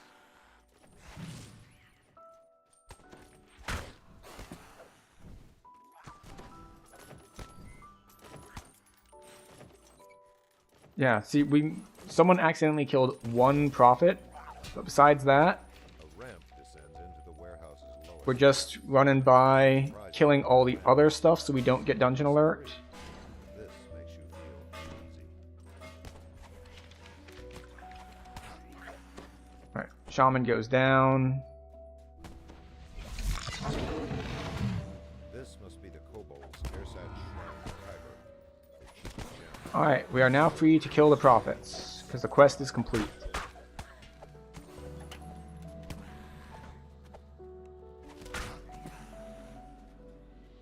Anyone see a moat?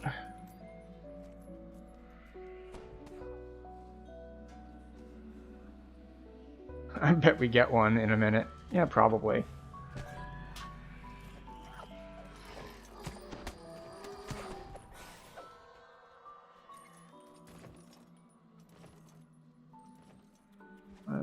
Down to very slightly.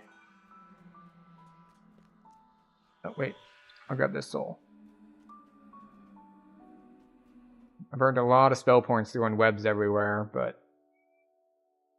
Alright, we're just gonna wait like a minute-ish and see if we can get a moat. Let's ask, actually.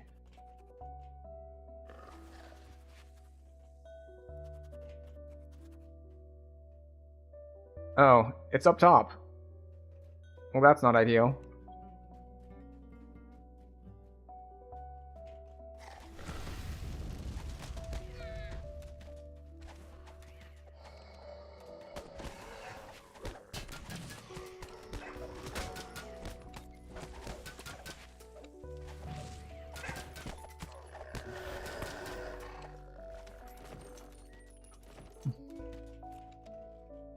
Okay.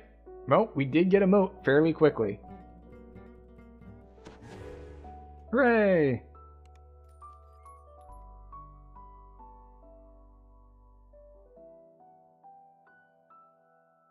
Please don't kill me this time is a heck of a name.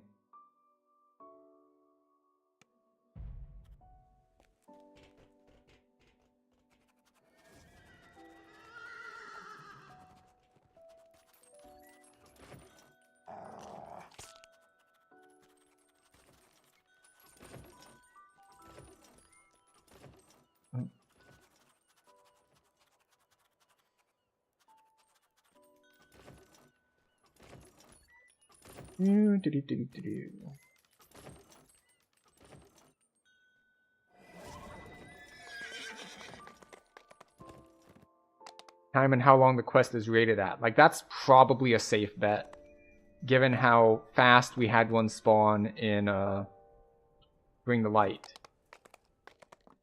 And if that is the case, then ideally what you would do is find a quest that is... Actually, I was going to say it's like that the rating doesn't match, but that's not really what we're going for. Because if the rating doesn't match, in one way, it's good for XP, which is if the quest is rated as very long, but is actually quite short, then it gets the bonus XP for being long, but actually doesn't take that long.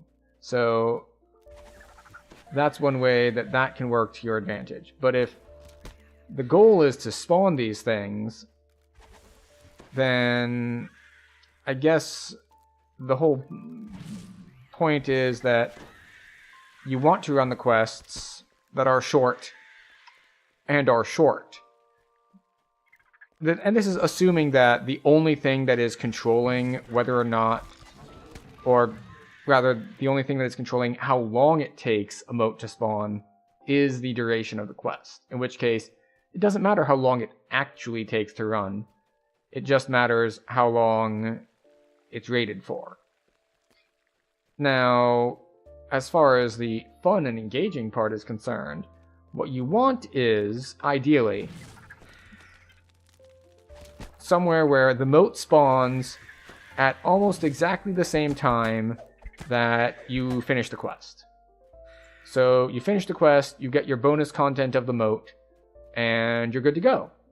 So that would be ideal. I'd say second best is the moat spawning, like, just partway through the quest. So you're just going through the quest, and it's like, oh, a moat.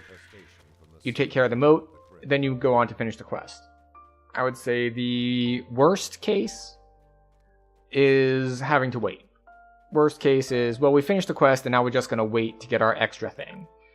So I think that's best avoided.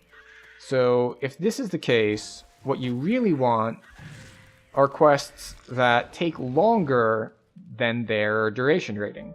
So it's flagged as a medium quest, but it actually takes a long time. And that should get you to the second scenario I mentioned, wherein it's like, okay, it's going to spawn the moat, it's going to spawn it before you're done because it thinks the quest is shorter than it actually is. And then you just get to have fun with that and be like, okay, cool, we're good, we fought it, and now we continued our quest. You hear a massive, the spider's lifeless body. Alright, and we have missed one spider. Somewhere in here there's another spider, and this goes along with the hope that, okay, in theory, it would be good. It's like, okay, well, hopefully the moat spawns while I'm looking for this last spider. And then we get to that ideal scenario where, like, I kill the last spider, then immediately the moat spawns, and we're just good to go. Of course, I have no idea if they even spawn in solo difficulty quests. So we're just going to chill here for, 15-20 seconds, just in case. And if not, we'll just exit the quest and move on.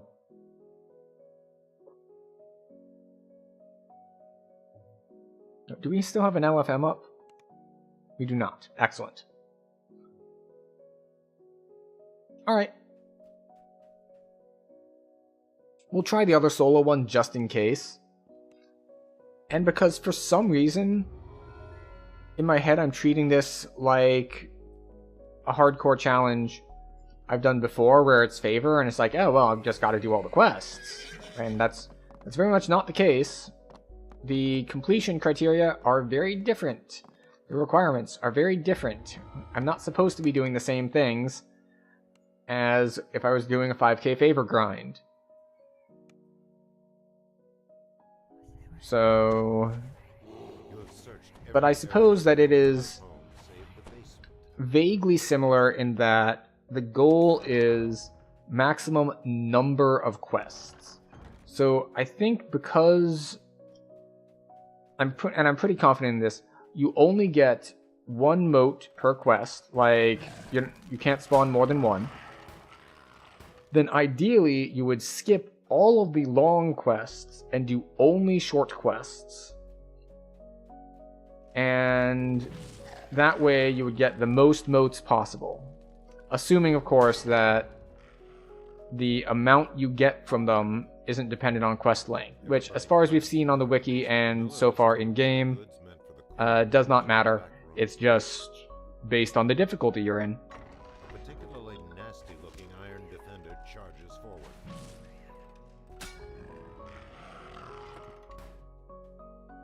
Speaking of which, I had the wiki pulled up.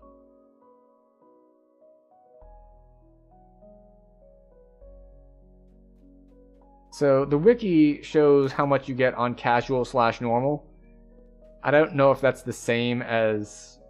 Well, I know it's not the same as solo, but I don't know if solo would also count. Time to return them to bed. But the fact of the matter is, even if a moat did spawn, it's not going to give as much of a benefit. So we're here at 119. As opposed to... yeah.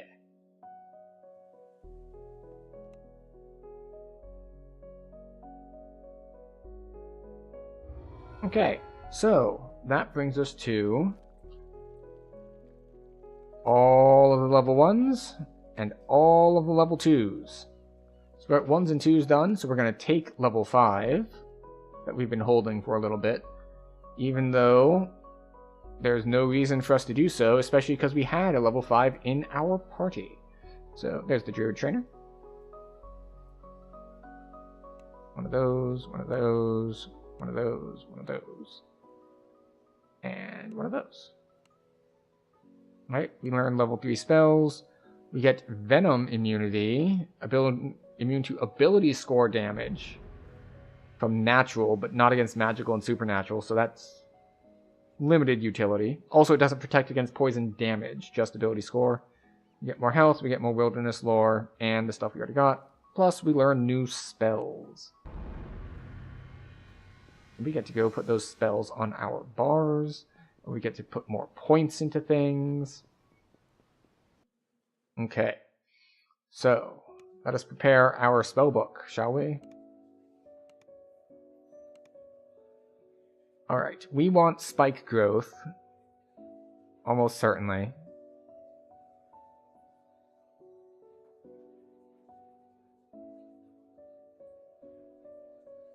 And let's say Acid Blast. Acid Blast is basically Fireball, but acid. So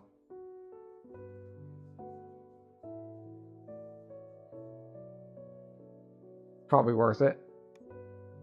Then we come here. We drop 1 point here to make Spike Growth do double damage. And 1 here to... Let's see, is there anything I really care about up here? Like, obviously we're going to want 1 point here next level, but we're not at next level yet.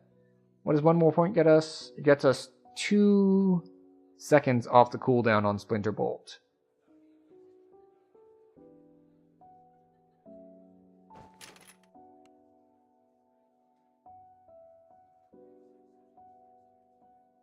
Probably worth. Just need to put our meta magics back on for it. How close are we to a Reaper point? A lot. A lot more Reaper points are needed. And given the time it is, I think that will bring us to the end of stream. So, tonight, we started our hardcore journey. It went pretty well. So we messed around in the wilderness for a bit. Then we did Keep on the Borderlands on Elite. And then we did all of Korthos. And then we joined parties. And we started doing Reaper stuff in the harbor. And by the end of it, we are level 5. We have done every single level 1 and 2 quest. And our loot is at 119 out of 2,000. Which is approximately 6% there. And if you're someone who likes percentages, or who dislikes percentages and prefers, let's say, numbers, 6% means that if we got the same amount every time as we did this time, we would need approximately 17 times as much. Or 16 more nights identical to this, where we are on for 4-ish hours, and we get the same approximate types and number of motes. Now, granted, if we do find a way to go and do those golden motes on Elite, then, well, those are 200 each. So, doing all of the golden motes is 1,000 on its own. So, that's a big jump.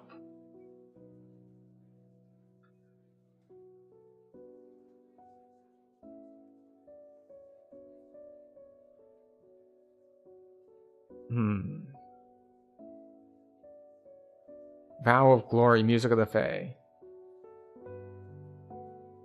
Okay. Effect removed on death. Hivekeeper. What are these? VIP stuff, VIP stuff, VIP stuff. Death block. City regeneration. Sure.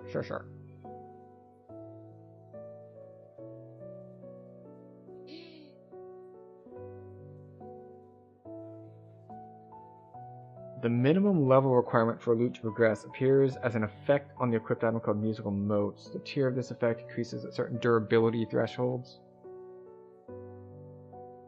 Oh, I see.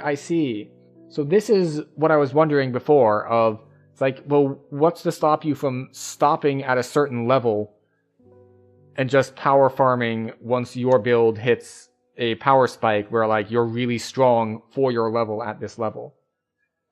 And it appears that for mine, I have to get into epics, and pretty far into epics too. So for the flight loots, which is what I have, I'm leveling a flight loot. I can only get it up to level 400 or so before I need to be in level 5+ content. So it looks like it's broken up into 400 durability per 5 levels. So it looks like there's no point hanging around too long. Although, how does this work?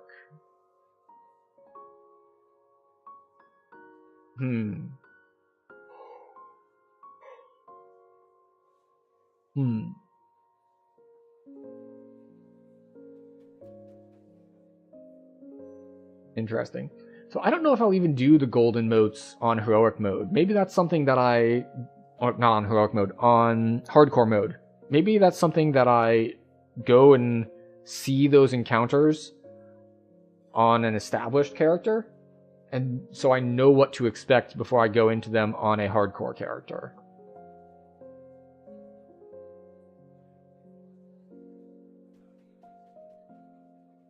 So yes. So we need to get to at least level 25 without dying in order to complete this loot.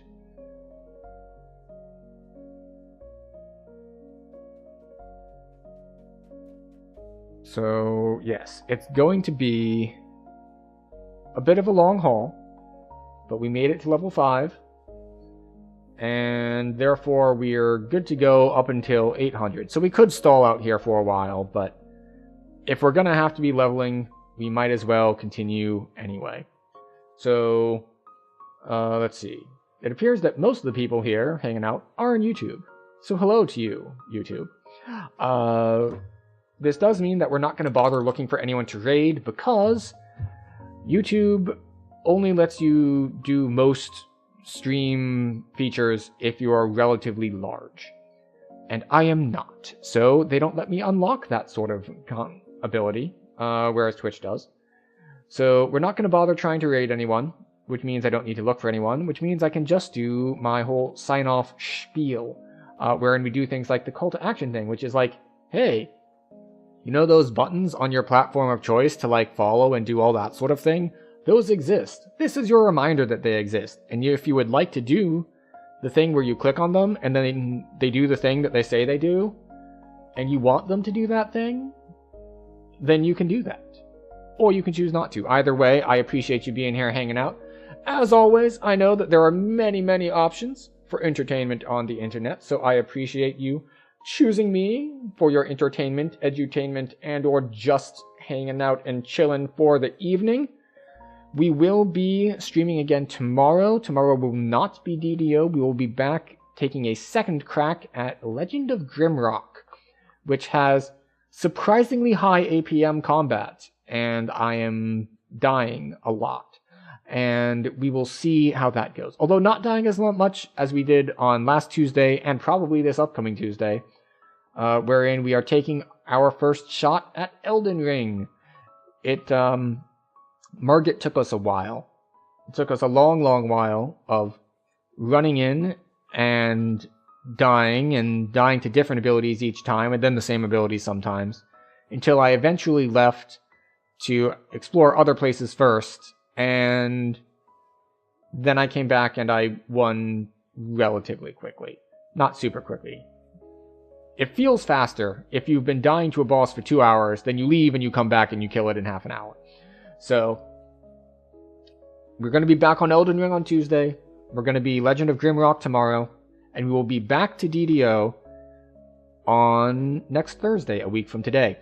If we're going to be actively progressing the hardcore stuff, I don't think I'm going to make it in time if I only play on stream once a week, which means because this is a hardcore kind of challenge, we don't want to die off stream, because who wants to die off stream during a hardcore challenge? So if and when I decide that I want to try to advance this endeavor of getting our wings with the hardcore challenge, there will be unscheduled streams where we will simply go live and we will work on our hardcore character. I'll make an announcement in the Discord, or if you're following or whatnot, you'll get your announcements or notifications or whatever they're called. But we've got about 2 months, I think, 2-3 months. It goes through until like the beginning of February. So once again, thank you everyone for being here. I appreciate you hanging out, and I will see you